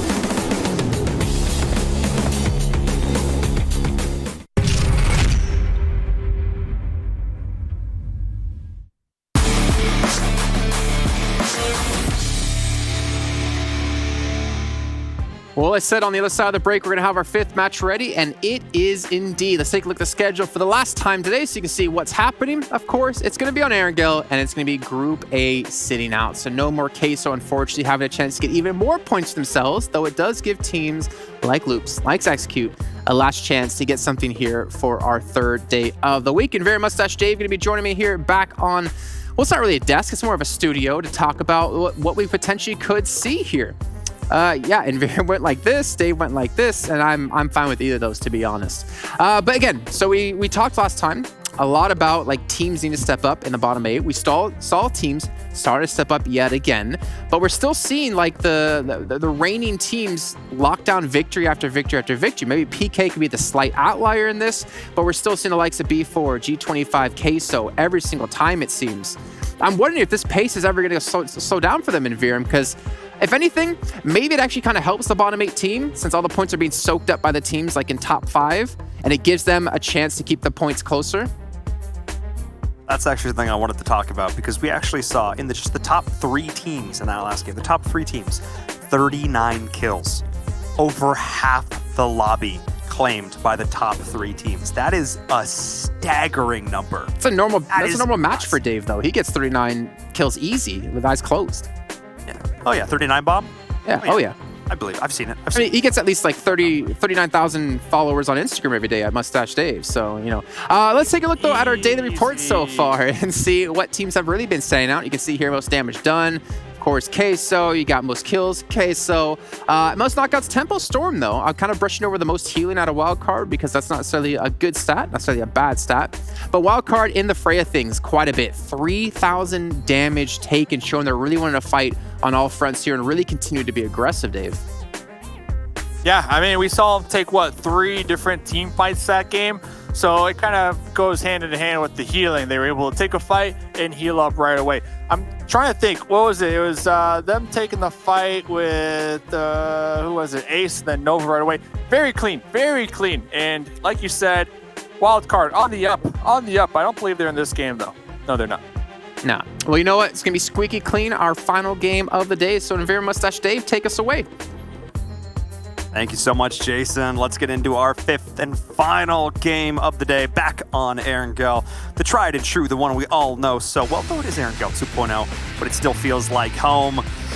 And oh my goodness, if I am one of these teams who's been down towards the bottom, I think you guys touched on it really well. There hasn't really been a huge upset win so far today. There have been a lot of the expected finishers. A lot of the squads are up at the top. It's like, yeah, they're up at the top for a reason, but still.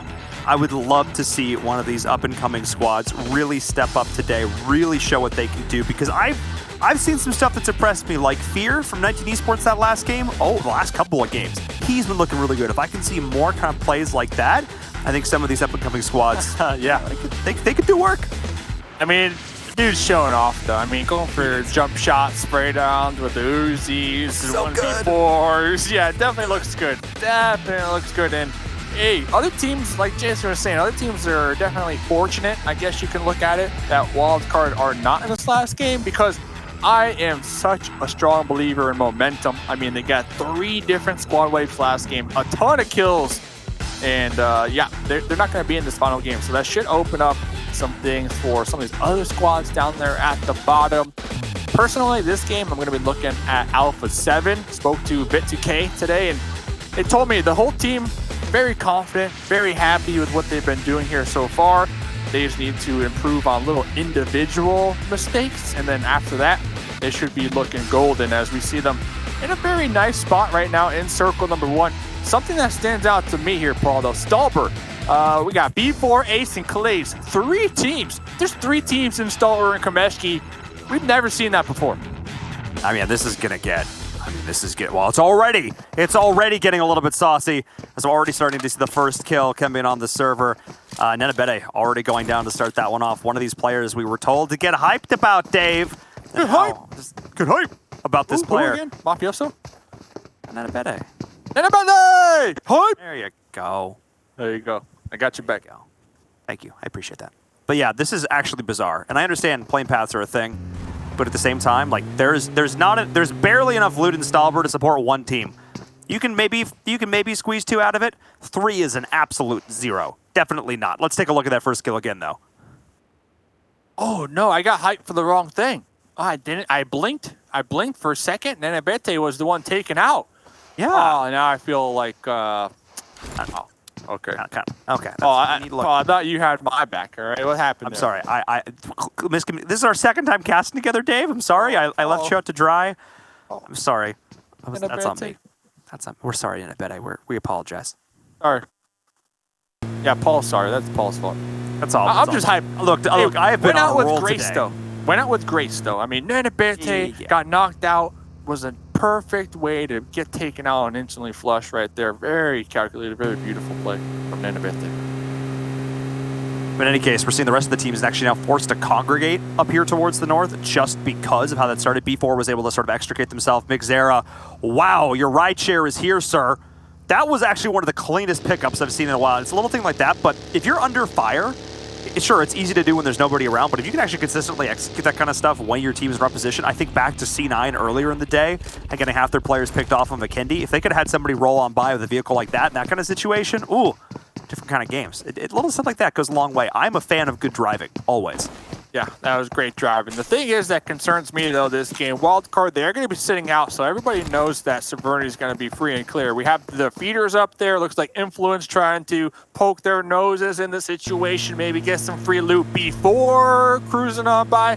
I mean, we have a lot of team. Klaze got a little 2-2 split going on over here. The one game Wildcard sit out, like, their drop spot, everybody flocks to it. Everybody flocks to it, trying to capitalize on that one. And yeah, B4, they're having a rough go at things here this game.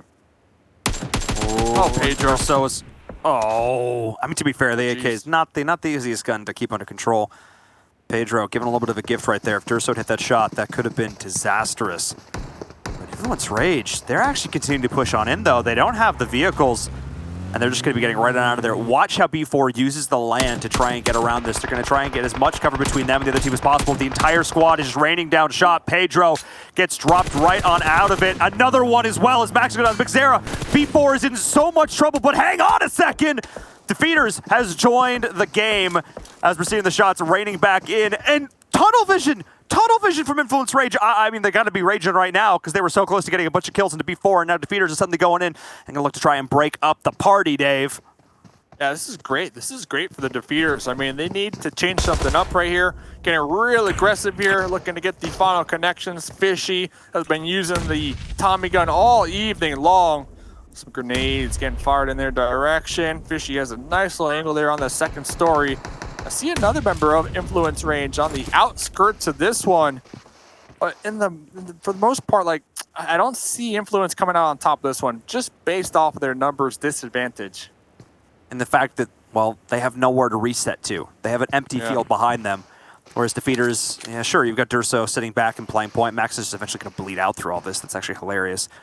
But Ghosty could try and find an off angle here. Durso is really the linchpin in all this for Influence Rage. Him sitting here, being able to hold this angle, keeping eyes on everybody, is the only reason that Castile is still alive. He's the only reason they haven't pushed. And again, Castile's position looks precarious, but at the same time, with NTX rotating around, maybe they get out of this alive. Maybe. Maybe. Yep. NTX looking for the scoop up, looking for the pickup. They'll be able to get one of them, but are they going to come over here and try to save their squad mate who is currently getting pushed on right here?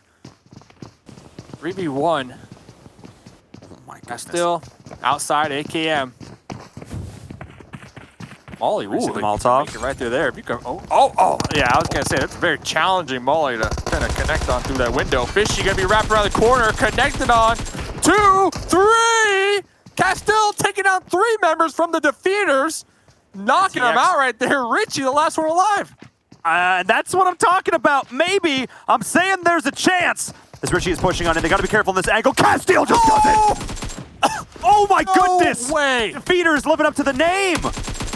Oh, a little bit of BM from Castile as well. There's no way they should have won that. But the shots from range from NTX and Durso. Oh, a lot of BM after that one. Oh my. But I'm going to be honest, I'd be feeling so hyped after that one. I cannot believe Castile didn't go down. That drop shot was flawless with this long-range support. That was, oh gosh, okay. 6 kills. They have 6 kills right now. That's equivalent to getting taken out in 5th place. 8 minutes, almost 8 minutes into the game, they're already golden. They're already feeling good with their points. So everything from here on out is just the cherry on top. Influence Rage, holy moly right there. I mean, wow. That's all I gotta say. Wow. Defeaters. Yeah, I mean, ouch. Look, here's the thing. Sometimes that just happens. And if you're on the team that was just on the, on the receiving end of that, your Defeaters, being able to try and shake that one off is going to be, because you're getting about halfway through this whole thing. Very tough. I mean, especially because you're one of the teams that's come into this, you've had some problems. You've trying to raise yourself up in the scoreboard, but haven't had the best time so far. that kind of loss can be crippling to morale. So being able to shake that off and say, look, we goofed, we didn't pay enough respect, we didn't appreciate the angles as much, and you can see it here, Dave. This is just a lack of respect. Look at the way Castiel's able to hold this angle. Oh, that was Duello trying to throw out that molly. That molly forcing Fishy to kind of go for a wide flank right there around that wall. There goes one, the drop shot for two, and I mean, it definitely helps with the support. Yeah, okay, NTX.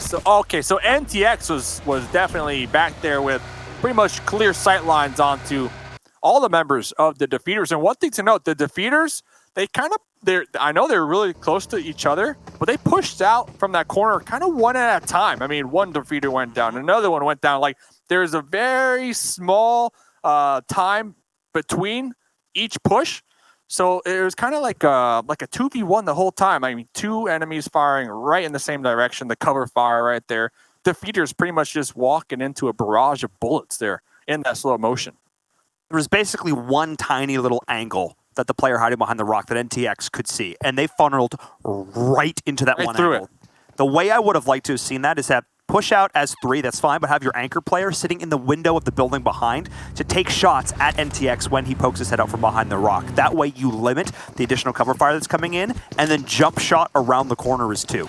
If you can do that, that's how you take that fight. Again, obviously it's pretty easy for us to sort of say in a vacuum what you should do, but at the same time, if you're a team and you're saying, wow, you know, I get down in these rough situations and how do I survive? How do I do? That's how you do it. That is how you make 2 players feel like 100.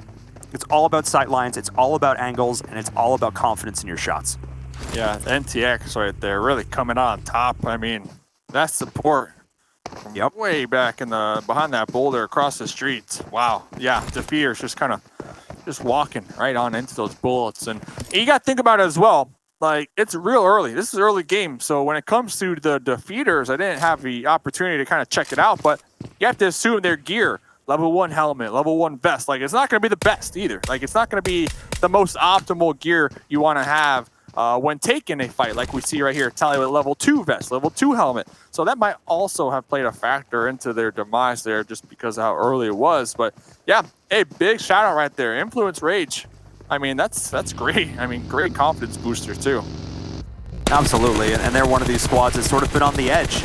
You know, like we've seen, again, some great moments from them and then some moments that have left a little something to be desired. That was definitely one of the former. Super, super solid play.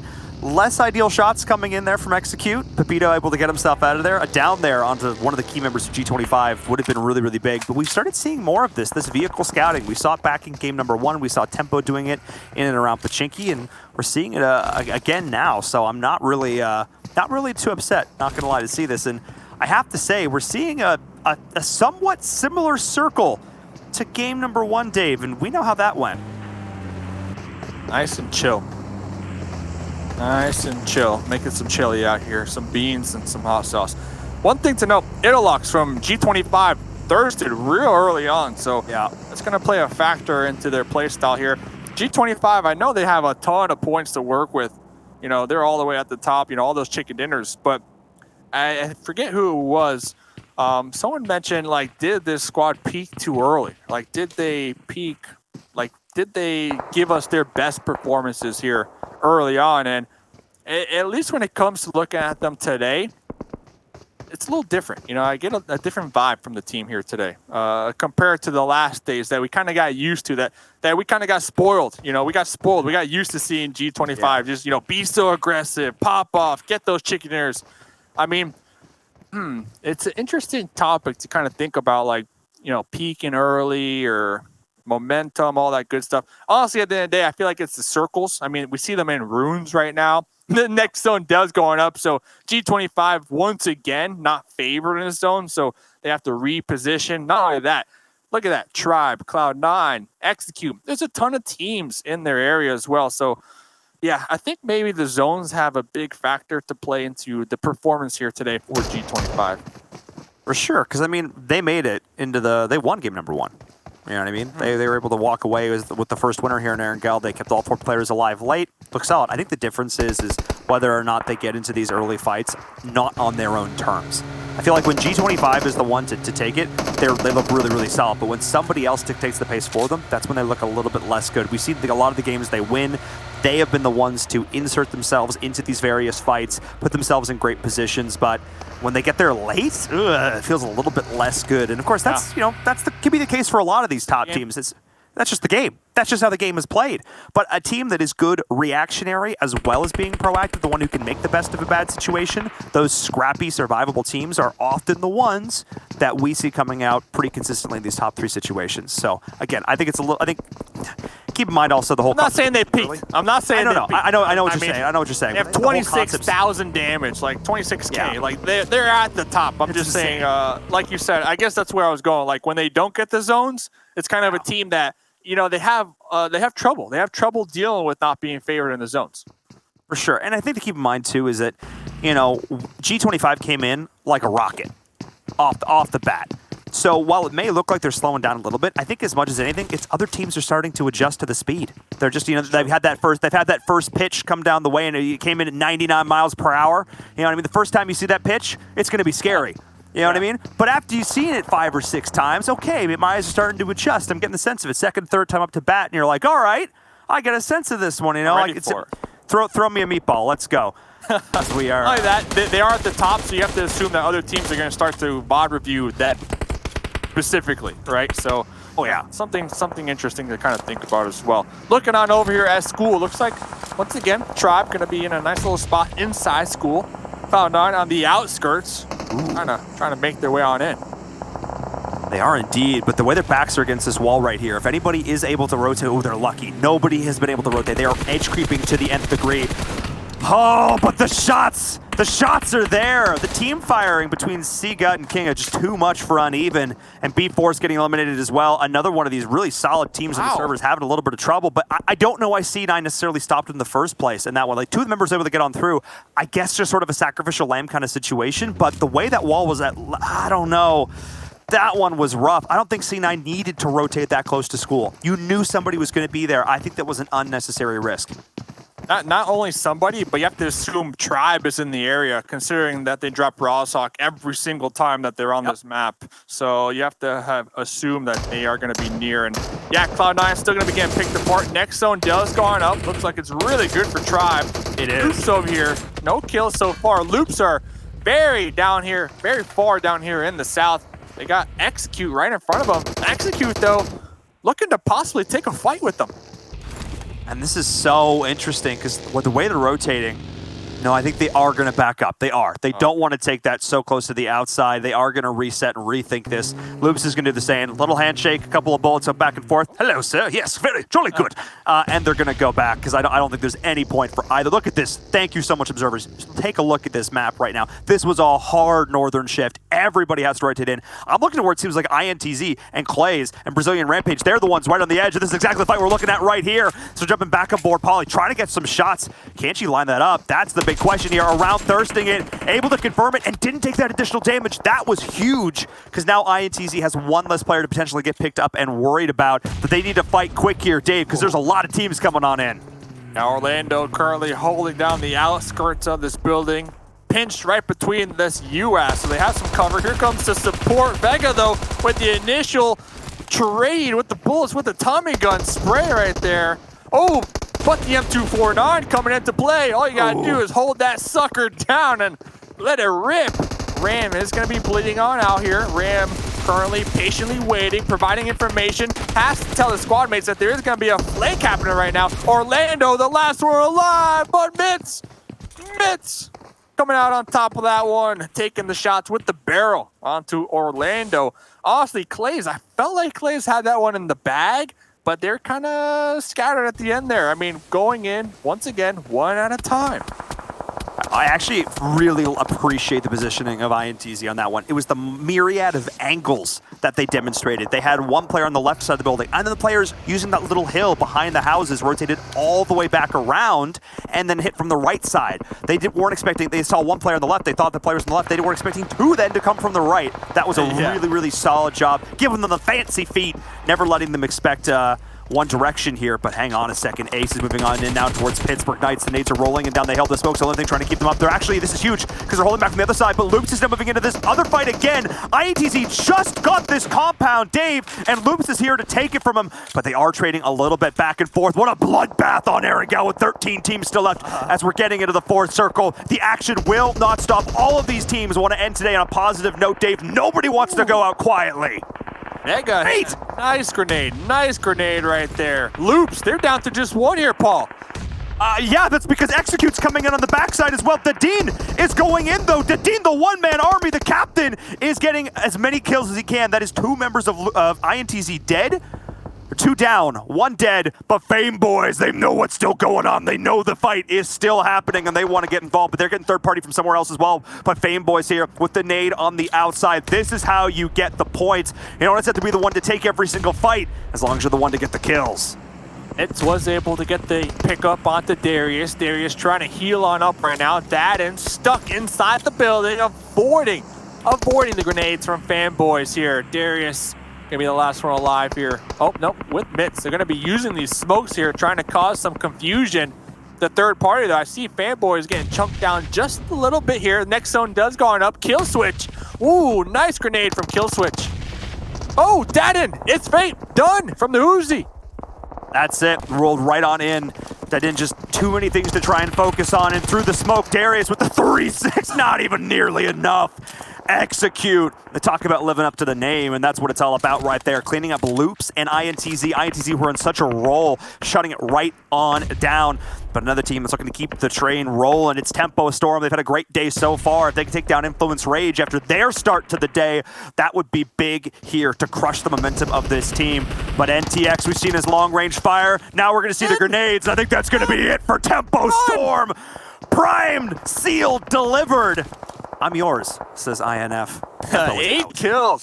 8 kills. Phenomenal position right now in this zone. Oh, Papito tossing the grenade on into the compound of Brazilian Rampage. Got the DP lock and loaded. Got the cap to go with it. No helmet on the side of Papito. So needs to be very cautious of when they take these shots, because one shot to the head, that will spell disaster. We see Ace over there as well. Ace, they did take out the Knights a couple moments ago. I know we were, tuning on into that skirmish. Looks like they were able to find themselves a nice spot in the zone, but Nunez is going to be pushing on top of them as well.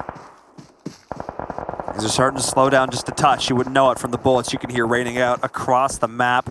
But the way this next circle is, there's a lot of interesting terrain in terms of elevation, trees to play around with. So teams can slow it down just a little bit. You're seeing teams trying to create their own cover right here. Execute taking fire. Nunez from range. Nicely done. Those shots with the DP and then the M4 to try and finish it up. But the main portion of the circle, Dave, is just wide open field. That's why things are slowing down, because nobody wants to go out in the middle. Nobody wants to be the one to take that first step.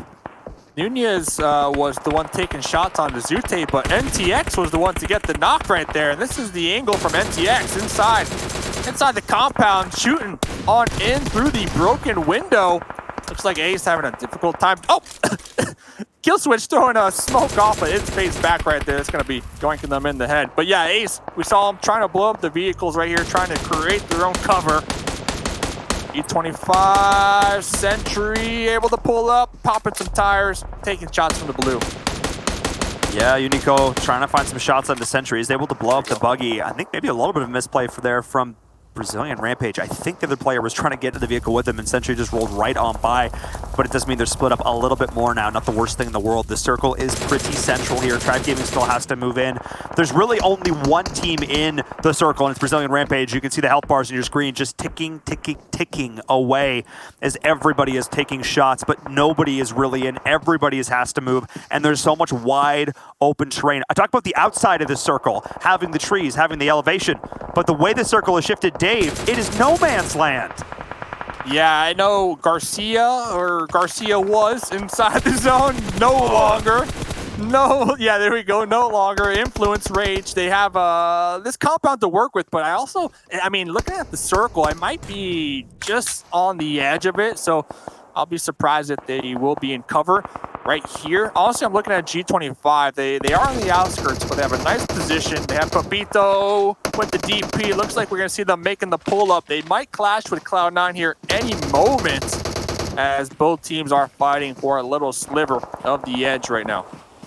Yeah, Kinto pushing in, trying to make something happen, but it really does depend on Tribe and C9, how much damage they do to each other as they're rotating. Bale with the send, he's playing scout, the IG out for the squad, lining things up for them. And Durso priming it, he knows he's got one right next to him, and the nade is good! Oh my, huge. Beautifully played! I'm so impressed by Influence Rage this game. Dave, this has been so solid. Yeah, and it started from the get-go as well. It started from the very beginning. I mean, that grenade was perfectly cooked right there. Blew up, got the splash damage, able to take down that snake behind the shack right here. Some more grenades coming on out. Oh, it's Fate going down to the blue zone down there in the south. Ace one trying to gatekeep right now. But little boy from Brazilian Rampage, the last one alive, currently getting shot at. Popping the corner with the DP. Really nowhere to go, though. Nowhere to go. Both of these players really have nowhere to go, in my opinion. Yeah, they're both pinned. I mean, little boy goes to his right, shot from across the way. Goes to his left, shot by Cardoza, and he's got to make a call. I think I'd probably try and take the 1v1 with Cardoza and then push him from there, or just try and heal strat right on through. He's got 3 first aids to work with, so not the worst decision of all time, because at this point, both of these players just have to try and survive. The placement points, once you get into the top 6, boy, do they really start to add up. So this is what they're going to be looking to gather here. But looking at the score on the right side of your screen, Influence Rage already with 13 points. They have been getting so many kills. And little boy, he's trying to take him down with him. Cardoza, can he find the shots? No, it's Cardoza who gets the better of the exchange. Little boy tried to go big boy man mode, but couldn't quite make it work in that situation. Great job to Cardoza for that mutually assured destruction. And that just means we're down to 3 teams remaining. Yeah, respect right there. G25 will get the next zone. G25, they have been doing nothing but rotating this whole time, playing the zones, and looks like it's going to be paying on off. Cloud9, we saw them earlier on avoid the shots from Tribe, but now it's inevitable. They cannot avoid the shots from Influence Rage. NTX is just hitting the shots this game. I mean, NTX is popping off this game. I want to see his stats when this game is done, because he has been looking so solid. His long-range shots have been clean. So solid from these teams. But Dave, you posed a question earlier. You asked about G25. You said, look, when the circle is not in their favor, can they still look as dominant as always? Can they still react? Can they still step up? Well, the answer so far is clearly yes. Making it in here to the top 3. We'll see if they can walk away with another chicken dinner. Influence Rage looking to lay down a smoke tunnel to try and get themselves out across this. They've been getting a lot of kills. It's just they have a decent amount of utility. C9 is trying to do the same, but Pepito not able to see the player hugging over the other side, but it is NTX with the double knock from range. Hang on, no, he didn't get the second player down. He got traded out there, but still the damage might have been done. C9 is in shambles, Dave, but INF's the one to go out first.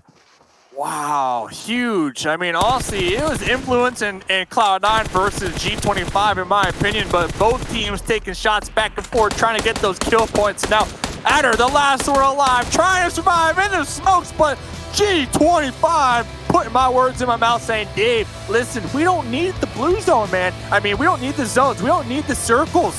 We got it covered. We got you covered, Dave. Getting the final chicken dinner of the evening right there. Big game for them. It's like one of the players looks up to the sky and goes, wait a second, I think I just felt Dave questioning us on Erangel?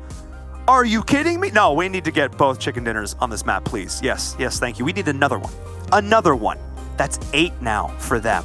That is a staggering number of chicken dinners. G25 putting up one of the most dominant performances we've seen yet from any team across any field of PUBG Mobile competition. Just looking so good. Not the highest kill game from them there, but still chicken. Still chicken. It's the way they move. It's the way they claw their way into these situations. They'll put vehicles in. They'll set up a wall. They'll post up. They'll lay down smoke. They'll send the vehicles in. They'll go in. They'll take a tree. They'll post up. And it's the way they just move their way in. They're so methodical. Team to their left, take them out. Team to their right. And the communication. I want to hear the team comms. Jason, at some point. Yeah, exactly. Do it with me. Hey, exactly. Macarena. Hi. It's so impressive. It's so I impressive. mean, Papito didn't even have a helmet for half the game as well, right? And still really aggressive, not playing passive, and snaking it, like just popping up, taking shots with a DP every single opportunity they had. I mean, the thing is, obviously we could talk a ton about G25, but my eyes actually look towards Influence Rage. We talked about teams outside of the top 16 that need to step up, and they've been able to get 2 11-kill wins before. Whether or not they can, actually, they did do better this time with 13. But you know what? We're going to talk to our analysts about this. That's going to wrap up YouTube for the day. And Vera, my Mustache Dave, I'll see you guys for week 3. Enjoy your day off, though I know you're going to be watching all the PUBG Mobile action happening here with America Season 2. See you guys later. Let's bring in our analysts to talk about this game. And honestly, another game it was. It ended up with Cloud9 unfortunately having to fight Influence Rage at the very end, then being left with just 1 man alive. And honestly, I did have a second there where I was like, Adder can do this. Adder can close this out when he started to get the first player low. But then again, it's G25. Let's take a look at the rankings and start to talk about some of these teams here, because the points, yet again, going the way of G25. But another time that a lot of these top teams, well, I can't even say a lot of these top teams, it's only really G25 there, they're able to soak up points. But look at that, Influence Rage, Brazilian Rampage, Execute, INTZ, some big points being grabbed here, Glitter.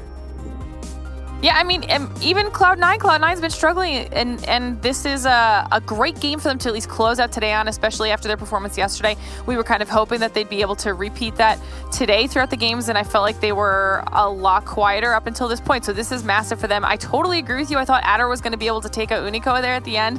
His shots were so on point, and unfortunately they weren't able to close it out, but still, it's an incredibly strong finish for Cloud9. Influence Rage, like you said, this is actually the highest amount of kill points they've gotten in a game yet. Previously, their highest was 11, so this is going to be massive for Influence Rage. Yeah, right, just snuck it in on you right there at the end.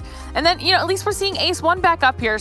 Decent amount of kill points, 6 kill points, 8 placement points. That's really good for Ace1. We're seeing Brazilian Rampage up here yet again, being consistent in pulling down some points. 7 kills for Execute.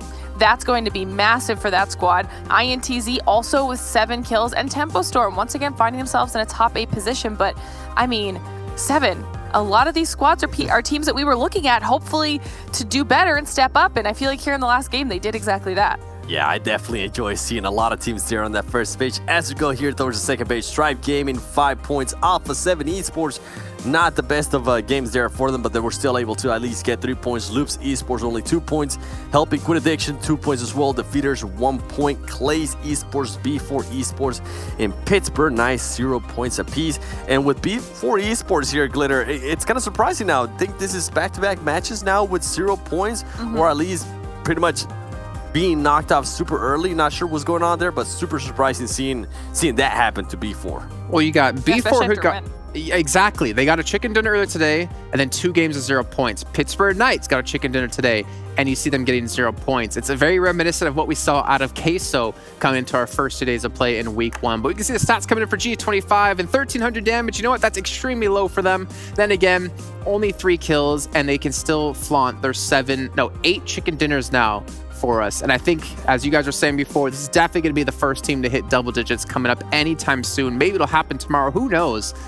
But again, some great games from all of these teams. I'm looking towards the beginning of the game. Influence Rage, I was like Castiel, who pulled off like a 1v4 pretty much up against the defeaters.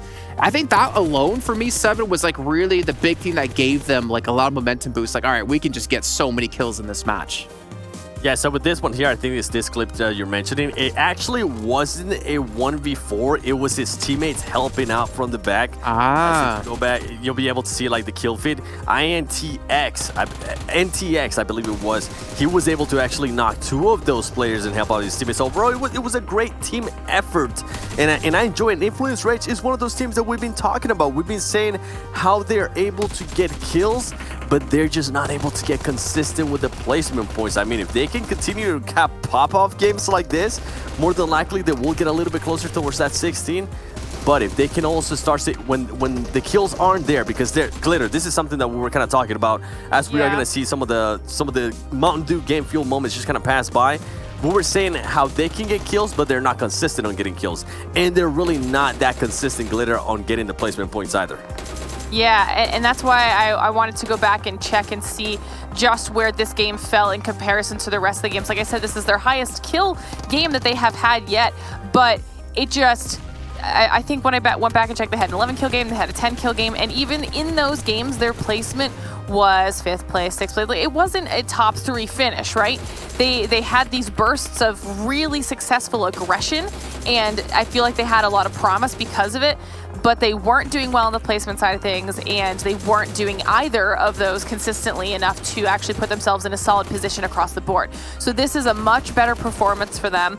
Hopefully it's not too little too late. Hopefully they're able to kind of carry this momentum into tomorrow, because that would be absolutely huge for them, as they are one of those teams that kind of have been hovering right around the bubble of that top 16 position. But like we've said a few times now, the points literally from like 6th to 14th were so close that at this point, it's anybody's game. Yeah, and there towards the end, something that I noticed XSET do that I really didn't like as much, and this is something I was talking with Cameron Davis too when we were watching the game, is the 2-2 split that XSET. I personally didn't like it. I wish they would stick together and use the cars that they had available to them to kind of build some cover around them. If you're going to push up together, obviously not right next to each other, push up together and land on one spot and set up the cars in a way that you'll also have some extra cover, as we're able to see there. G25 Gaming does it, and this is something that usually the Asian teams tend to do a lot. They tend to set up those cars in a way that they have cover. They don't really have to worry about a lot of stuff. Yeah, and honestly, I think you have to give a lot of credit to G25. They've shown they can play a couple of different ways. I think they've been able to fine-tune some things as well as these days been going on, and since they are maintaining that first place, well, maybe maintaining the first place. We'll see what Queso has to say about it later on. Let's take a look, though, in the meantime, at our total damage from the last match, and if Influence Rage isn't number 1, or isn't close to number 1, I'm going to unfollow 7 on Instagram. And we are going to... Okay, well, unfortunately, we're going to see them number 1. I was really looking forward to getting him off my follow list. But you see G25, Cloud9, Influence Rage, and Ace taking the first 4 positions. Yeah, and I mean, they're barely... Honestly, for all the kills that they ended up getting, they're barely there in first place with 1,700 damage. Then you also see Cloud9. Hey, Cloud9 was very surprising. Something that we're kind of talking about here today, Glitter, was saying how is Cloud9 still playing? Because we really didn't see much of them, but guess what? They ended up showing here with at least 6 kills, a couple, at least 1,000 or something damage. XSET, they had an amazing day, I think, today as well. They were able to kind of continue on some of the great gameplay that they had by being able to get their 7 kills, 1,200 damage. And as we go down the list there, we see Pittsburgh Knights, B4, barely on the 100s damage. Oof. Yeah, you know, besides those teams, one team that's been eerily quiet today, Glitter, and I'm hoping we're like mind melding right now and you're going to be able to think of the team I'm thinking, Tribe. They've been so quiet today compared to the last play day. I don't know what this day off has really done to them, but they've not kind of maintained that kind of level they had. Yeah, honestly, I don't know what happened with them, because we saw them making adjustments that were really starting to help their gameplay, and I was kind of hoping that they'd be able to continue with the upward momentum and kind of give us that hands down insane performance that I almost felt like we were slowly building up to, and then today it just kind of petered out a little bit. So maybe it's just an off day. Maybe tomorrow they'll be able to bounce back a little bit better, but I totally agree, they were definitely really quiet today. It wasn't just today though. It was the previous day as well. Wednesday. What? When Hot Jukes casted? Yeah. I feel like Hot Jukes was the good luck charm. No. They didn't perform to the way that they've been performing before. And remember, they did make a switch within that team. Yeah. They made Telly the IGL instead of King A. And now that's kind of 2 days for me that things haven't been working there with Telly. So I wonder if they're going to revert back to King A as being the IGL. Something to keep an eye on.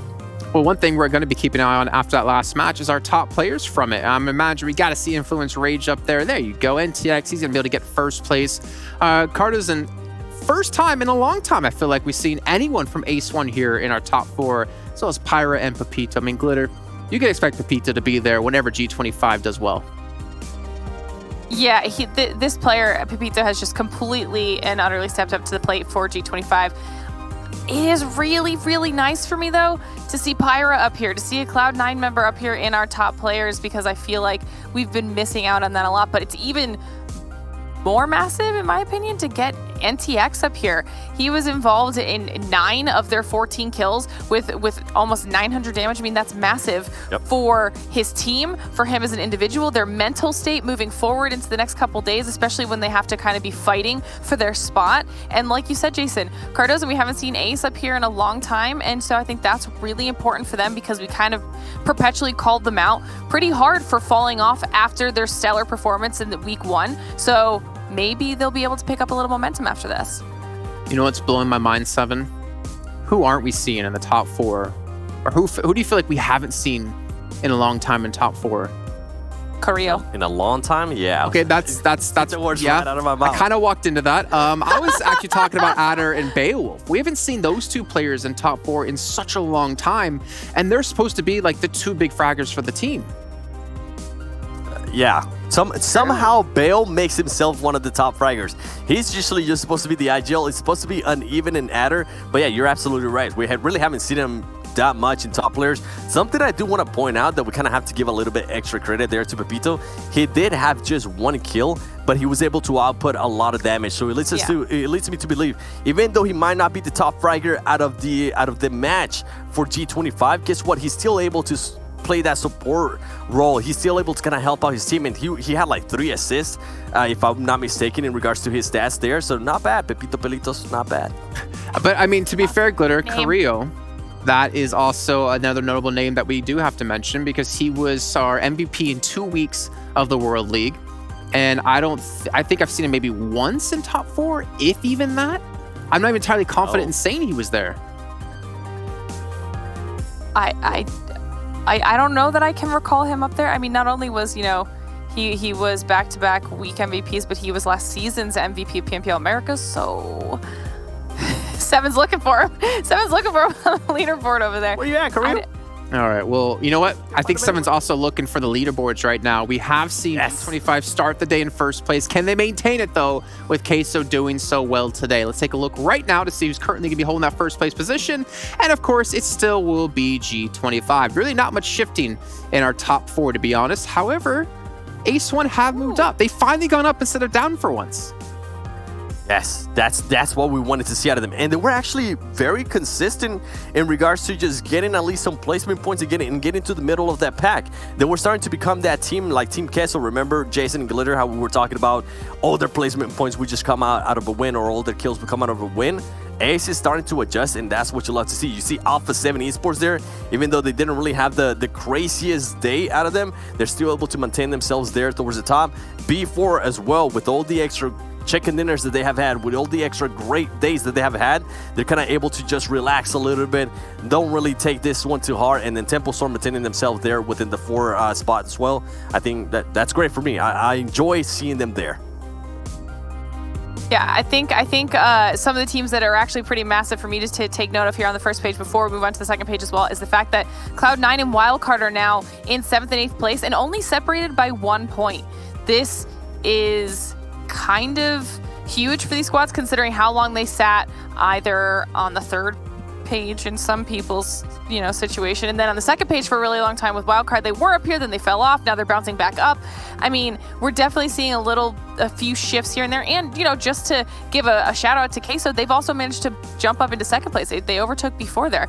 Execute still holding on to that 9th place position, so I mean that's good for them because I think I was initially worried about them potentially falling off a little bit. They were able to pick it back up today and have really, really strong performance at the end of the day, holding on to 9th place. Loop's actually moving up, I believe, right? Weren't they in 12th? Yep. So Loops was actually, here, let me tell you, Loops was in 12th.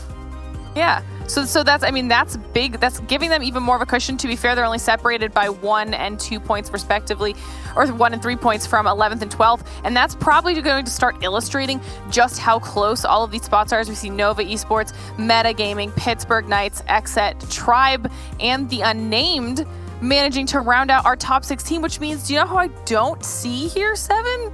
Who? Brazilian Rampage. Yup.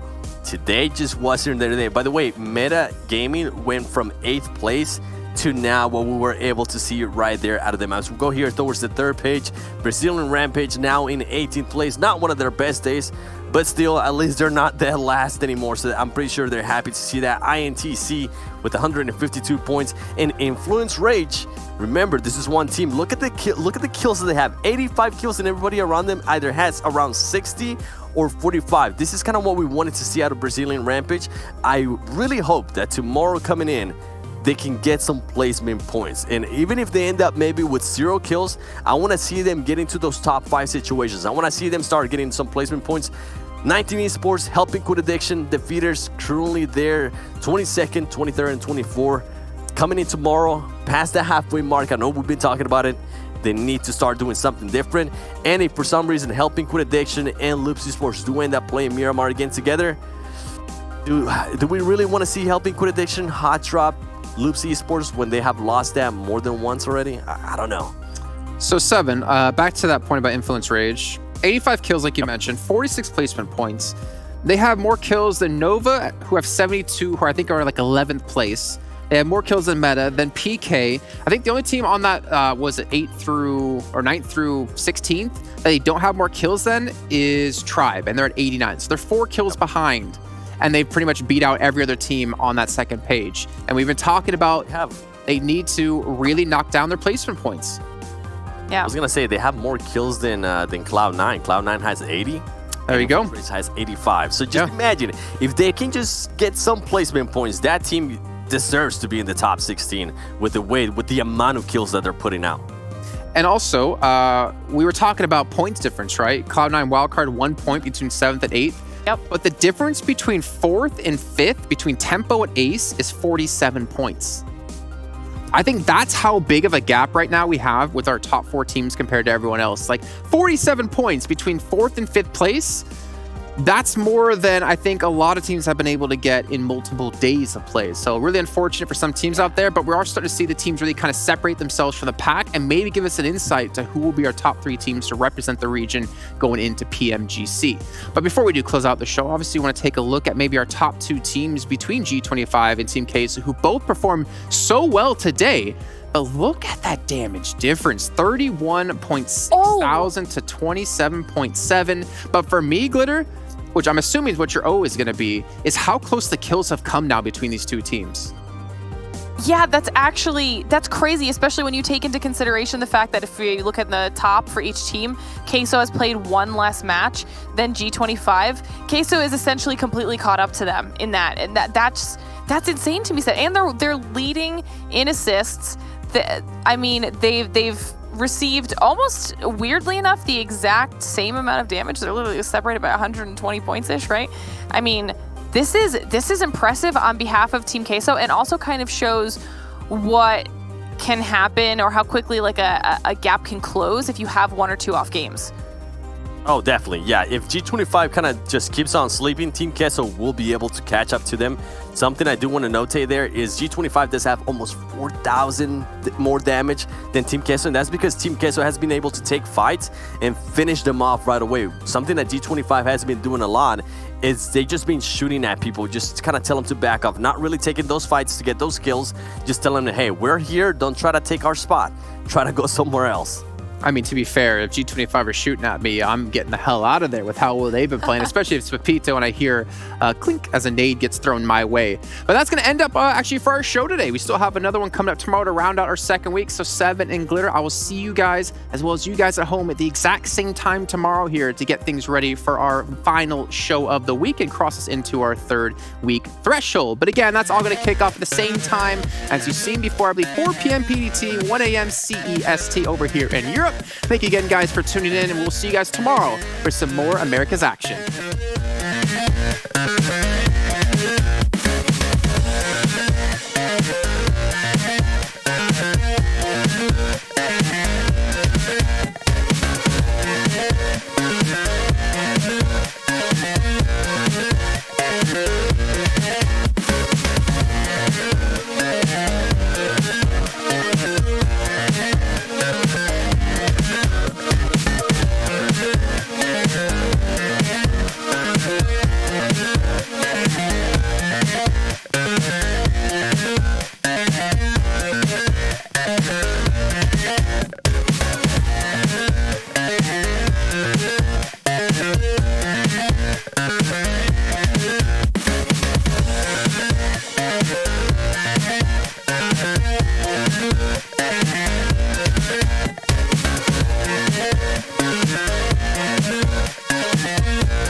it.